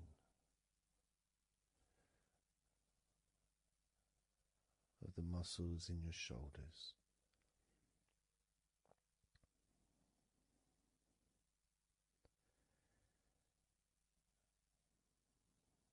Now, as we move down your arms,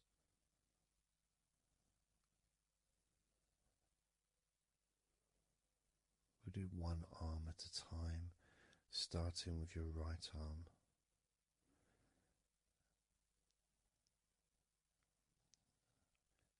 What I'll do is I'll just lift your arm up, just hold it to the side of you. Don't worry, it'll still be attached. And I just massage the tops of your arms.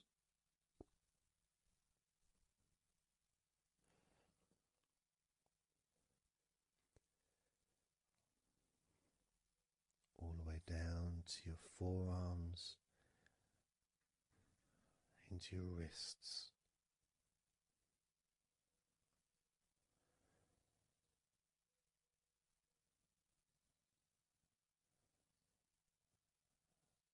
Gently massaging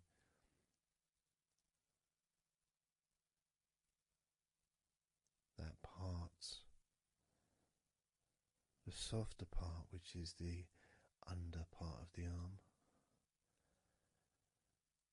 which leads to the crease in your elbow, the inside.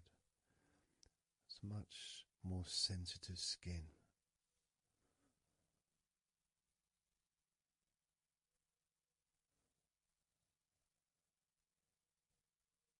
Sometimes just having that stroked can feel really nice, pleasurable and relaxing.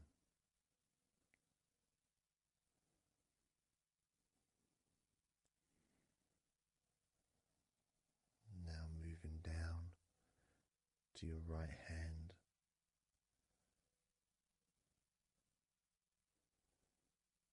Just holding your hand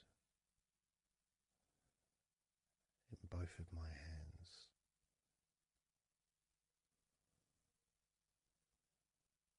Just pressing gently on the back of your hand and stretching your fingers ever so lightly.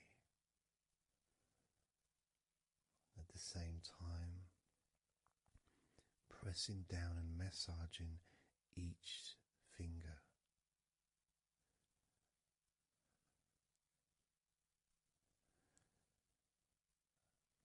And then starting to massage the palms of your hand.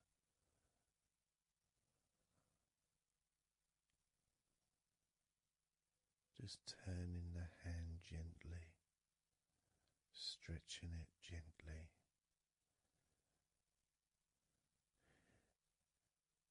And actually having your hand held can really be an emotional experience sometimes, even if it is with a stranger, someone you don't know very well, like a massage person or a therapist, maybe, because it's intimate.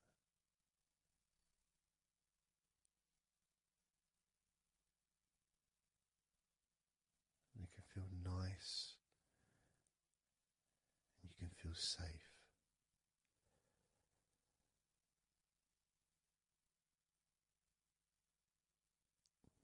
And as I put that right arm back down where it was,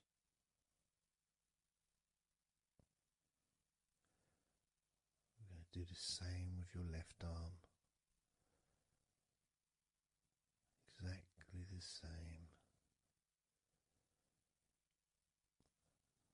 Massaging the muscles in your arm all the way down to your wrist. Stroking the inside of your arm.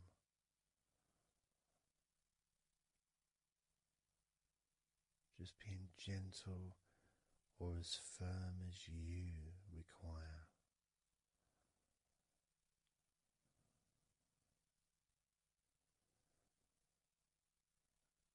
And then massaging your left hand.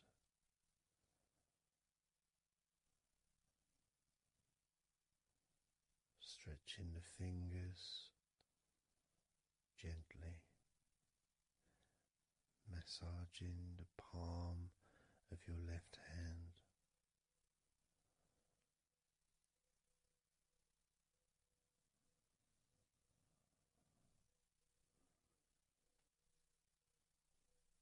You can feel so relaxing.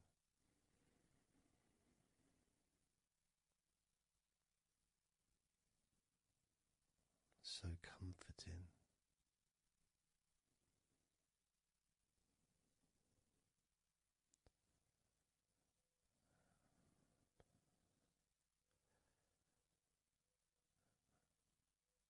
Now just rest your left arm back down.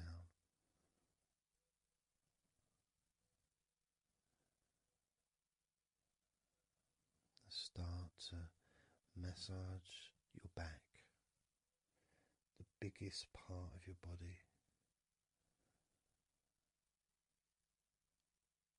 Starting at the top, starting again where we already have been, that area at the top in between your shoulders, near your neck, going back and massaging that area again, but this time moving downwards.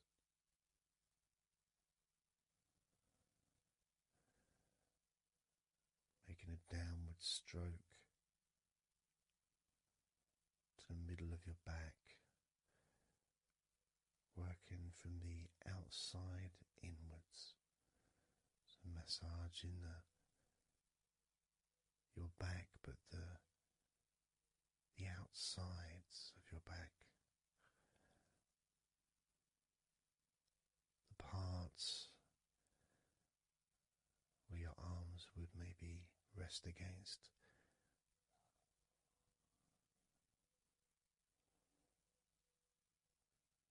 Almost the part that connects your front to your back.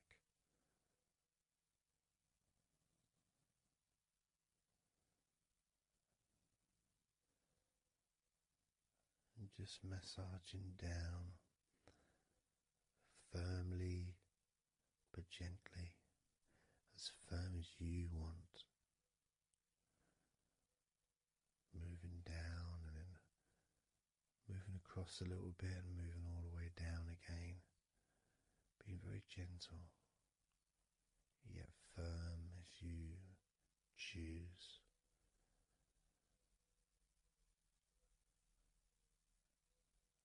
Eventually we get to the spine. We can massage the muscles on either side of your spine from the top of your neck all the way down to your lower back.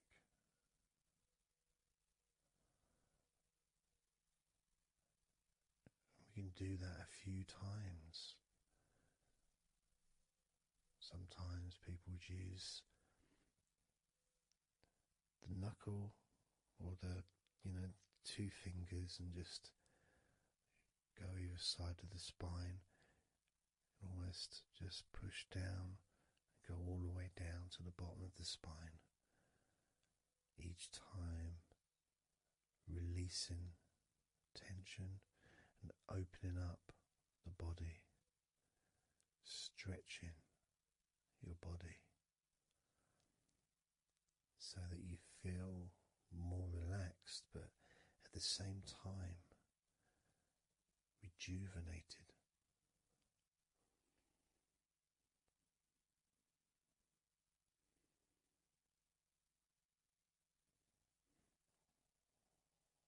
And now I'm going to move to one side, to your right side, and from the bottom of your ribs to your pelvis, I'm going to massage that area of your back. I'll stretch over the other side and I'll pull the muscles gently and massage and push from one end, that side, all the way to my side, to the middle, in fact, to where your spine is. Massaging that side of your spine, the opposite side to where I'm standing. It's almost like kneading bread. There's that big area which is firm, yet lots there to massage.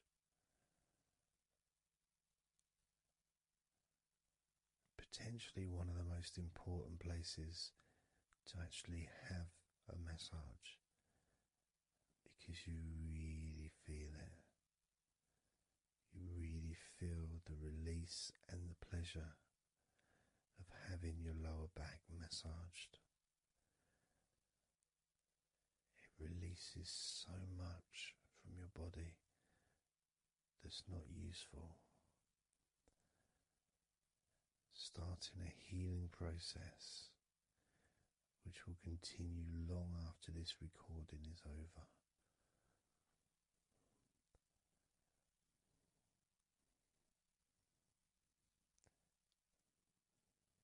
And massaging this part of your body not only feels really good for you, but it's actually fun to do, because it is, as I said, like kneading bread. It's a part that you can really get a hold of and really massage deeply, if that's your choice.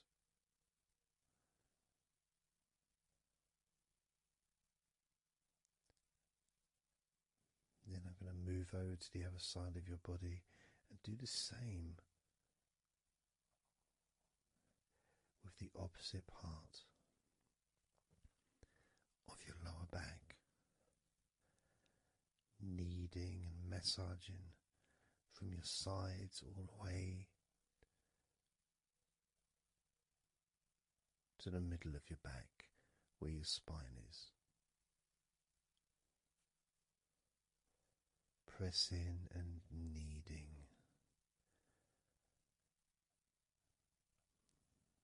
firm and gentle at the same time. It feels so releasing.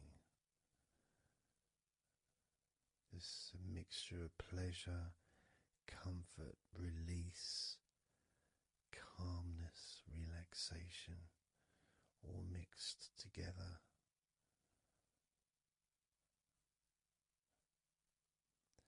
Plus there's that feeling from your stomach as it's being stretched. Even though you're on your stomach now, you can feel it being stretched because that whole area is connected to your stomach.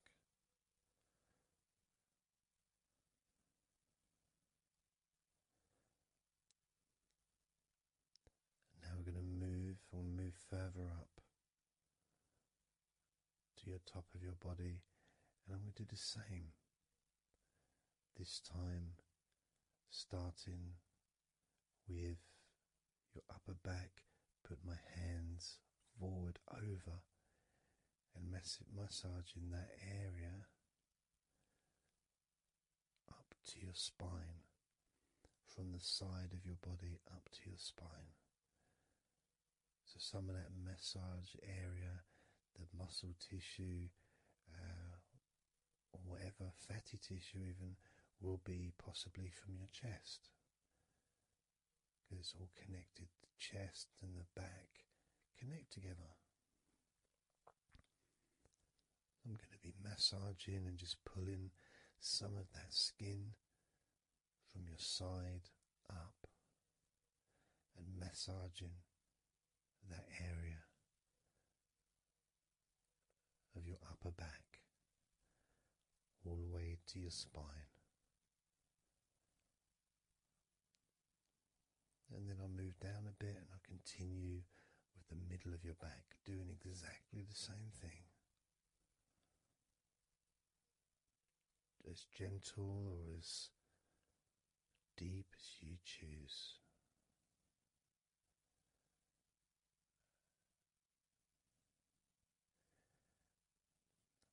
Now I'll move the other side again and do the exact same thing with the top of your back on the other side, from pretty much underneath your arm area, really,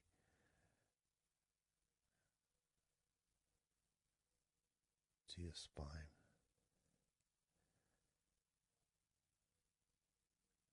And then continuing that all the way down, including your middle of your back.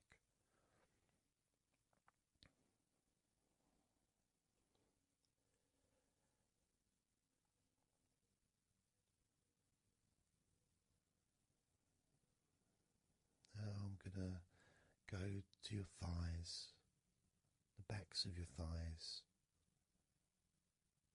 and the sides of your thighs. Starting with your right leg, massaging the back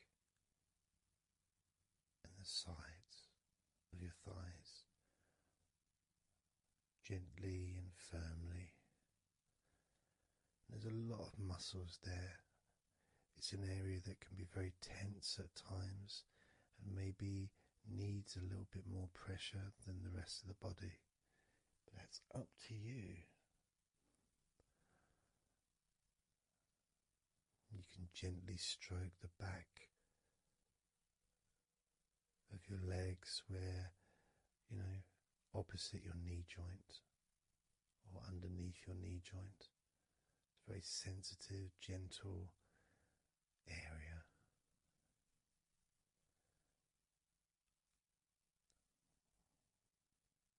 And working down to your calf muscles, massaging your calf muscles thoroughly and deeply if you choose, using both hands and fingers, digging deep.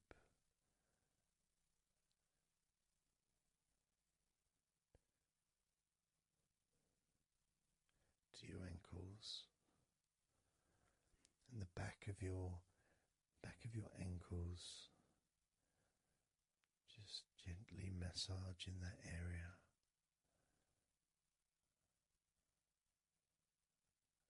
Maybe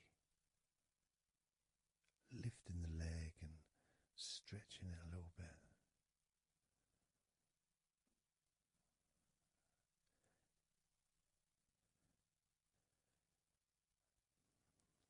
Moving to the right foot.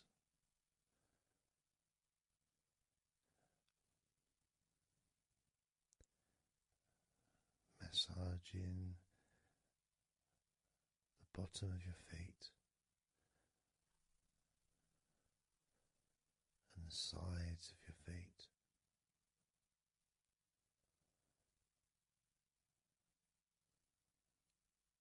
gently but firm enough so they don't tickle.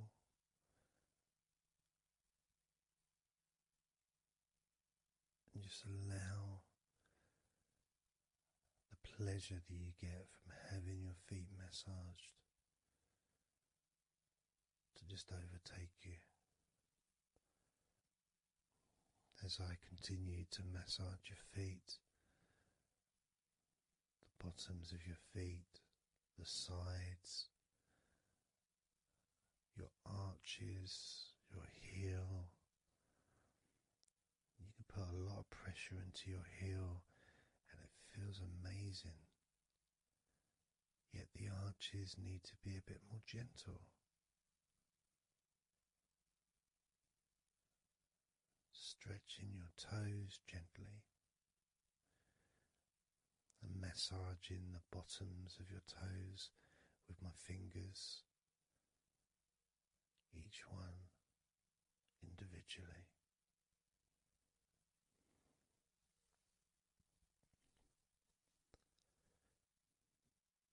Moving over to the left leg to do exactly the same thing. Starting at the top of the thighs, working the back of the thighs and the sides, massaging deeply and gently that whole area, working all the way down.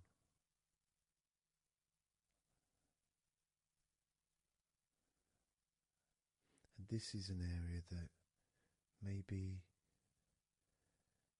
you could like to spend more time relaxing and massaging. So perhaps if you wanted, I could make a future recording where I spend more time on one particular area.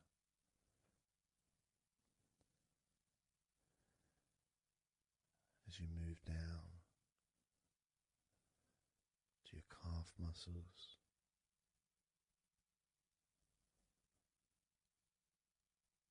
massaging your calf muscles firmly and gently.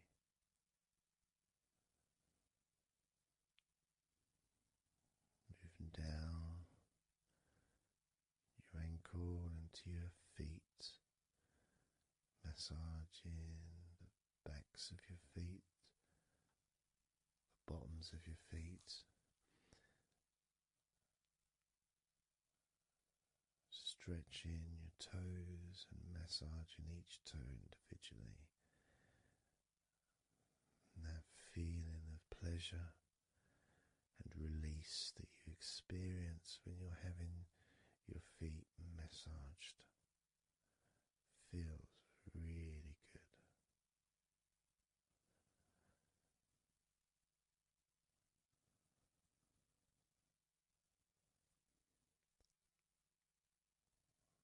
Now,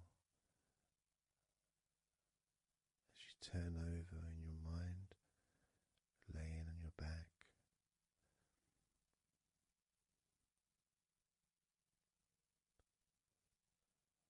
I'm just going to start again at your neck area.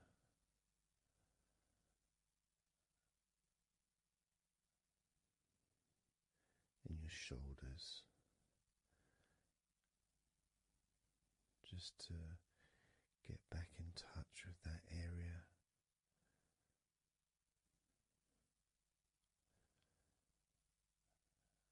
And as we move up,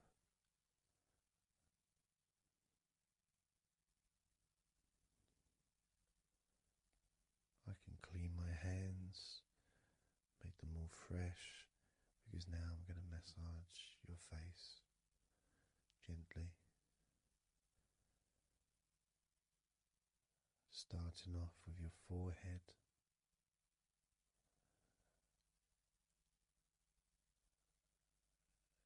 your eyes are closed, and I can just stretch your eyes a little bit, pushing up on your eyebrows,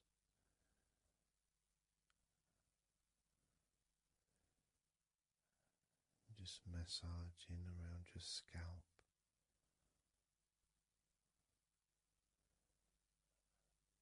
massaging down your cheeks, around your ears,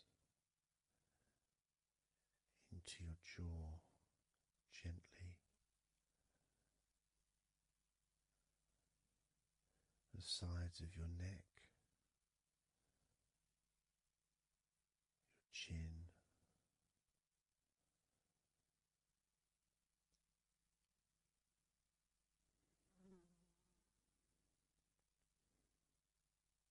then just moving down from your neck down to your chest, starting by massaging the very top of your chest, where the collarbone is, either side of the collarbone.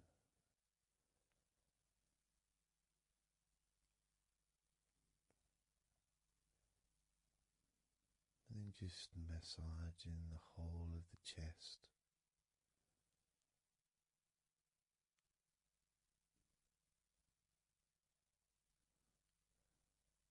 Moving the chest around.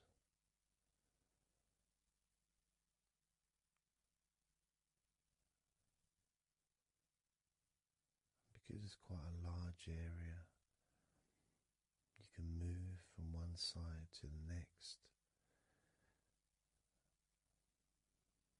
moving my hands from underneath pretty much where your arms are,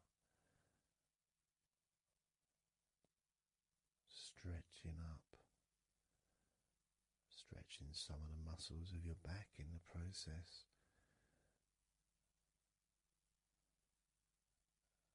Moving up over your chest,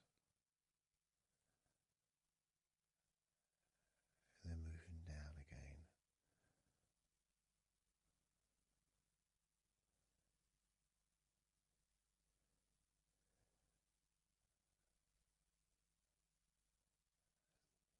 Then allowing my hands to just massage gently and slide down towards your stomach, starting in the middle of your chest. And then gradually my hands moving apart and massaging and sliding at the same time, moving down to just below your rib cage.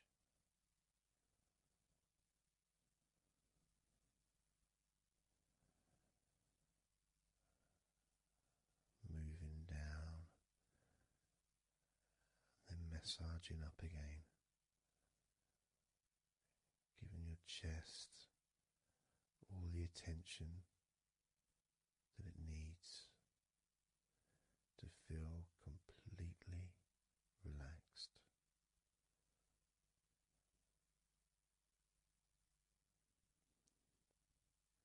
Remembering that I'm also going to be focusing on your sides as well, an area that really doesn't get much attention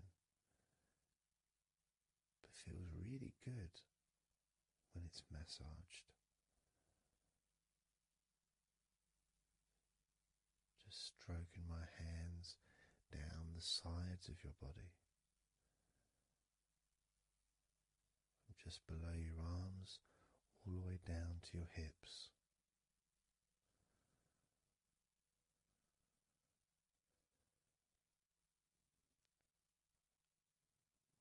Now moving to your stomach area, I'm going to stand one side of you like I did when I did your lower back. I'm going to do a similar process of just stretching the muscles from your side gently, massaging from one side to the next, moving that whole area ribs all the way down to below your belly button.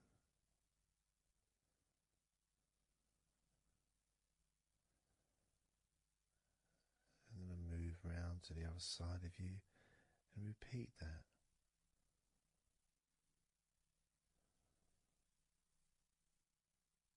Process of relaxing deeply, calmly.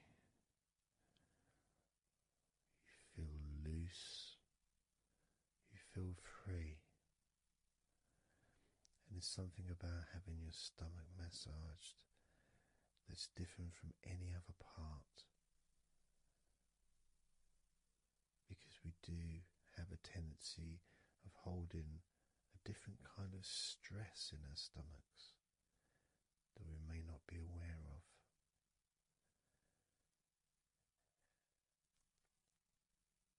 As I now massage your stomach, the front of your stomach, making circles around your belly button,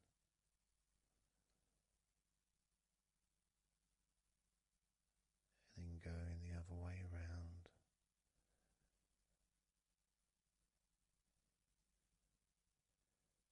There's a gentleness and a freedom that comes from feeling how you're feeling.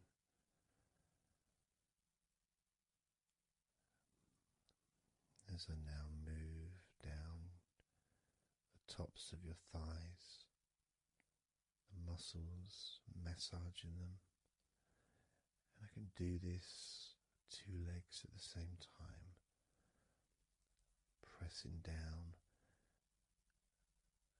massaging deeply those muscles in your thighs, the front of your thighs.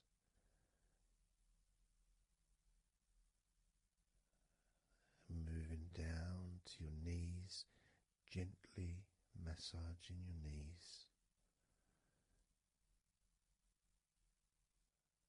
Sliding down your shins, putting pressure on either side of your shin, gently, softly but firmly. Moving down to your ankles, stroking the tops of your feet.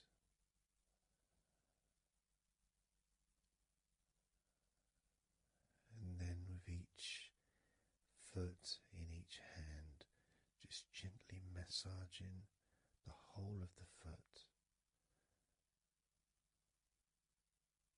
The top, the bottom, your heel, your ankle, your toes. Massaging every part of your feet. It feels so good just to let go and enjoy the process.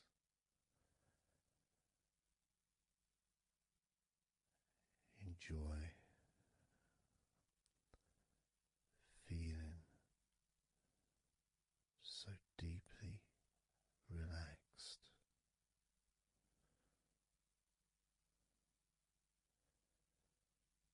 So much comfort and so many feelings that come just from touching your skin.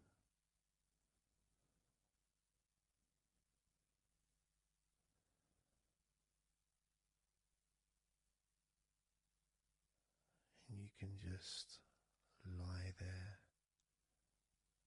for as long as you choose,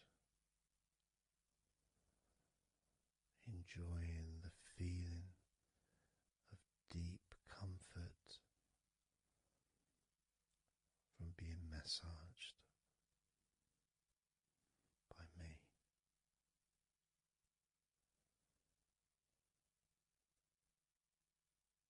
Enjoy feeling deeply relaxed.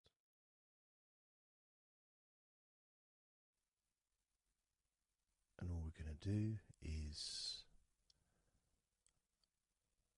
blow out some candles in your mind.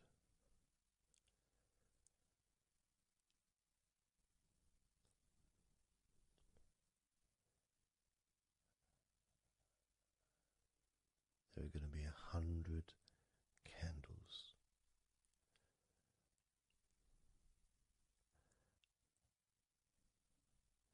And you're going to blow each one out individually, one by one, starting at 100 as I count down,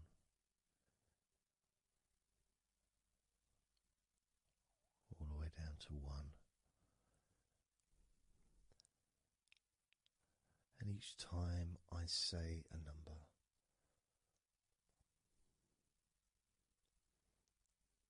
you can imagine that candle in front of you, and I'd like you to actually physically gently blow that candle out.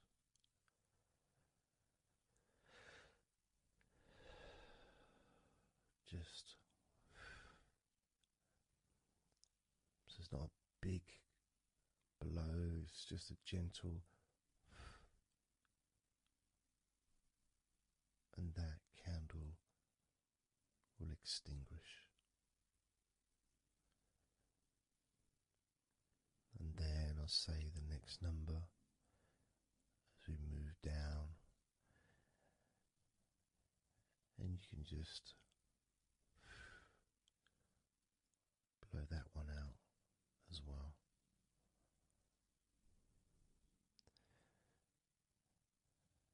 And as we move down the numbers,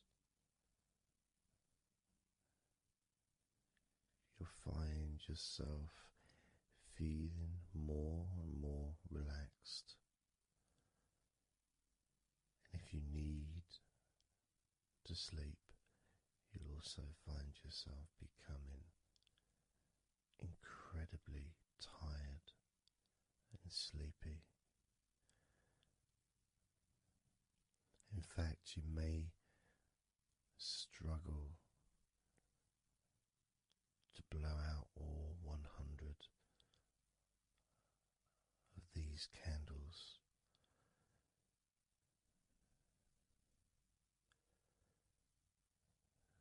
As you feel more and more deeply relaxed,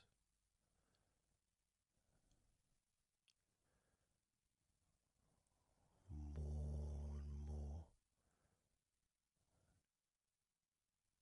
deeply tired, and the further you go down, the more your mind starts to drift.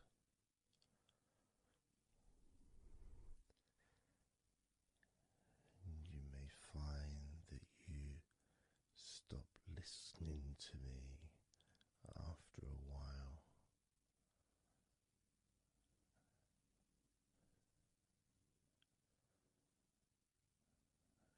And even though there may be background sounds where you are, you'll be aware of those sounds at the moment.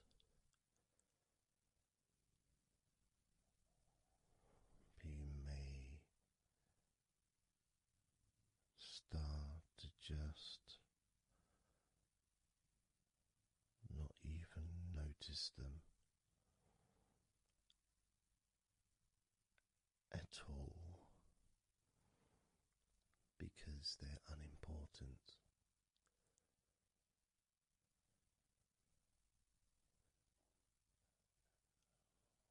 Where I am, I've got the sounds of the birds. There's Horace the pigeon likes to say hello sometimes, and there's the odd plane that goes by, maybe traffic and trains in the distance.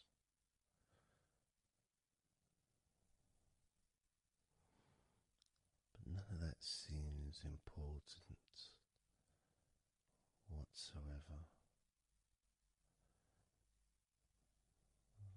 The more candles you blow out, the less important anything is. The more candles you blow out, the further you seem to move away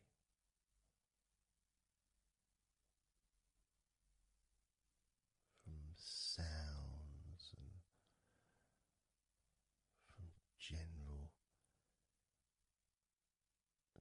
day-to-day stuff. Seems to just move away on its own as you feel more calmer with every candle you blow out.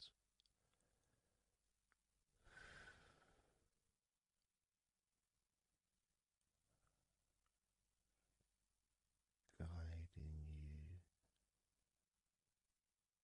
to the next number that you hear me say,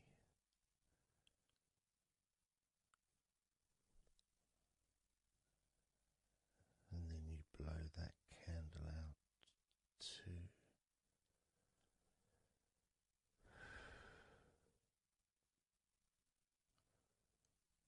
So easy, so simple.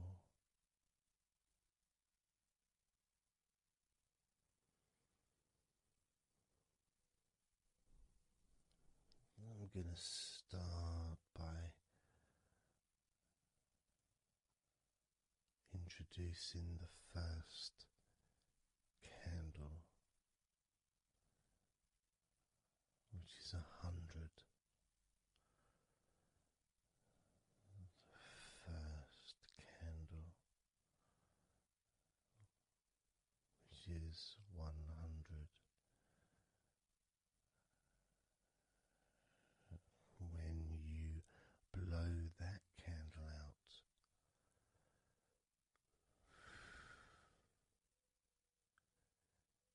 you'll find immediately a slight change in how you feel.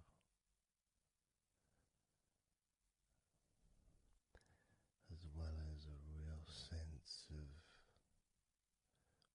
positivity growing within you.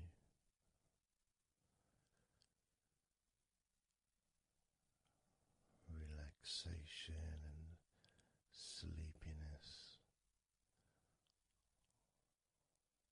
expanding.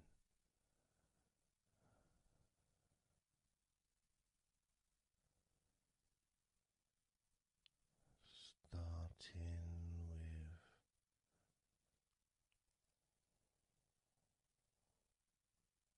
100. Blow out that candle now.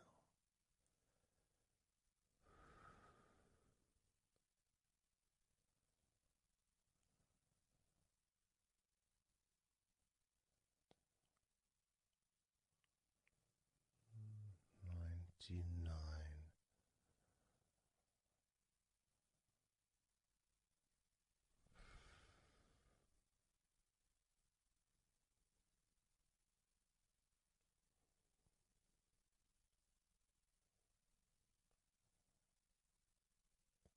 Candle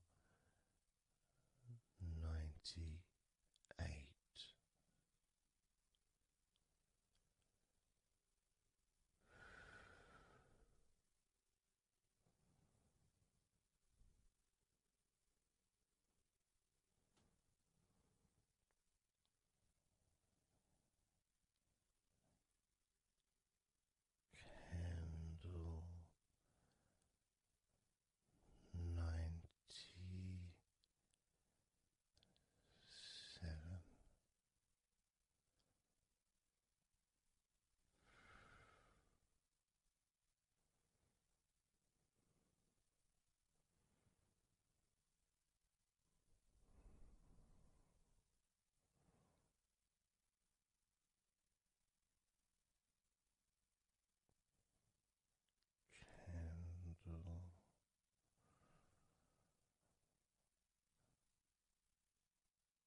83.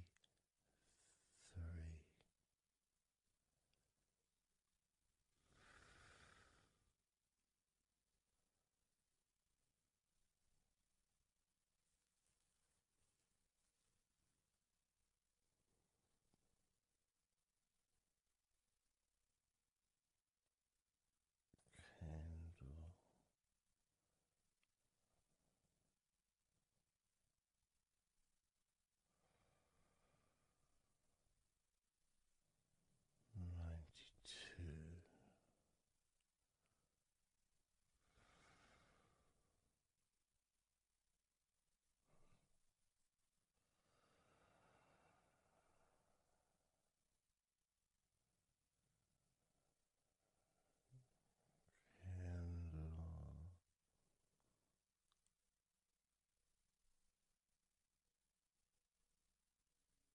Candle 91.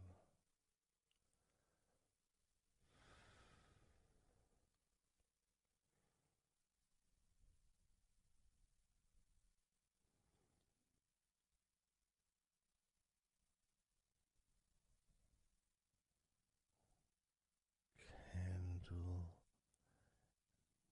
90.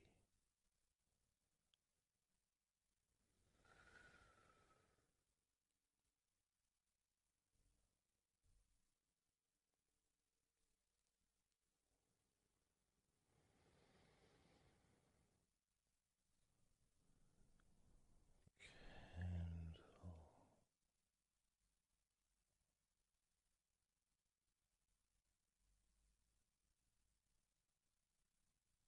89.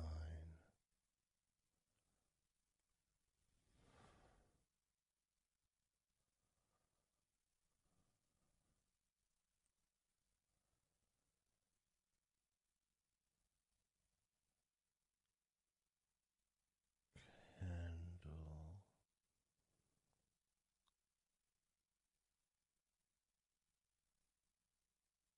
88.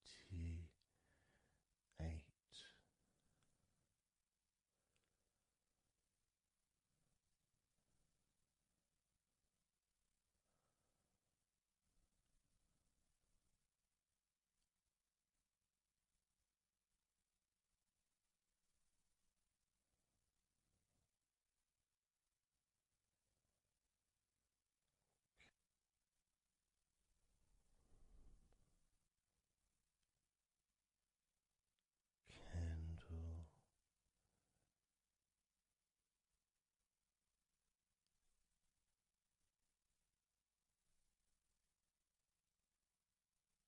87.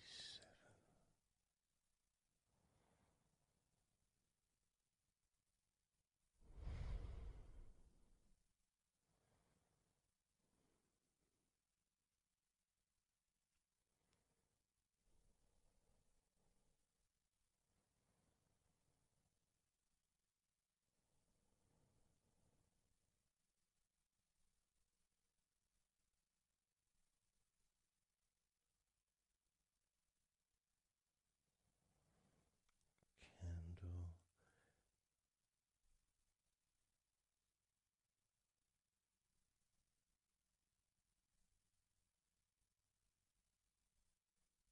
86.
78.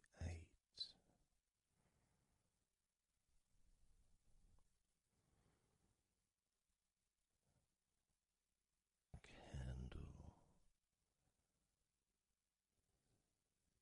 77.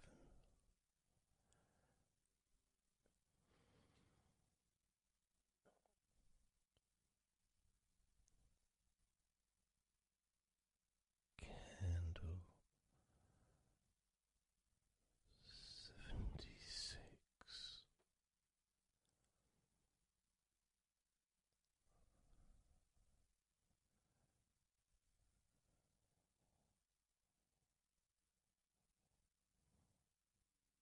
Candle 75.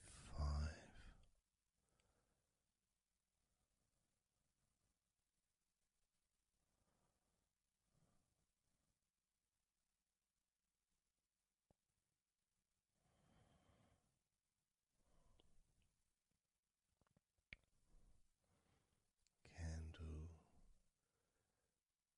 74.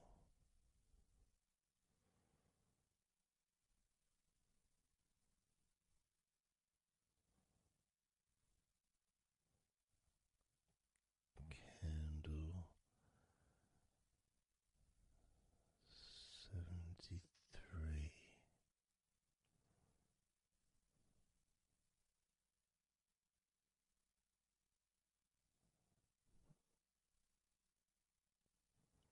Candle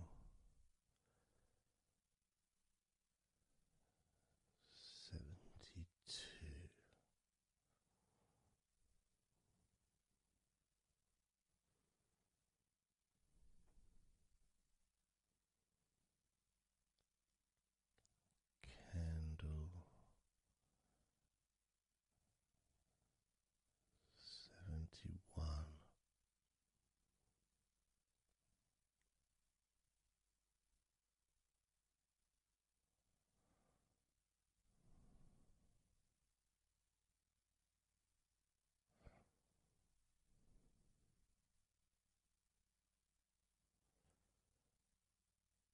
Candle 71.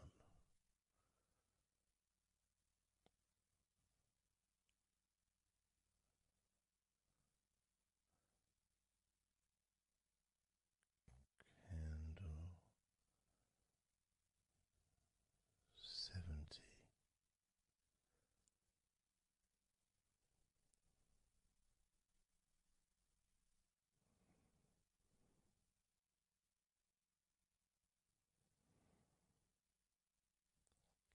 Candle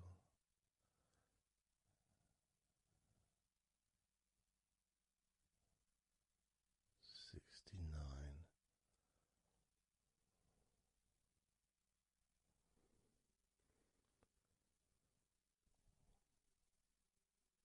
Candle 68.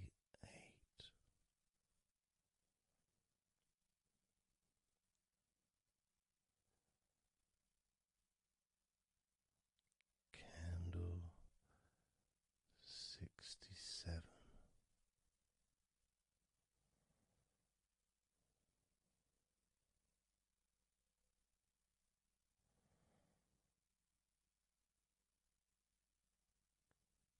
Candle 65.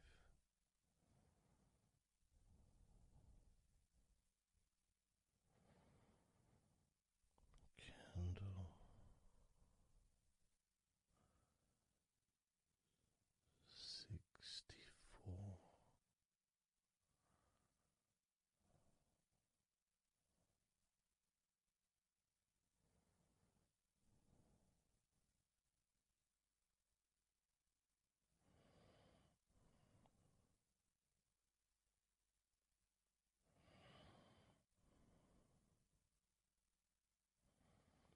Candle 64.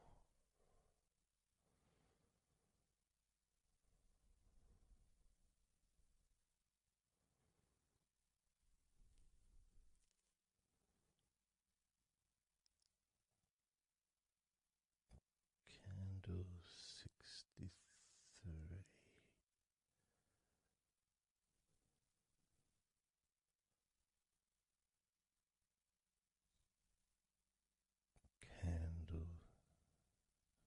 62.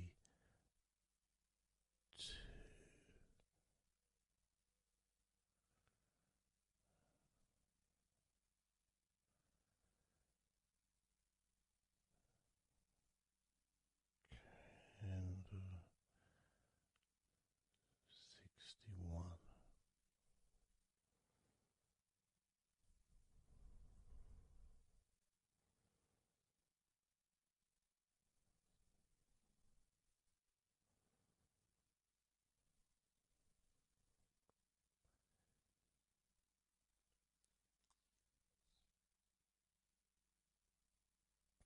Candle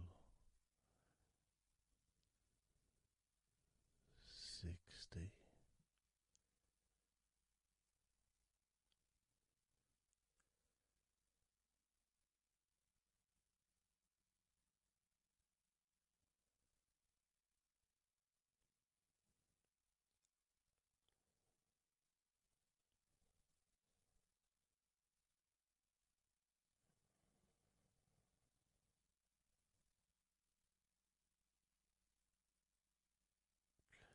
Candle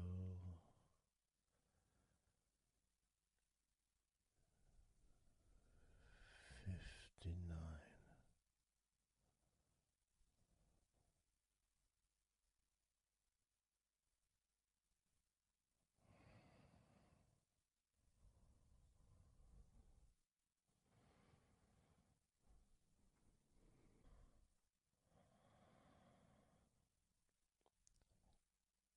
Candle 58.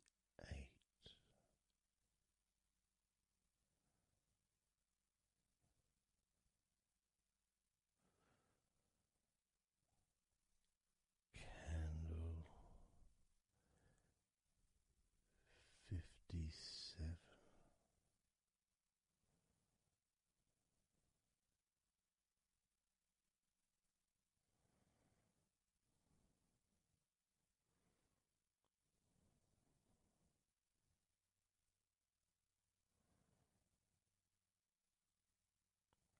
Candle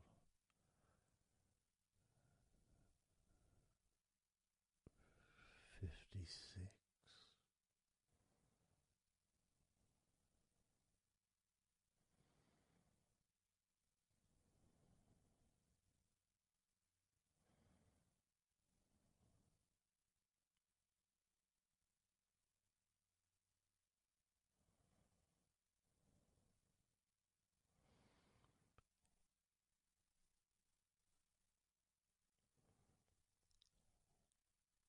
Candle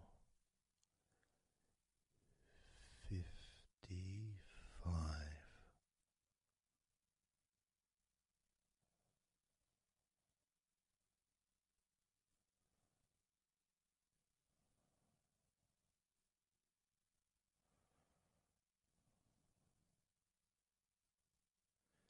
Candle 54.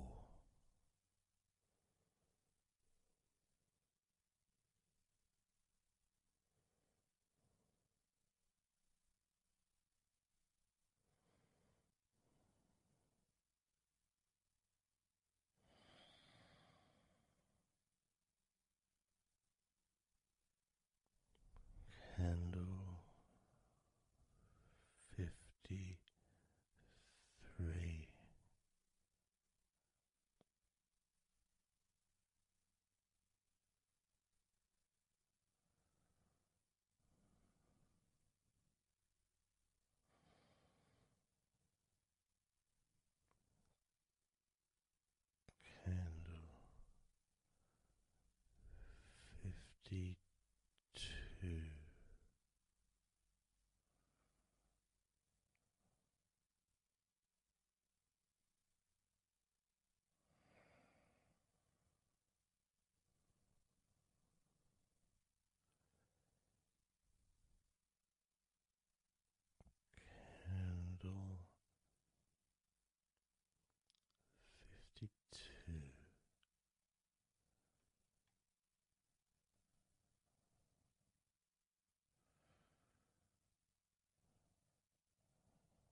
candle 52.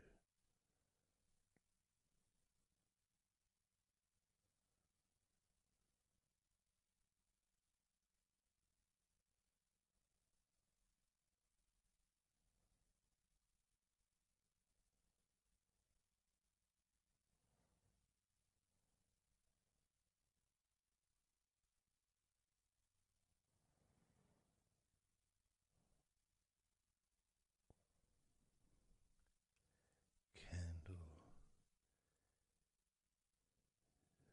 51.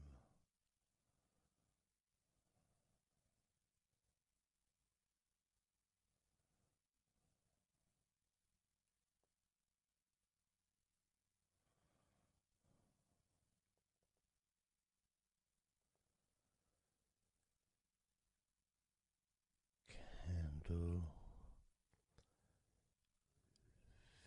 50.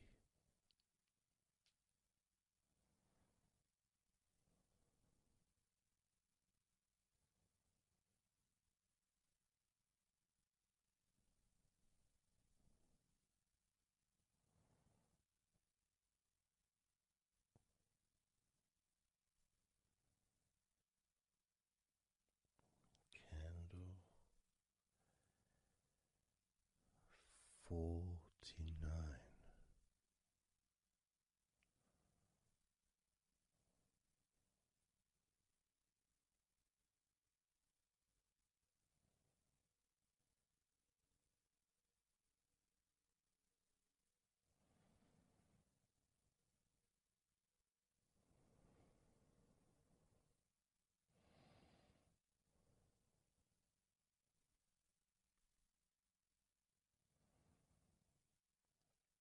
Candle 48.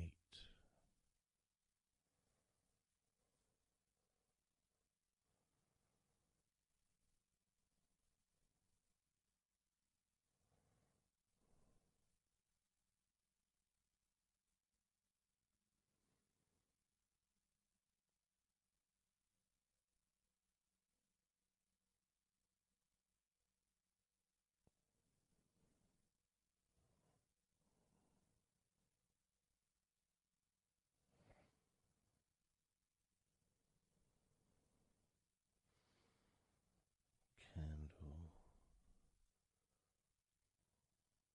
47.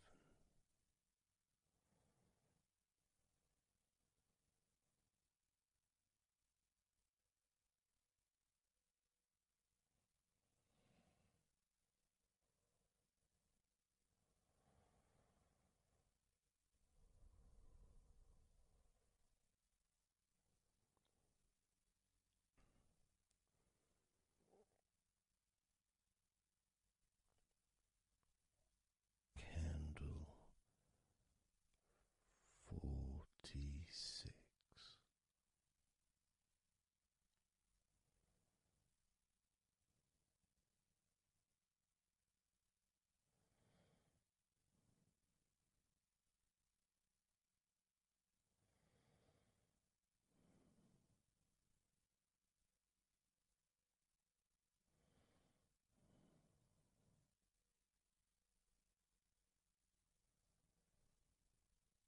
Candle 45.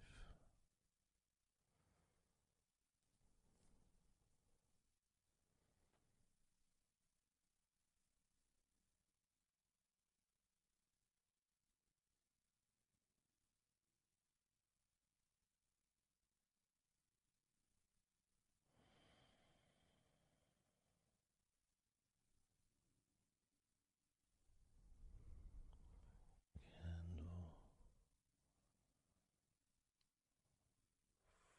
42.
10.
those thoughts, worries, concerns about the past, thoughts about the future, and even things you've been thinking about today. Just let it all go, because none of it is useful in this moment.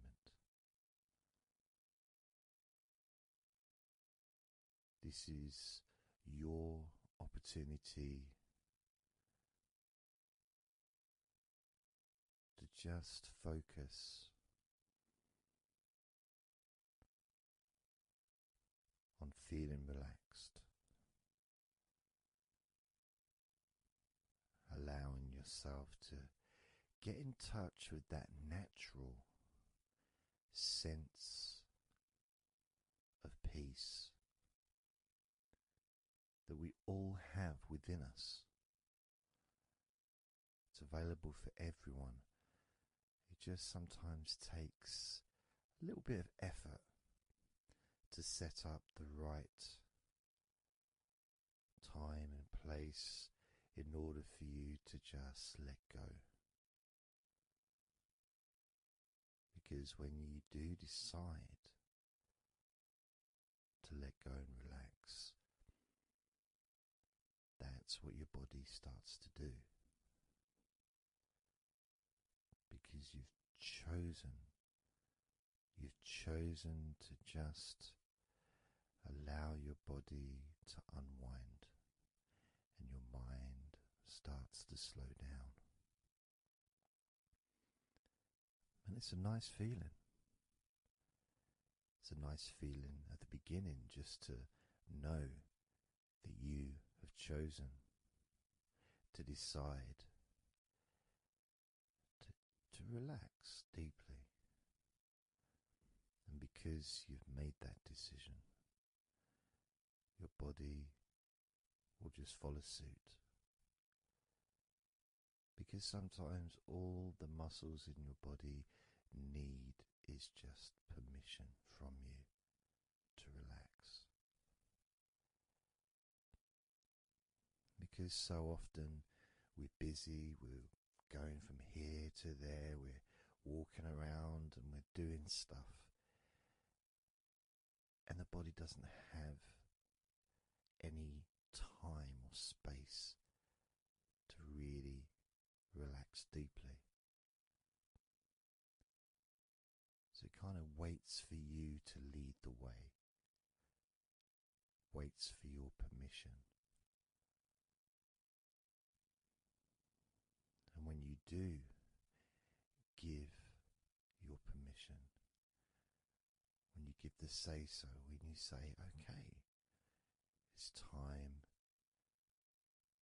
for your body to let go completely and relax totally,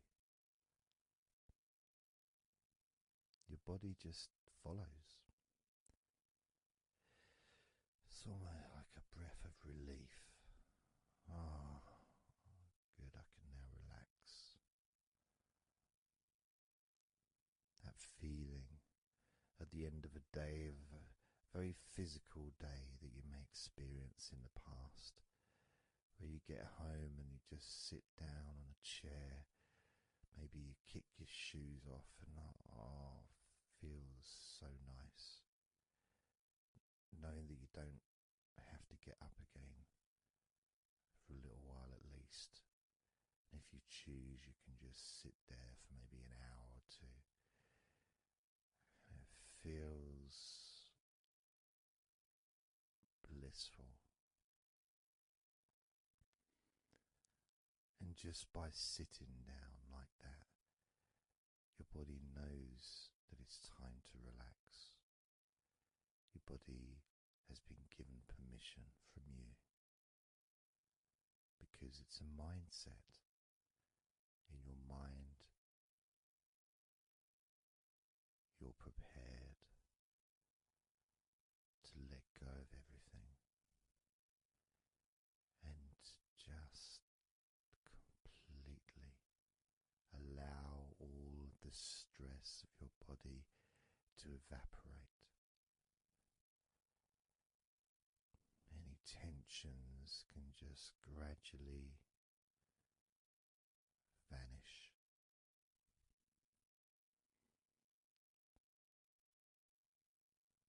It's almost like magic, really.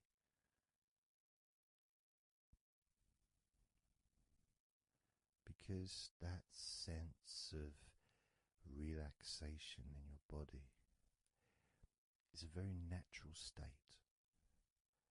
It's not something unusual. It may feel unusual when you first start to relax if you haven't really spent a lot of time focusing and giving yourself this space to let go completely and relax. It may seem almost alien, but it isn't. It's actually the most natural thing in the world to let go completely, to relax totally. The most natural thing in the world to allow yourself to feel really calm in your mind. And it is almost like a literal unwinding. It's like you press a button and all the tension just releases. And it's like a wheel, like a cog, like the inside of a clock just unwinding. And it's almost like you could see the little wind up knob that's used just going the opposite way that you would use to wind it up. And the energy, that frenetic, stressful energy, gradually winding down, losing its power, losing its strength, as the sense of relaxation becomes stronger and deeper. And you may find that the more relaxed you feel, that your mind starts to wander. Maybe you seem to stop listening to me for a while and your mind goes somewhere else, and then you realize you're listening to me again. And that was just your mind drifting to sleep, which is quite natural, because sometimes when we're stressed and tense, we may not actually be aware of what we need, what we physically or emotionally need in this moment. But when you allow your body and mind to relax completely, and you let go of all thoughts, concerns, worries, ideas, all letting them go, allowing them to drop onto the floor.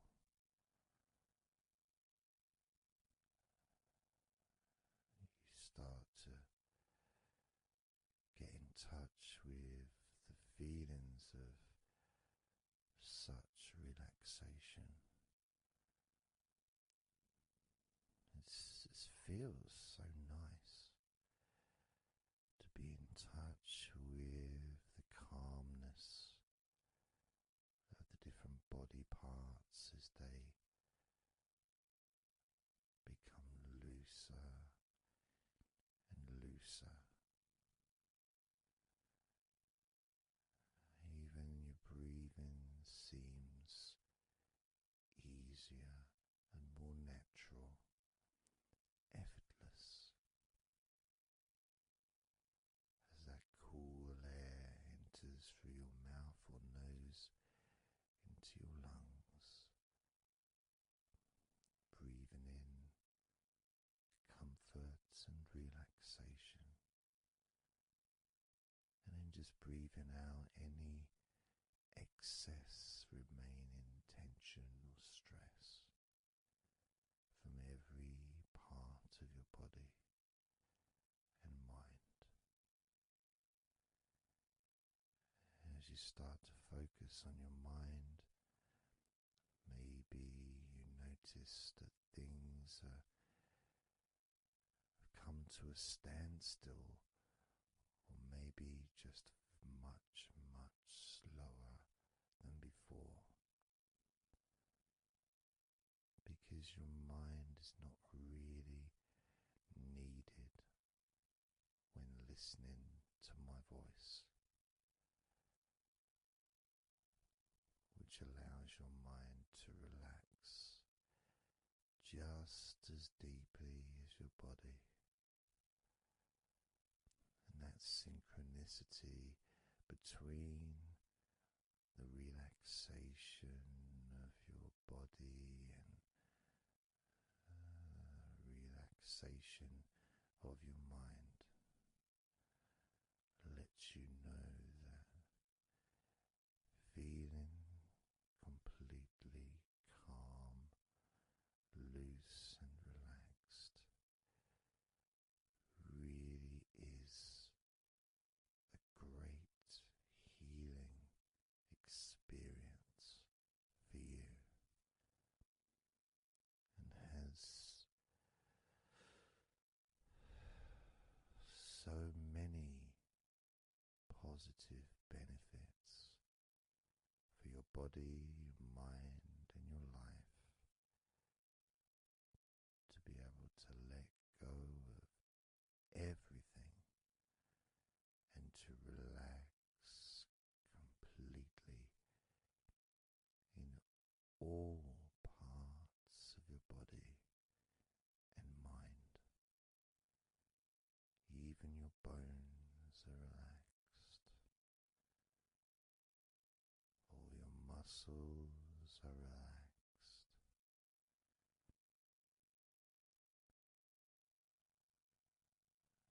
Even the skin that covers your body is relaxed. Every hair that you have is also deeply relaxed.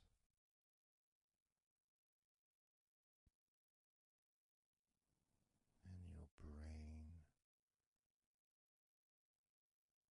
really starts to feel the benefit of this healing relaxation.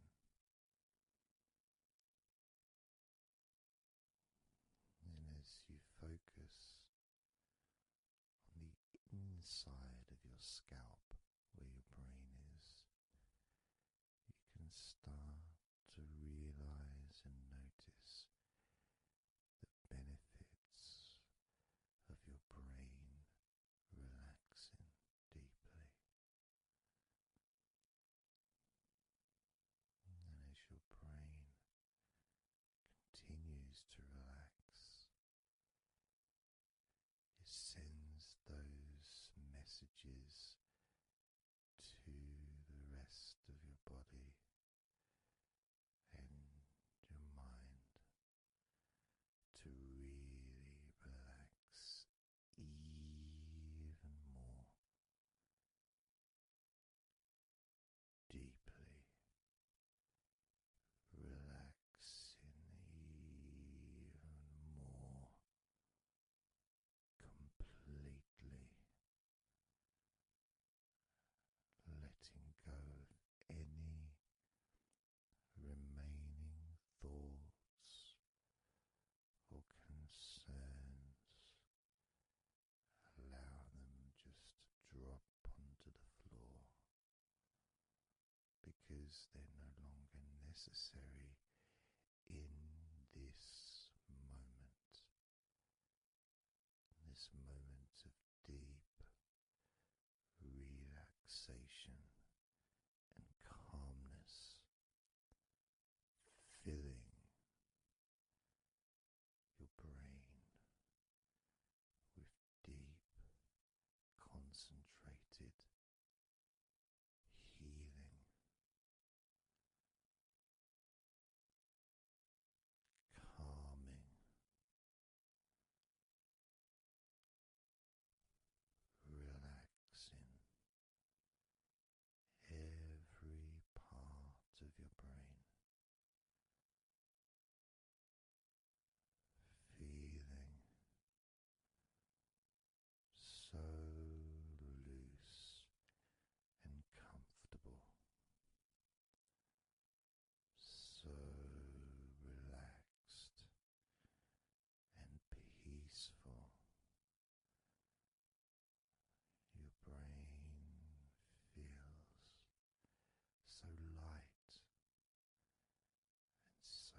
those ever increasing sensations of comfort that are spreading throughout your body, relaxing each and every muscle of your body even deeper, even deeper, much more deeper than before, much more comfort spreading through your body and your mind, feeling so peaceful and calm, so very, very peaceful in every part of your body, letting go of everything,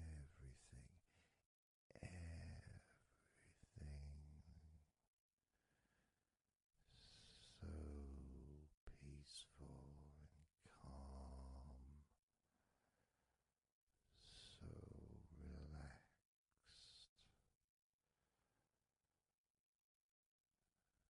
With every second that passes, you feel deeper and deeper relaxed, deeper and deeper relaxed,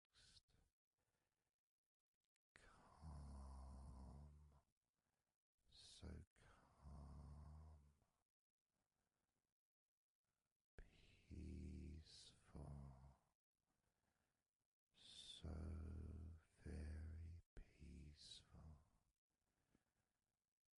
from your head down to your toes, such peace and comfort growing all the time, such peace and comfort spreading through your body and mind, deeper and deeper,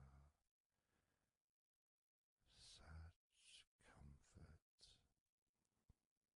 spreading and sinking deeper into every muscle of your body, so that you feel amazing, so relaxed, so peaceful, so relaxed and peaceful, letting go of everything. We're going to do a body scan, focusing on firstly how you feel in your body, not trying to change how you feel, not trying to relax, not trying to move away from any discomfort or stress or tension, but just accepting, observing and accepting how you feel in the different parts of your body. Just allowing yourself to be exactly as you are, to notice, to get in touch with how you actually feel in this moment. So we're going to start off by focusing on your hands. Just be aware of your hands.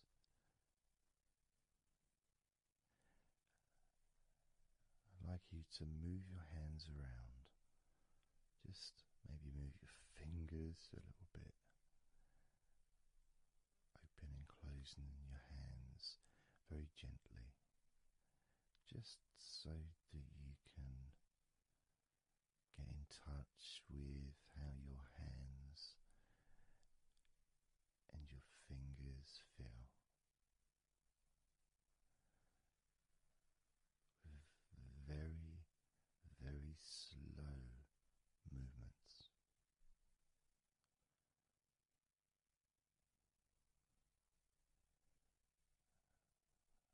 Focusing now on your feet. And if you can, just do kind of an equivalent with your feet as you've just done with your hands. Maybe turning your ankles, moving your feet around, moving your toes gently, but only very gently and very slowly. Noticing how your feet feel in this moment.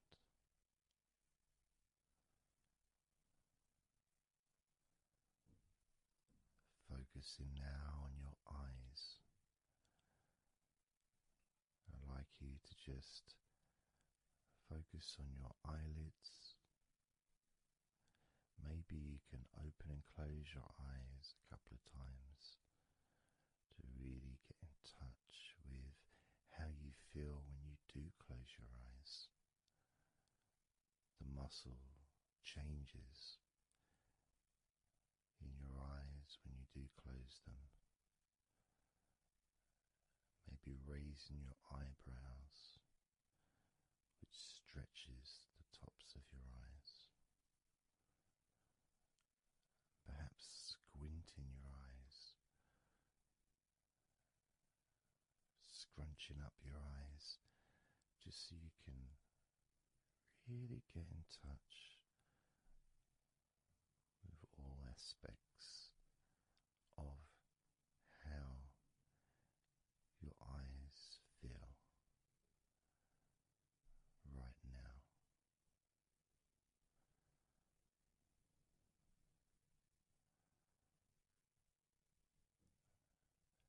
Now focusing on your thighs. And I'm going to just ask you to gently tense your thighs. Just very, very gently. Just enough so you can become more attuned to the physical sensation of your upper legs, the front of your thighs and the backs of your thighs. Noticing and observing how your thighs feel right now.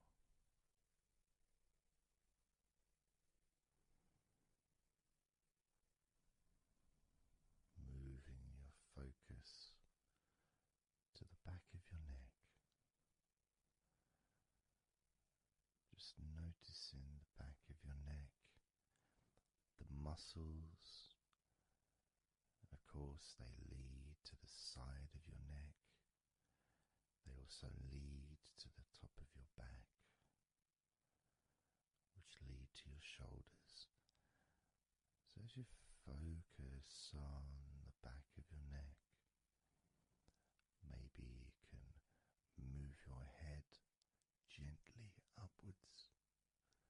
you're looking up, maybe moving your head down as if you were looking down, perhaps moving your head side to side, right to left, but only very slowly and very gently, not trying to force anything. It has to be very, very gentle, just so that you can be more in touch with the feelings, with the sensations, the physical sensations of how the back of your neck feels right now.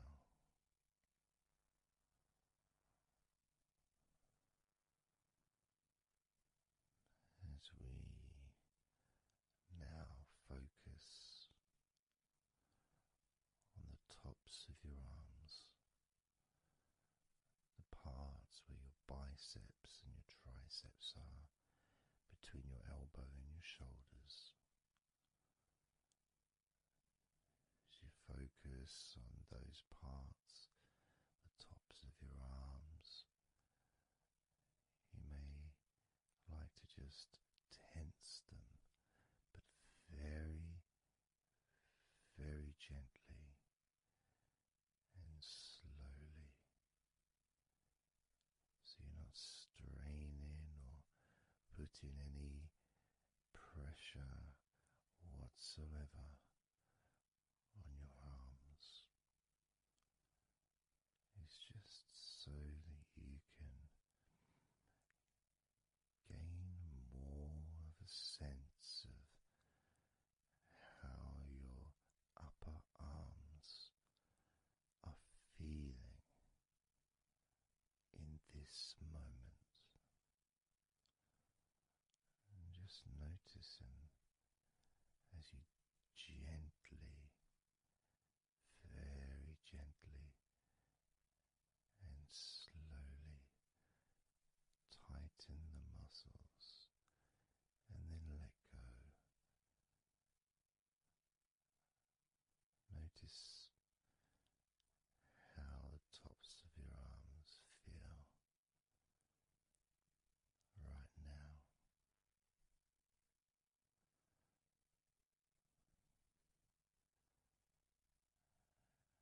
As we now focus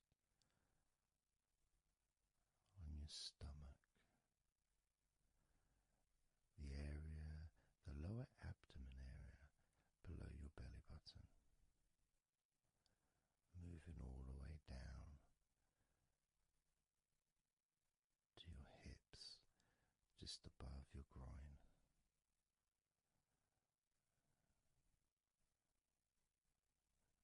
Maybe you're able to tense these muscles in that area very, very gently and slowly.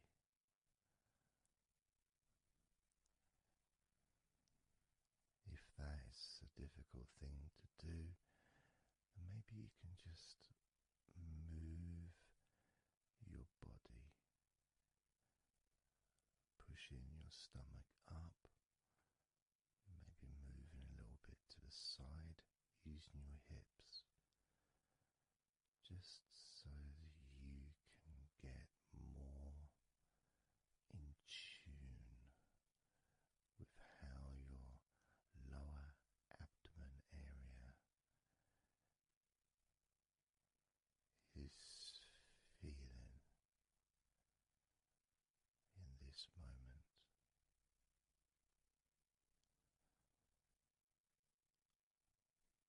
Just noticing the physical sensations of your lower abdomen.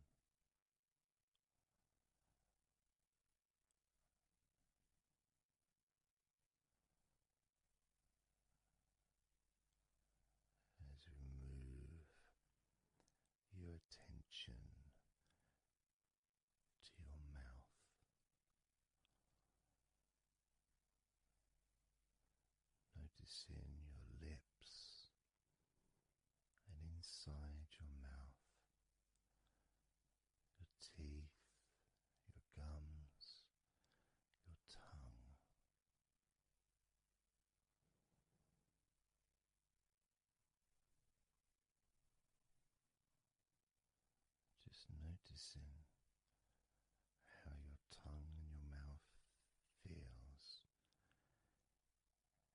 and it may help by moving your tongue around your mouth, moving it to your left, maybe pressing it gently against the side of your mouth, and then to the right, gently to the side of your mouth, perhaps pressing up against the top of your mouth, and then down gently against the bottom of your mouth. Always very slowly and very, very gentle, so that you can be aware of how you feel in your mouth area.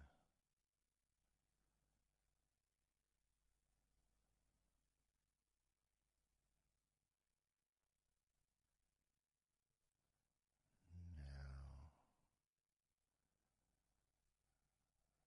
we're going to focus on your wrists.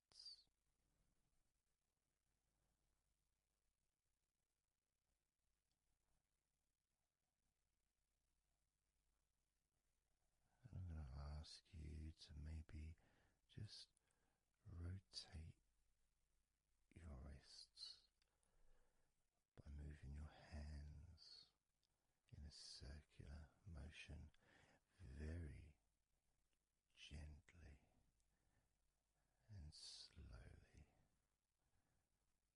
just so that you can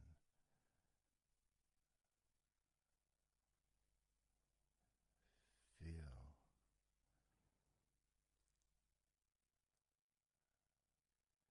the sensations that you are currently experiencing in your wrists. Perhaps moving your hands up and down, again very, very gently and slowly.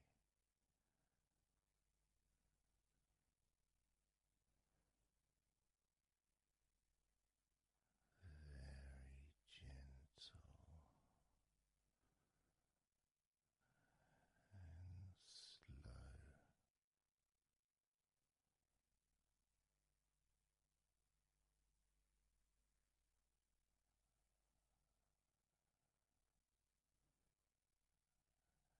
As we now start to observe your lower back,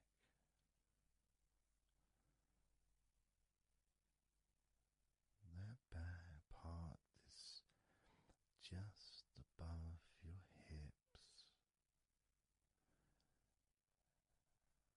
where your coccyx are.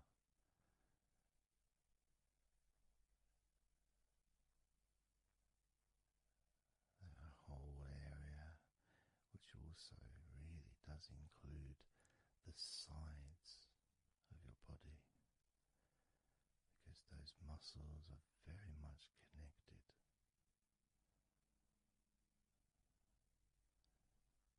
As those muscles also move into your hip area, connecting to your buttocks,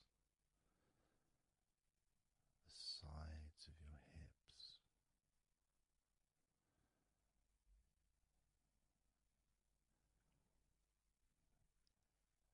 And if you're physically able to do so,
so, gently open your mouth,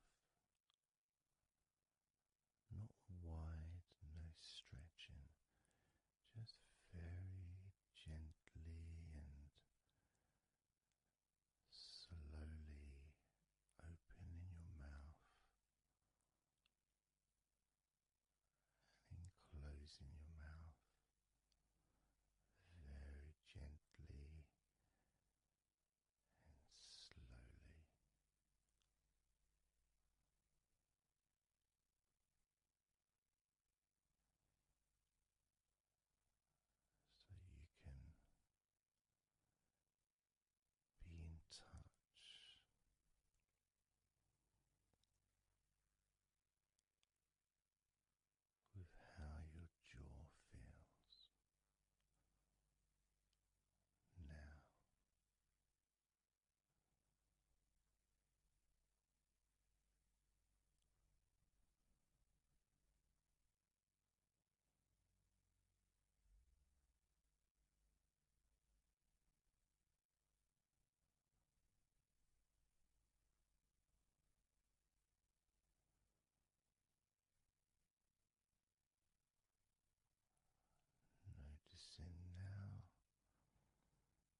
muscles and those bones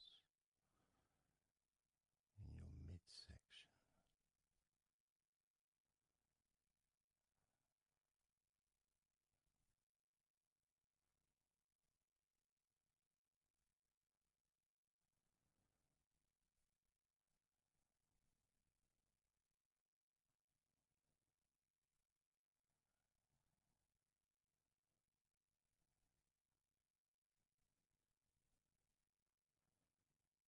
Just noticing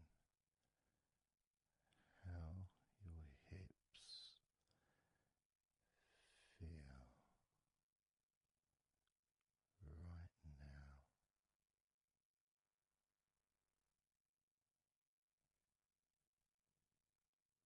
You can very, very gently move your hips, maybe side to side, very gently and slowly.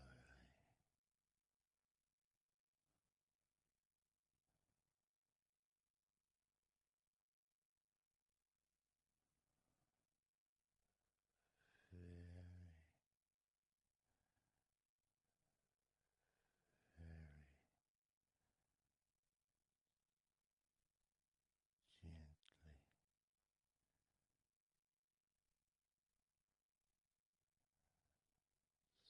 softly,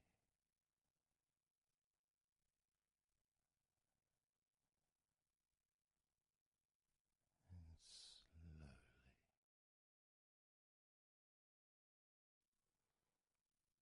Everything starts to slow down,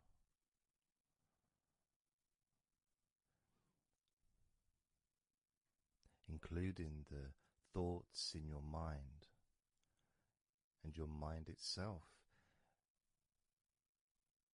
just starts to gradually, it doesn't have to be instant, but just gradually starting to, it's almost like time is stretching.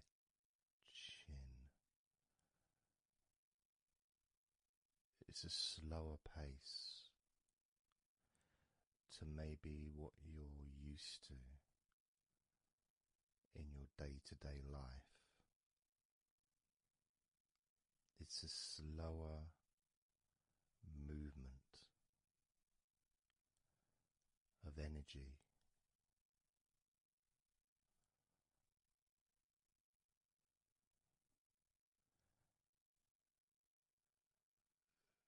Very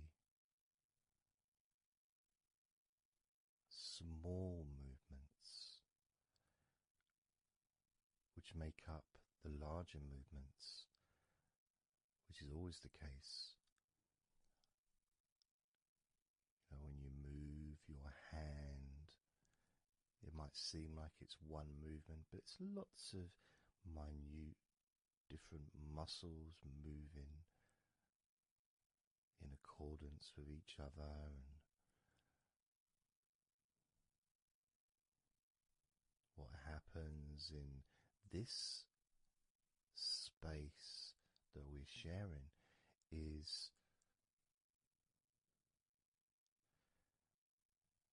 we move from that big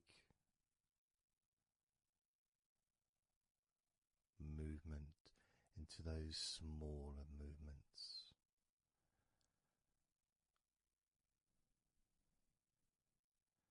Starting to focus on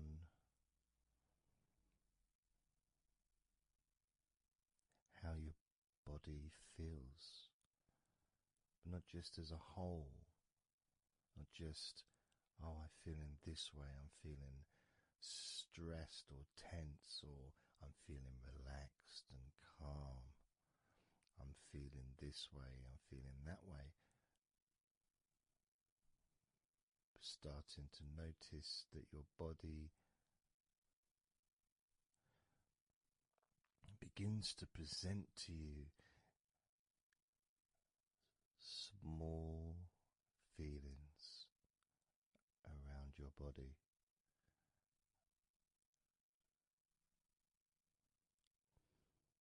Small physical sensations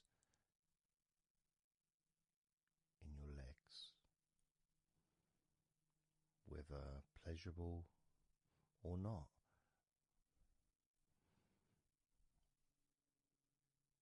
Maybe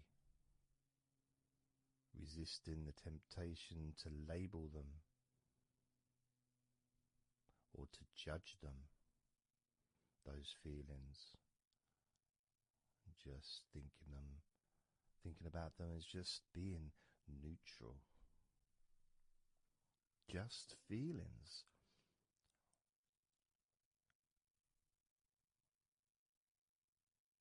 Not being particularly concerned, but just noticing what your body is telling you.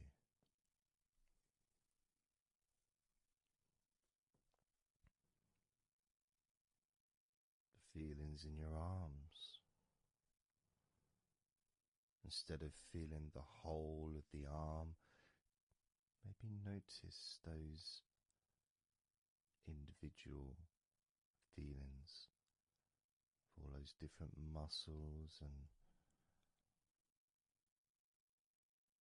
the skin,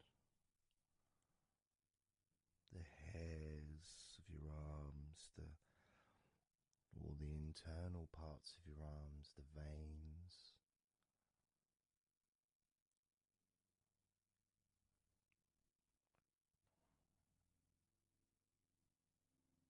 The bones, just being aware of maybe your elbow on your right arm has a certain feeling, maybe your left wrist also has its own individual physical sensation.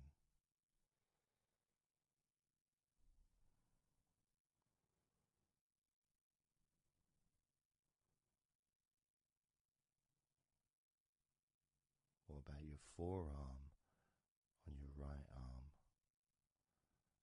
Your right forearm.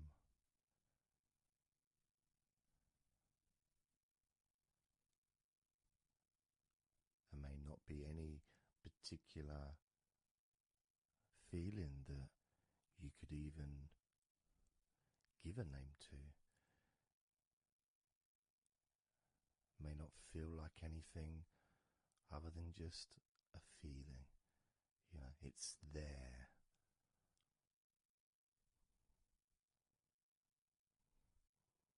The feelings in your shoulders. Perhaps your shoulders, when you think about them, kind of almost like they're the same, you know, the same feeling.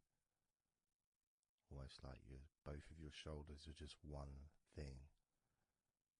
But of course they're not.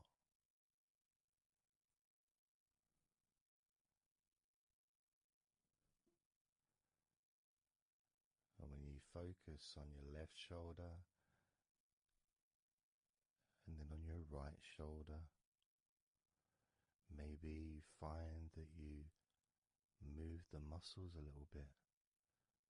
Maybe tense the muscles gently.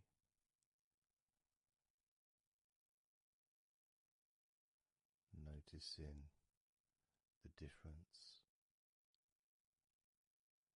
in each shoulder.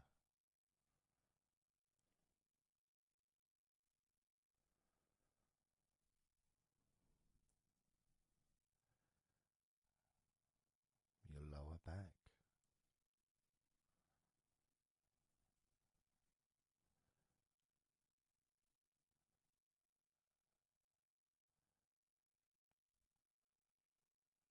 The left side of your lower back and the right side of your lower back.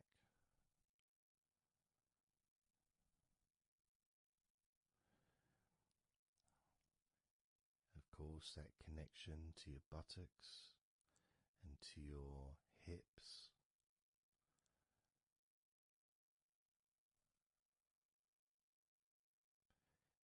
And also moving up into the middle of your back.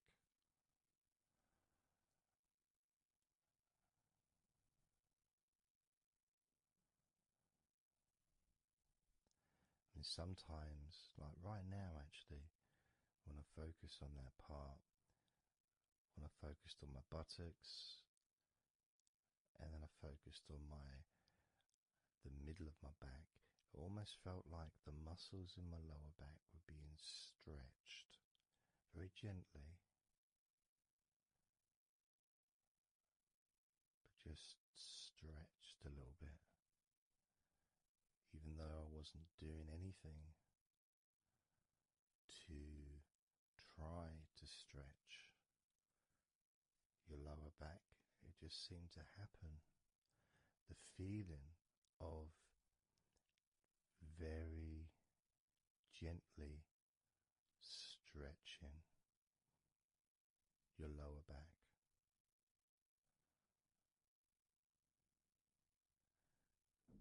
Comes along, that feeling.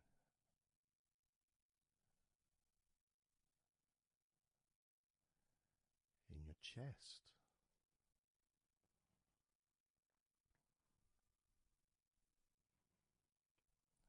Just noticing what sensations you are experiencing in your chest right now.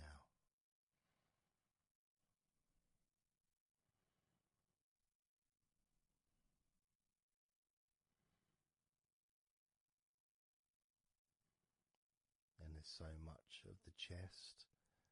Obviously there's the collarbone leading to the chest. You've got the chest bone. You've got the muscles in your chest. And of course, if you're female, there's possibly the breasts. If you're male, you've got the different, well, mine aren't that different these days, but there may be more muscles at the top of the chest, but at the side, underneath, it's pretty much the same, whether you're a man or a woman. There's muscles there, muscles that stretch out to your back, as well as breast tissue which stretches and moves into your back. So just being aware of your chest.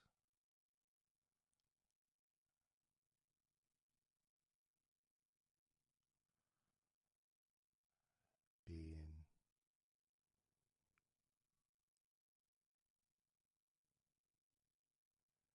with whatever feeling there is in your chest.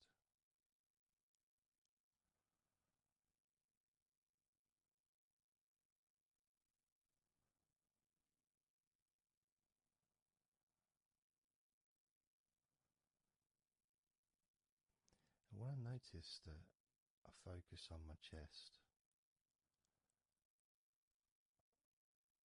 I feel it in my back, my upper back. I mean, I guess the obvious reason would be because, I'm breathing in, and it stretches my chest and my back at the same time.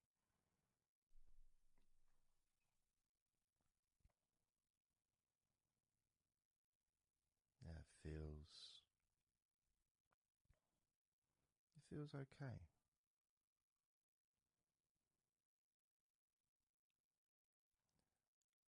Doesn't feel. I got a little bit of pain in my right chest. A little bit, not pain, but little discomfort, maybe stiffness possibly. I don't know. I notice my shoulders are also wanting to flex for some reason. I think that's probably part of my upper back.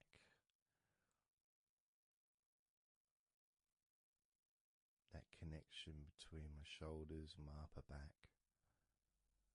Because I can move my shoulders and stretch the muscles in my back. Moving the shoulders backwards or up, which then moves I think it's the scapulars in your back.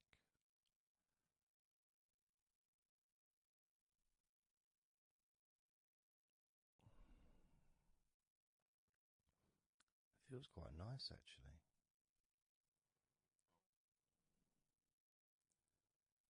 The good thing about this is you can, if you want to, you can just flex or stimulate the various muscles in your body gently in order to get more of a sense of how they feel.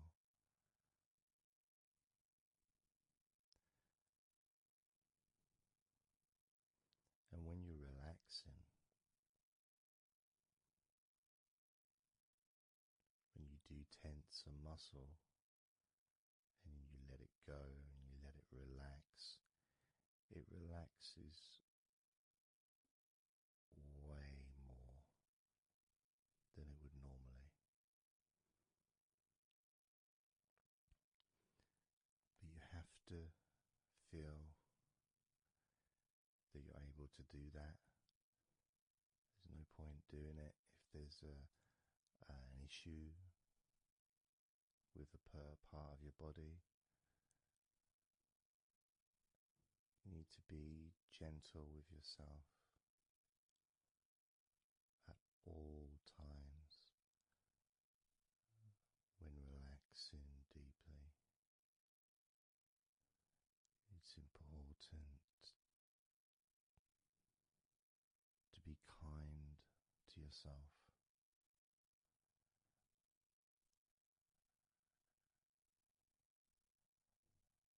As you notice your mind, how much has your mind slowed down since we started this recording?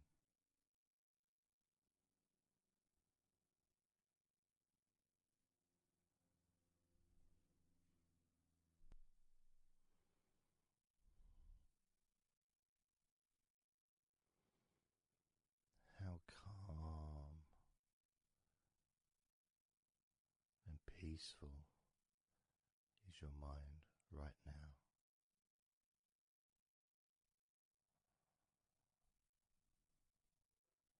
With nothing to think about and just my voice to listen to, because you know the intention behind this recording is relaxation. At the very least, for you to feel more relaxed at the end of the recording than you did at the beginning.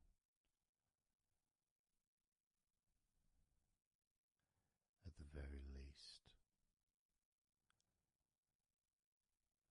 for your mind to slow down as your body continues to relax. Because that's what you want to happen.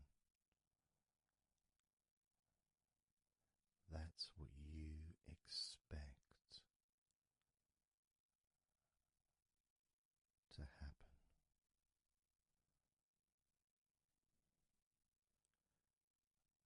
For relaxation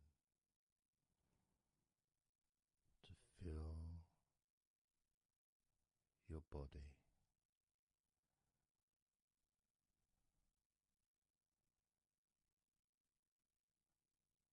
Maybe calming your mind to the point of boredom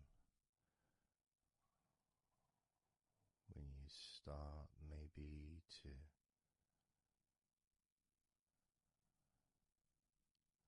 drift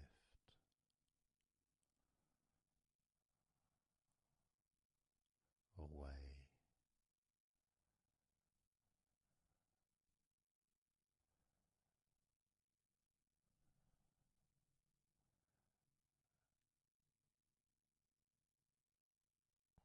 Drifting.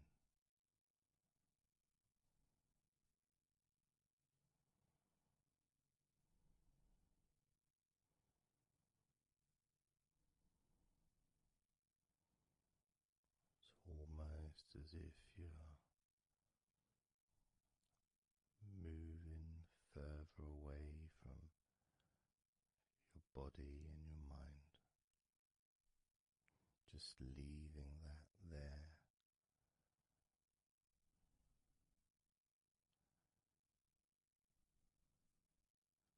Kind of like in an escape pod in a spaceship, a movie, a space movie, you know, when they get into that little pod and it sends them far away from the spaceship.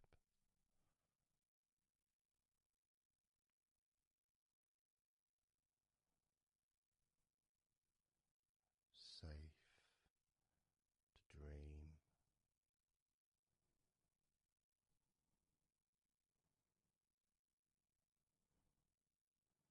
And continue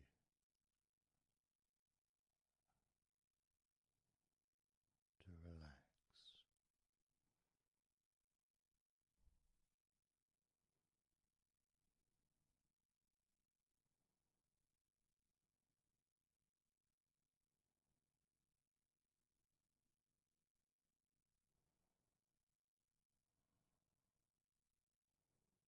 Drifting.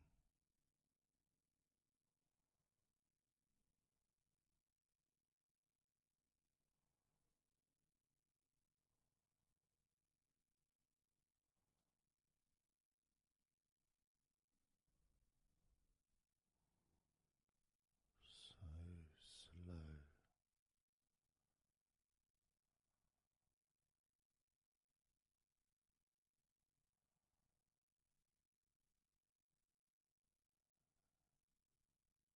And peaceful.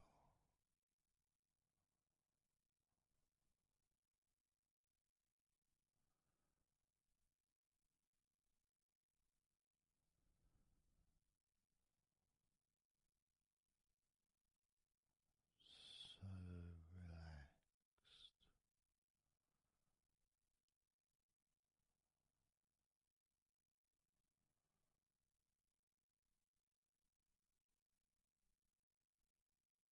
And peaceful.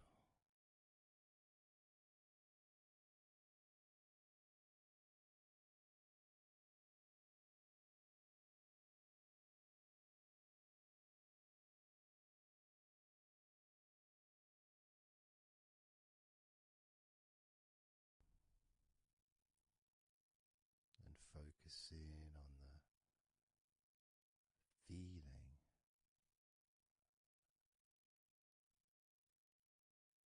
of those individual parts of your body that are relaxing one by one.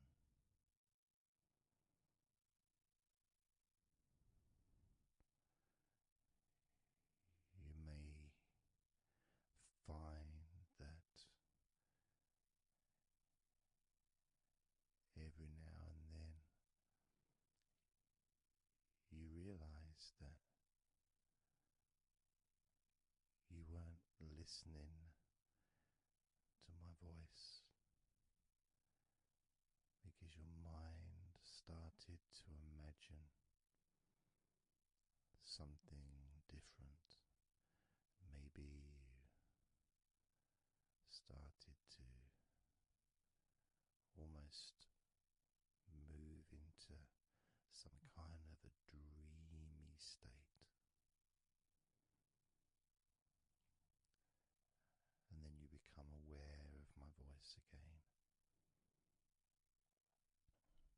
And even though you may want to focus on my voice, you may also wish to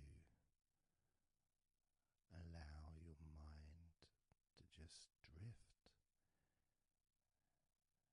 naturally into that space of comfort and safety.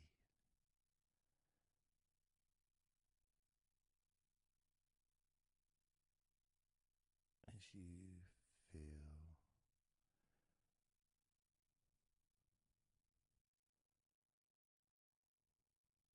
more comfort spreading through your body like a warm blanket, covering you gently, keeping your body at just the perfect temperature.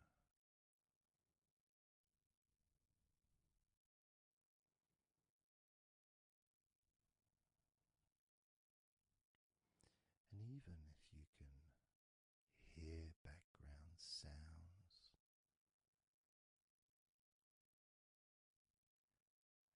they just don't seem to matter anymore.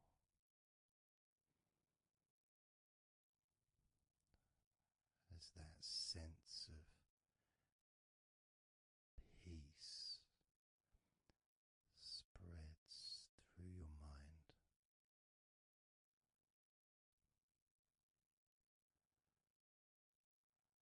like a gentle breeze, yet strong enough to blow away all negativity, strong enough to remove from your mind any anxiety or stress that was there before.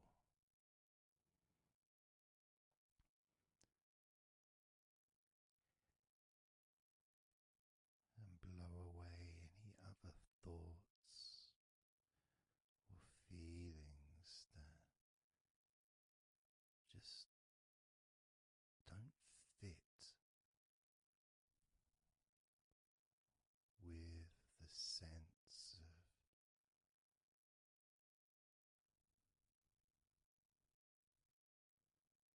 relaxation that is filling your body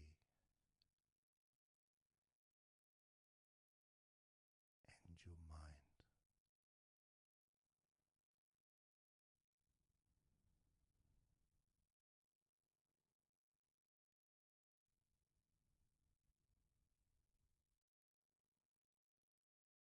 And as you focus on your mind, I'm going to count down from 10 down to 1, and with each number you hear, your mind will become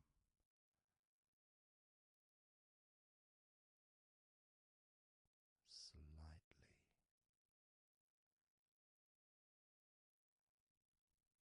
more relaxed.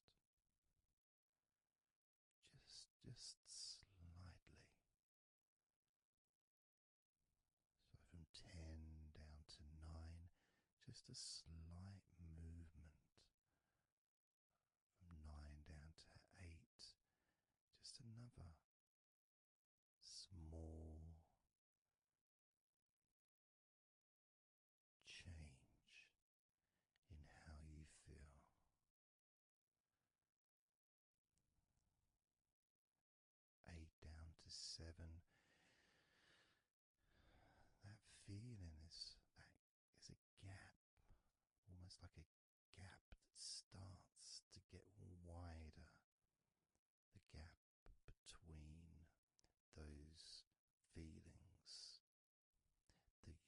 used to have in your mind compared to the feelings you have that are growing now. Feelings of comfort and security and confidence. And that gap becomes wider. 8 down to 7, 7 down to 6. And when you get to 5, your mind will start to have a certain physical sensation, almost like there's a magnet outside of your head sucking the tension and the stress and any remaining feelings that you don't want, sucking them out through your skull.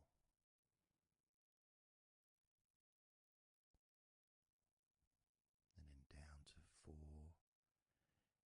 you can start to really experience that sense of not just emptiness but space. A place full of fresh air. A place where you can stretch. It's almost as if as you go down to 4 and 3, your mind is expanding with this sense of peace and tranquility growing. As it moves down to 2, when you get to 1, your mind just feels exactly how you want to feel. It's almost a perfect feeling.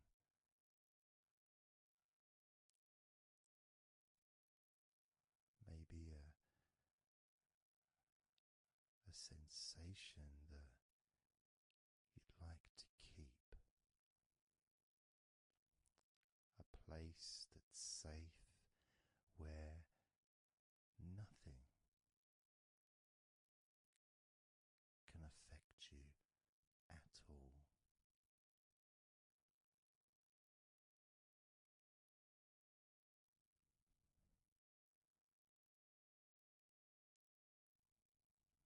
And you can stay in that space of comfort and confidence. Confident in your own ability to create this space and this feeling of comfort within your own mind, just by counting from 10 down to 1. And this is something that you can do yourself when you're on your own. A time when you can maybe sit down, maybe just for a few minutes. Close your eyes and just count slowly from 10 down to 1. And re-experience these feelings in your mind.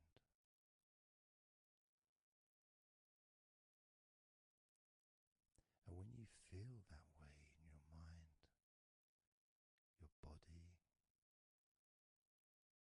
copies your mind.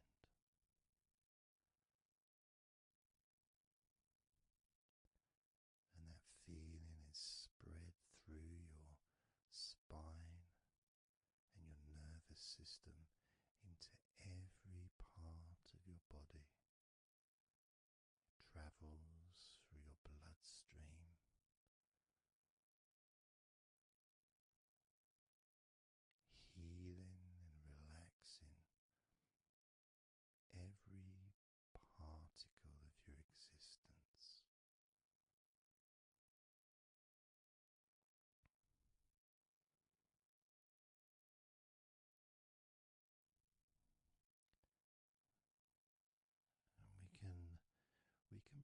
practice this a few times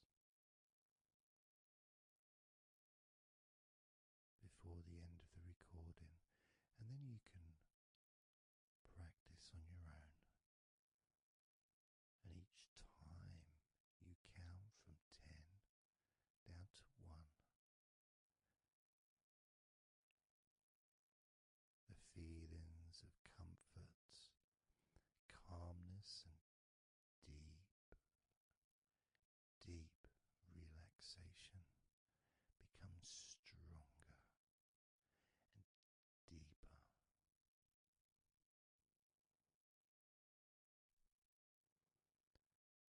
Filling your mind and your brain with these positive chemicals that spread throughout your body, relaxing you so quickly, relaxing your whole body and mind so very, very easily, just by counting from 10 down to 1.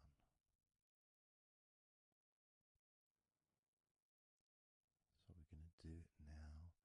I'm going to count from 10 down to 1, and I'd like you to repeat the number after me.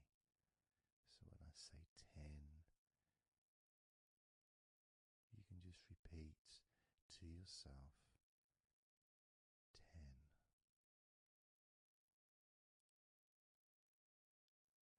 Just notice, be aware of how you feel in your mind and your body. Then when I say 9, you can repeat to yourself 9. Again, noticing the increase in comfort and calmness in your mind and in your body.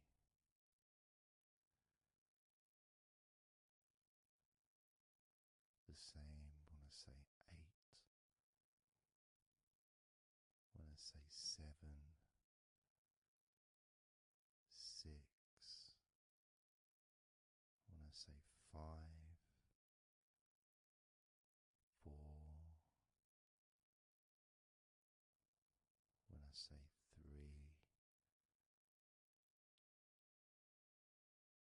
2, and lastly when I say 1, you can repeat that number.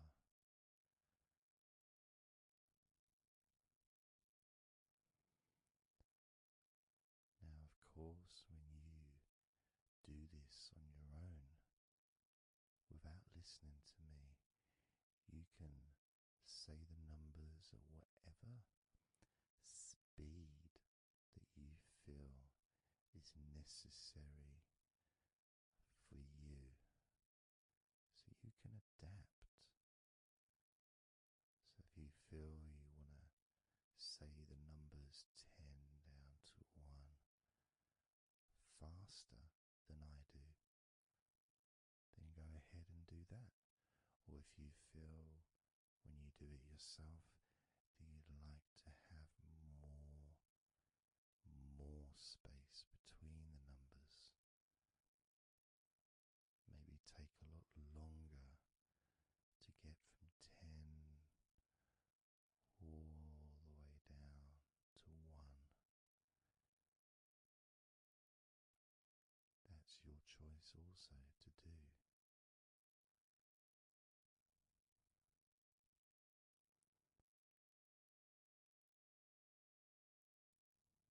So I'm going to count from 10 down to 1.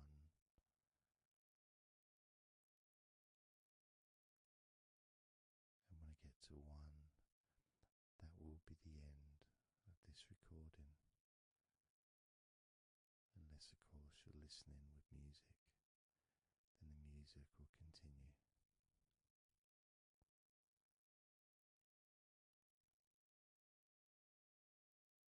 10.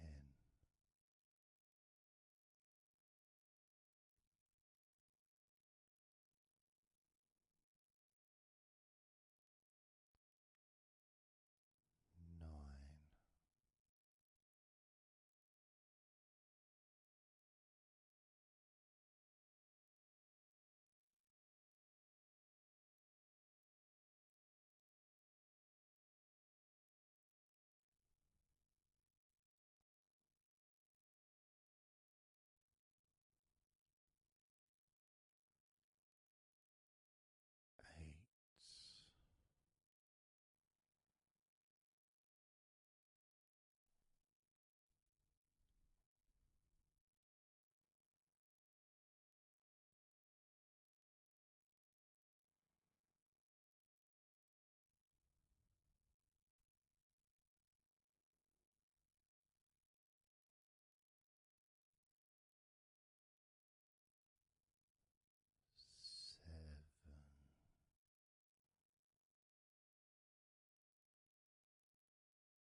noticing how you physically feel, having counted down from 20 to 1, allowing stress and tension to leave through your fingertips and your toes.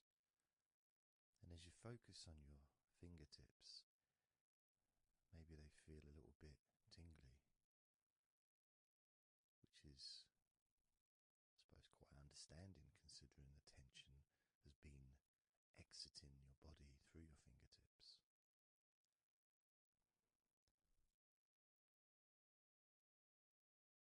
So now we're going to count from 20 down to 1 again.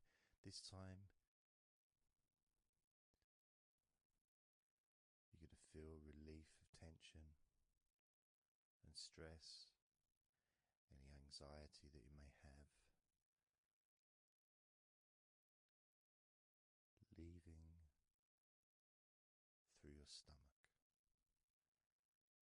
Just leaving through your stomach, almost as if it's just releasing the whole of your stomach, from your navel to just above your chest, or below your chest rather.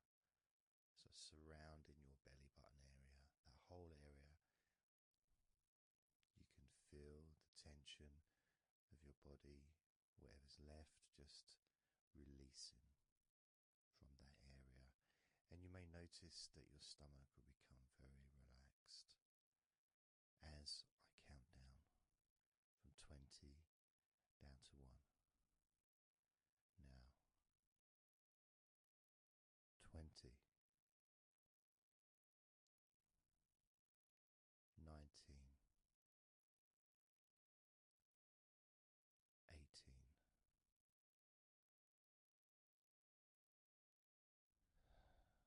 17,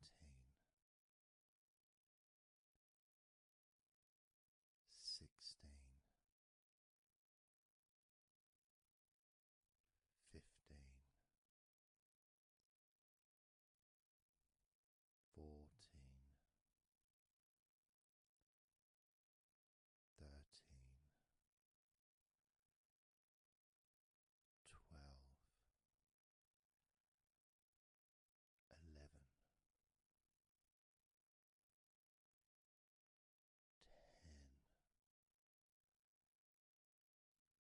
10, 9, 8,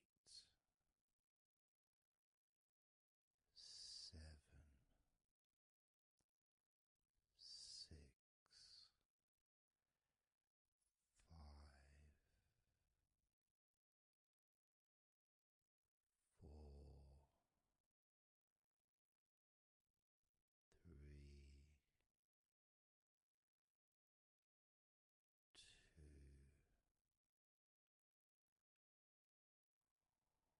1.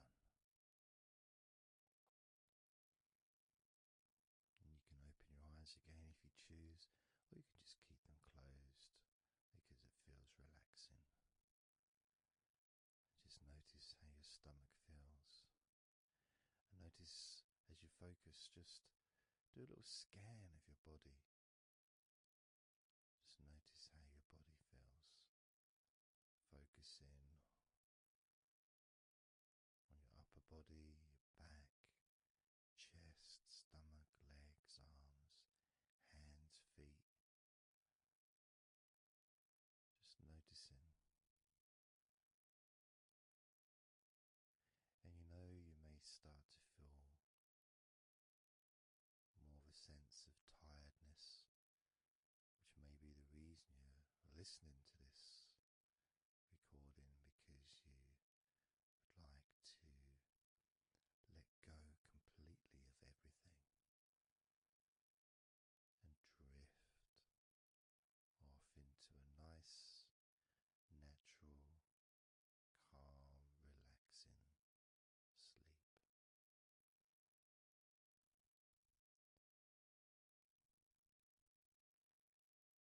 So now we're going to focus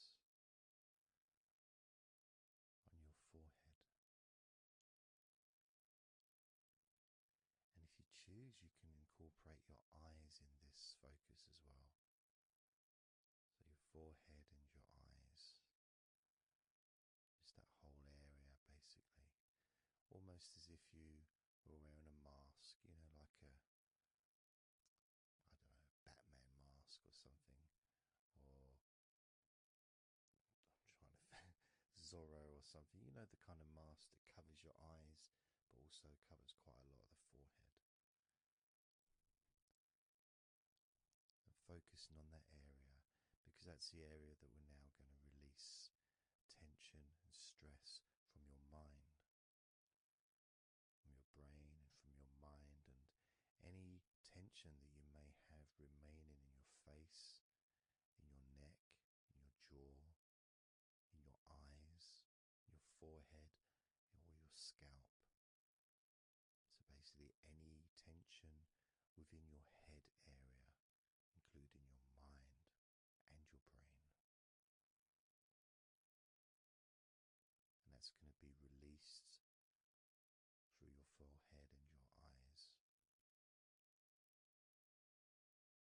As I count down again from 20 down to 1. Now, 20, 19, 18,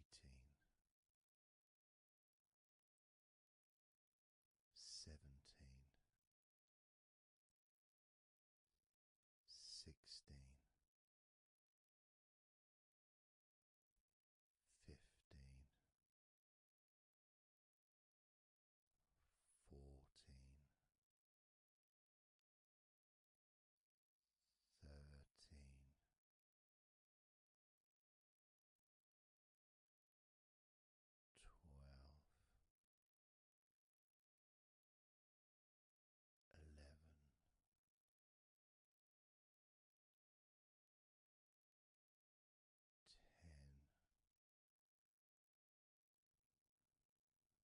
9,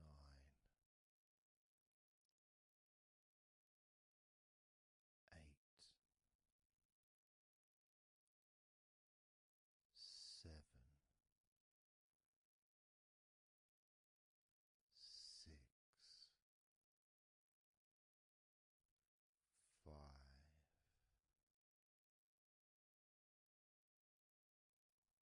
4, 3,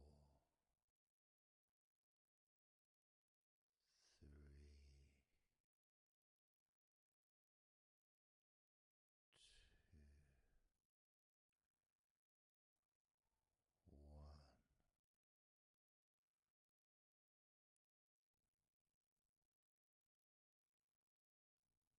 Noticing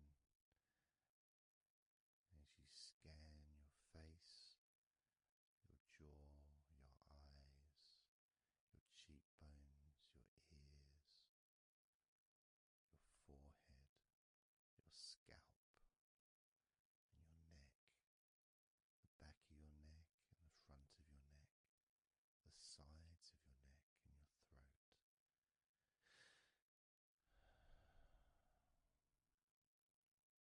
Noticing, being aware of the comfort, the increased feeling of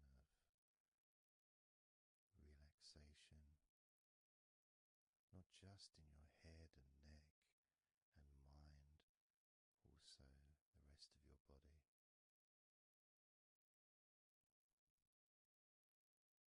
Just notice how loose and calm you feel, and how easily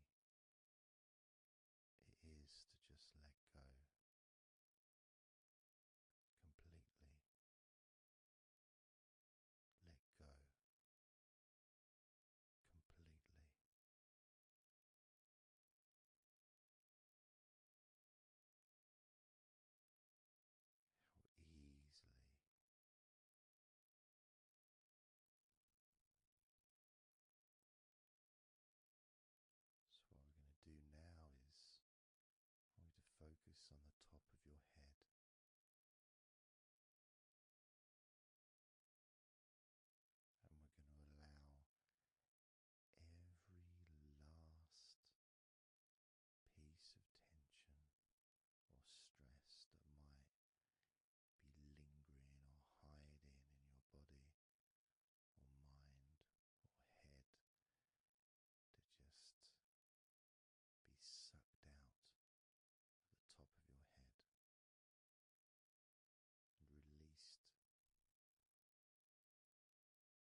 imagine an opening in the top of your head where that tension and stress and any remaining issues, maybe worries or concerns that are of no use to you now, can all be sucked out of the top of your head and taken away as I count down again from 20 down to 1. Now 20, 19, 18, 17, 16, 15, 14, 13, 12, 11, 10, 9,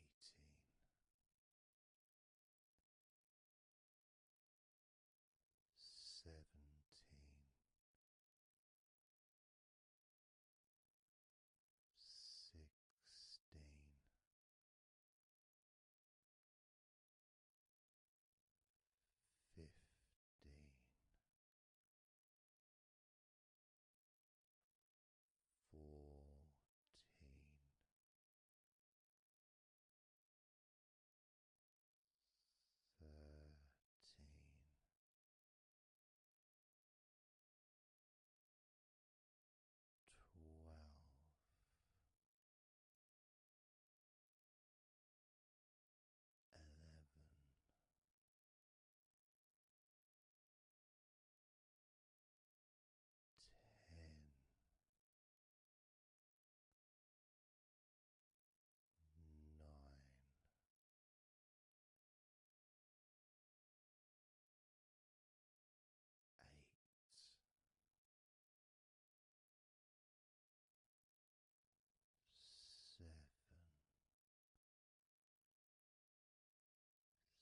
7, 6,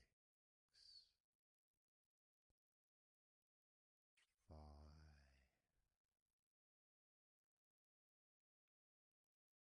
3, 2, 1.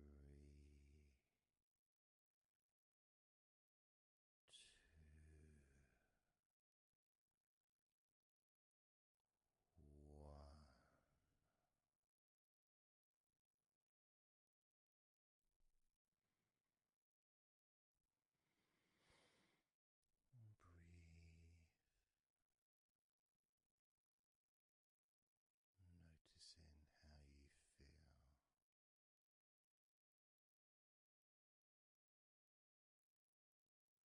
how relaxed and calm you physically and mentally feel right now.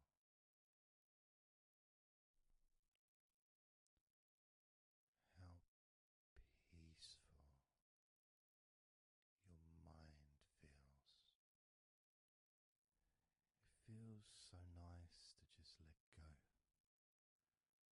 to give yourself some space to breathe easily, to think calmly, and just to take a break from all that pointless worry and concerns about things that you don't need to think about right now, because this is your time to let go.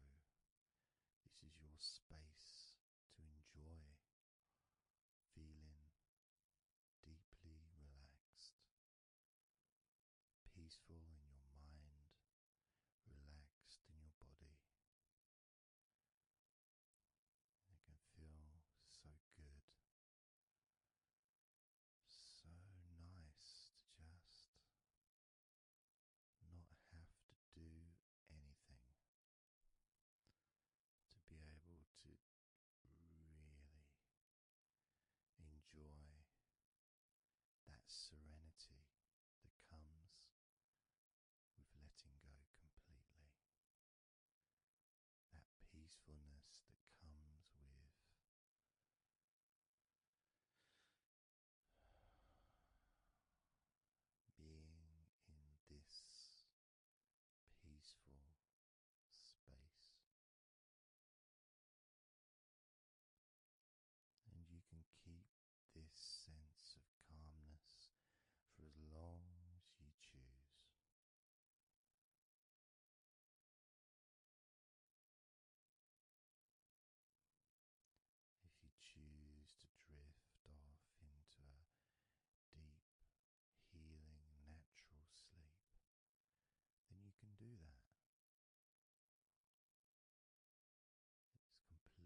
I'd like you to make up your mind that you're going to relax.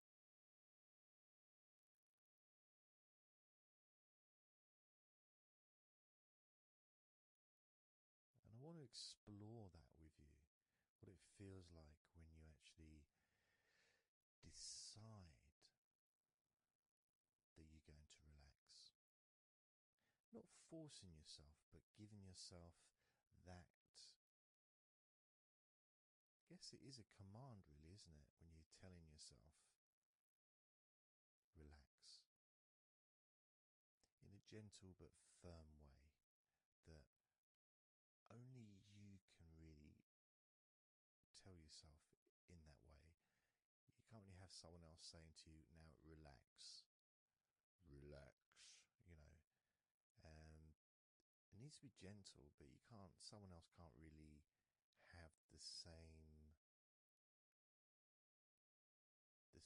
kind of influence or power that you have over your own physicality, over how you feel.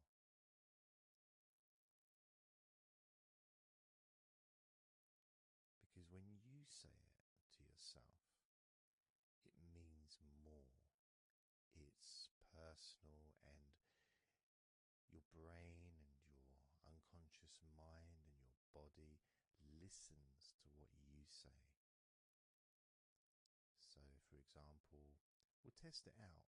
We'll do a little test, a few little tests along the way, and you can get more of an idea of the force, the positive force that you can have in creating a sense of comfort and relaxation in your body and your mind quite quickly, just by you telling yourself to relax. So I'm going to start by, let's focus on your hands. So focus on your hands and just tell your hands to relax.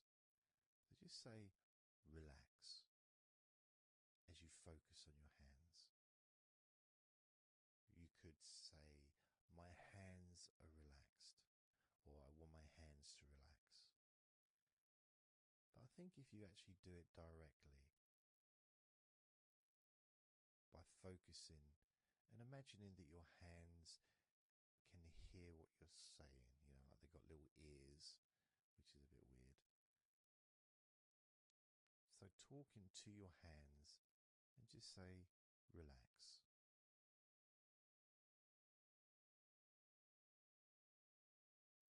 Noticing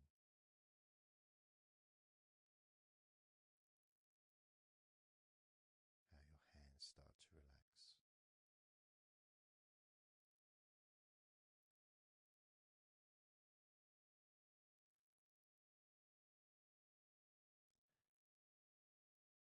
Now focus on your eyes and tell your eyes to relax.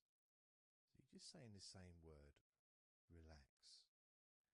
And find the right tone for you. I might say relax, but you might say relax or relax. You might say it differently to yourself, and that's important for you to gauge what feels right for you. So just tell your eyes to relax whilst focusing on your eyes, your eyelids, the muscles around your eyes, your eyebrows, and just tell your eyes directly, relax now.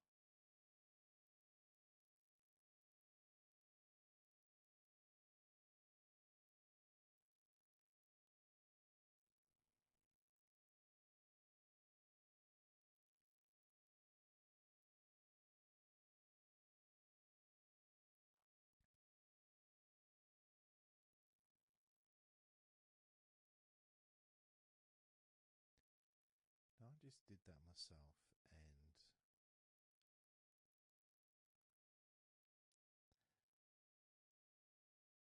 sometimes you may feel that you need a bit more time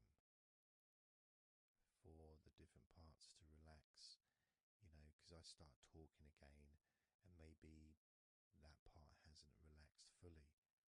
But what will happen is it will just continue to relax even though I'm talking. And that's happening with my eyes. Something else I noticed is when I started focusing on my eyes, they actually they got worse before they got better in a way. Sort of, I felt a degree of tension growing in my eyes and then disappearing. So I think what that was really, it was just me becoming more aware of the tension that was already there, that I wasn't focused on it before. So I wasn't really acknowledging it or really conscious to those feelings.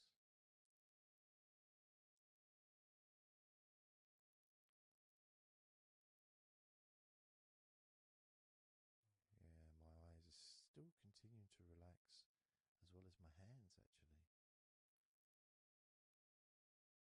My hands have got a certain kind of energy, like not buzzing, but I can kind of feel a degree of energy in my hands. Maybe that's where the tension's been released. Maybe that's causing that.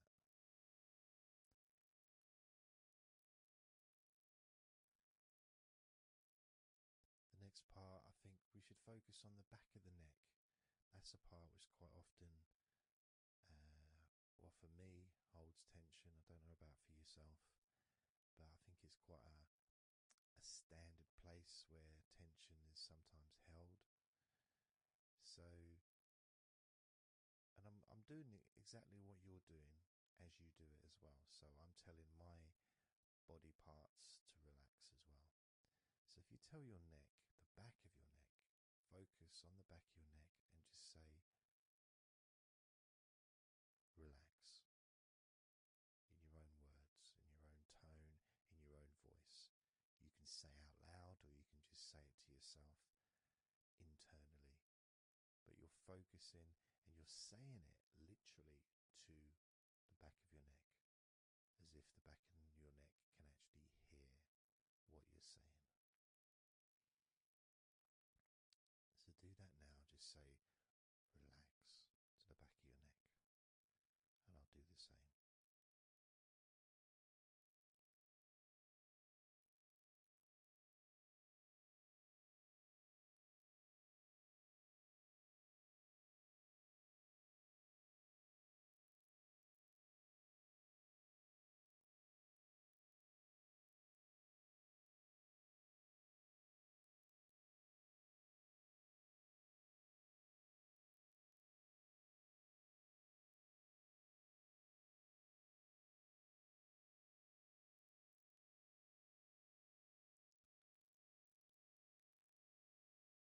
Now, what I noticed, and you may have had a similar thing, is even though I was focusing on the back of my neck,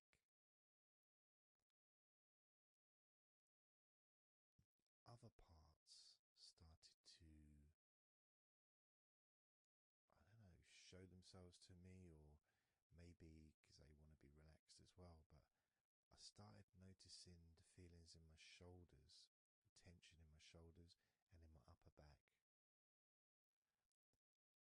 Whether that was because my back of my neck was saying, well, I'm pretty much okay. It's the other parts that need attention.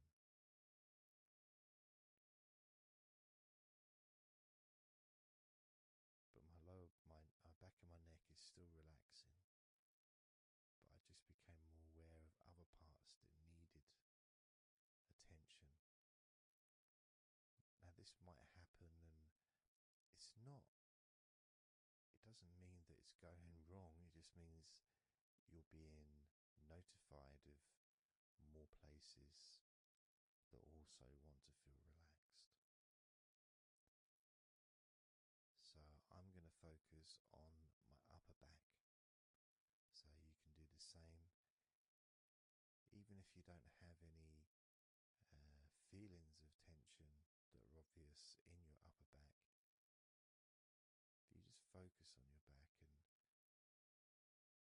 the whole area from your shoulder blades down to the middle of your back, down your spine. And with me, it's more the shoulder blades that are more, that's the parts that are really sort of giving me the nod that it needs relaxing. So I'm just going to ask that part to relax. And you can do the same now.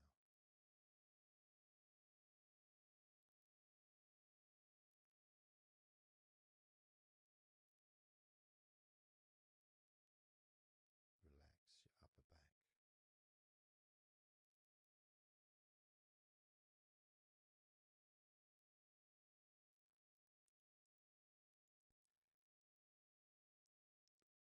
Something strange happened there, and this often happens. I've been doing this for 16 years or something, and often, I don't know why I'm surprised, but amazed really that there can be a feeling. So when I was focusing on the back of my neck, my upper back was starting to feel quite stressed and in need of attention. As soon as I started talking to you about my upper back and talking about, getting ready to ask the upper back to relax, my upper back already started to relax. It's almost as if it doesn't need to hear the words, just needs the attention. Just needs to be noticed.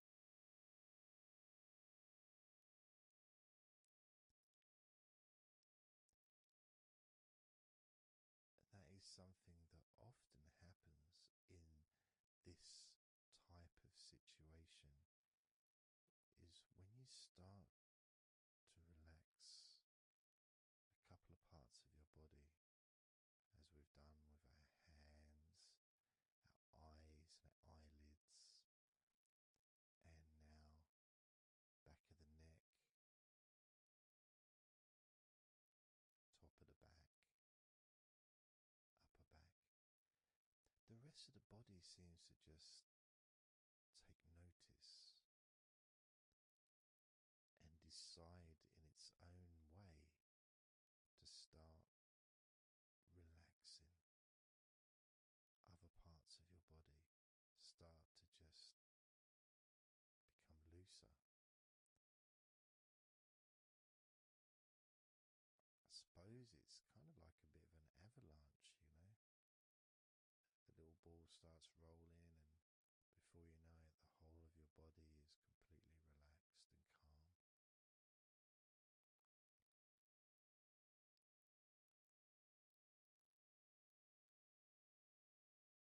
And if you focus on your face,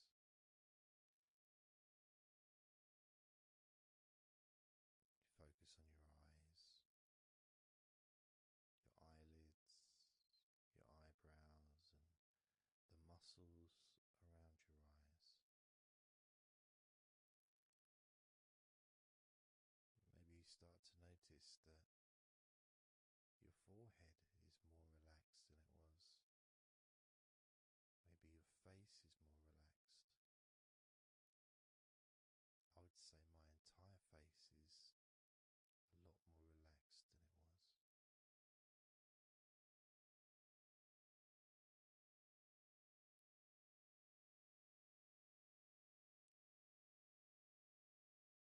So we're going to focus now on your shoulders. Again, just like before, just tell your shoulders. I mean, you can do them individually. You can do right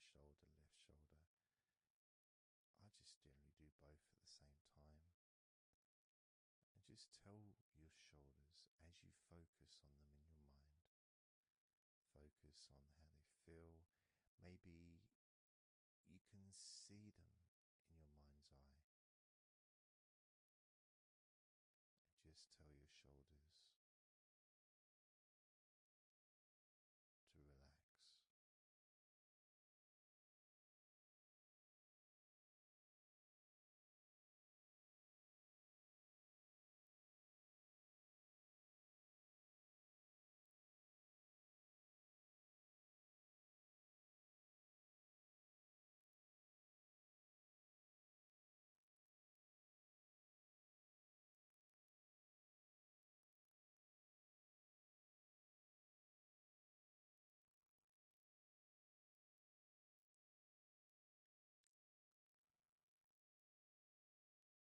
It feels nice as they relax.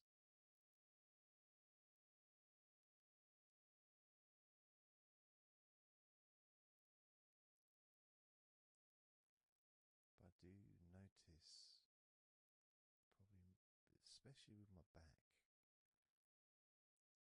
is the connection between the different parts. The back, the shoulders, the neck.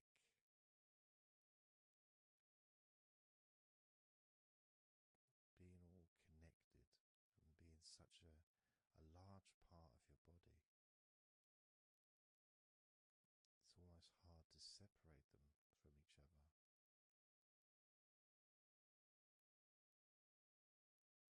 And my lower back has started to relax on its own.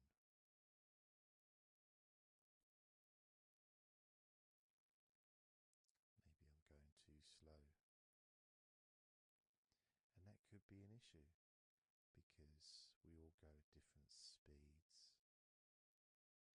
And the idea at the beginning of this recording was for you to be able to just say to yourself, relax.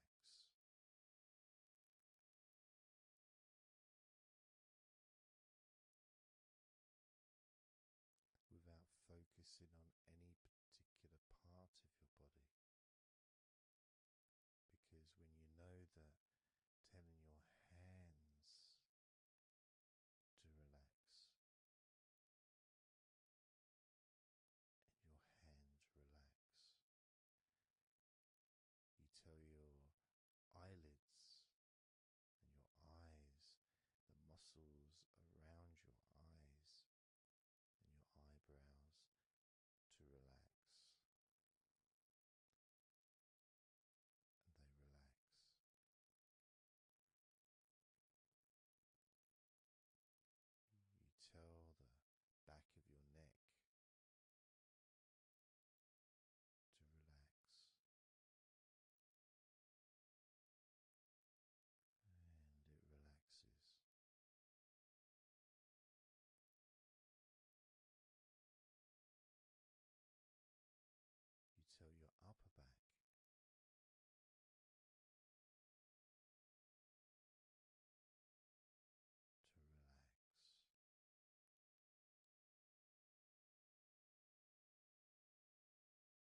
go a bit slower.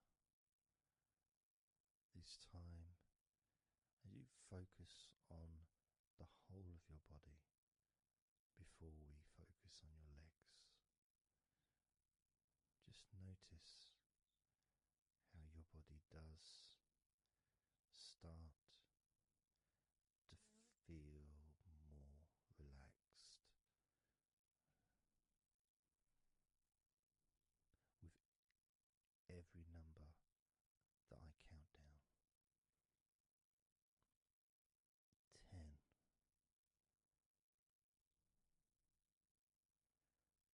9.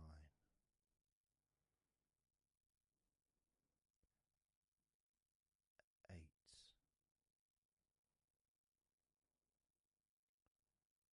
7.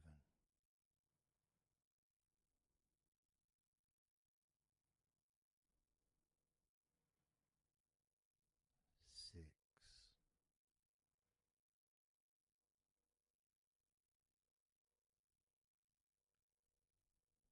5.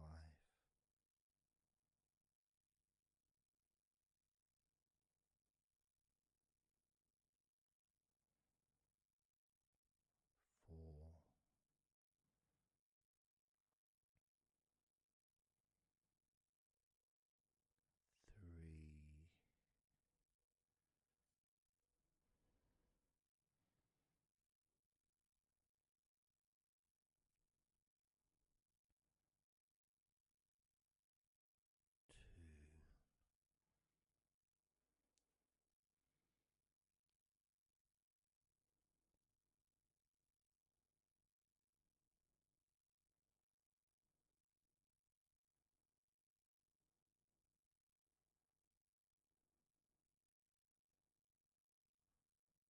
1.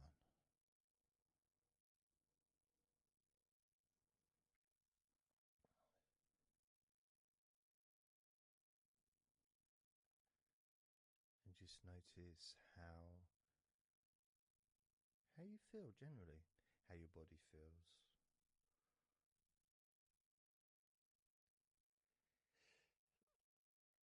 It's not necessarily even about counting down from 10 to 1. It's that space that you have, that your body space between the muscles being active physically or mentally, to just sitting or lying down, just being there, not doing anything, not saying anything, not needing to think about anything. So it opens up a space, a bit of a space, a gap.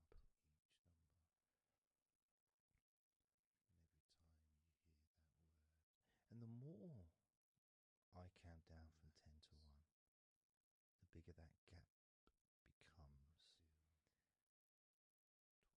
So there's that gap of calmness, of comfort, relaxation.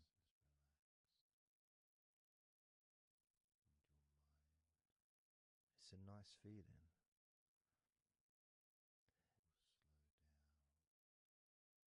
And it moves those stresses or discomforts physically or emotionally, moves them away.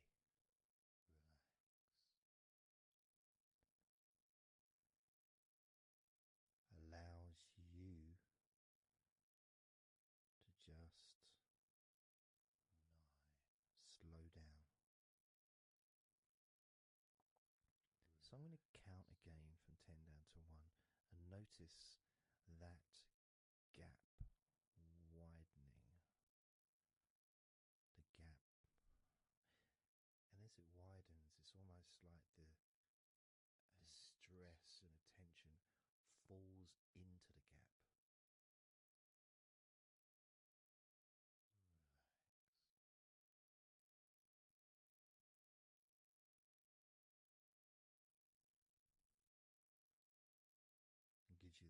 distance, that space.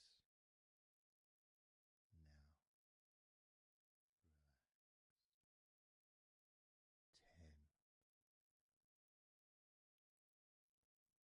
10, 9,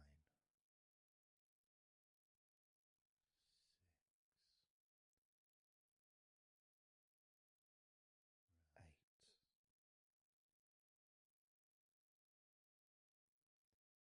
8, 7,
body are in your thighs.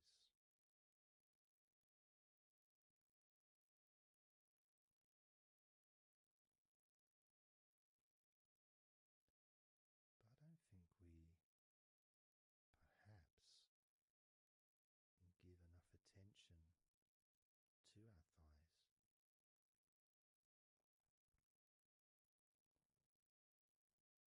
Perhaps we don't acknowledge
logically our wrists are a lot thinner than the rest of our arms, which is okay, can't see any problem with that because we're just picking stuff up. But our ankles are so much thinner than the rest of our legs.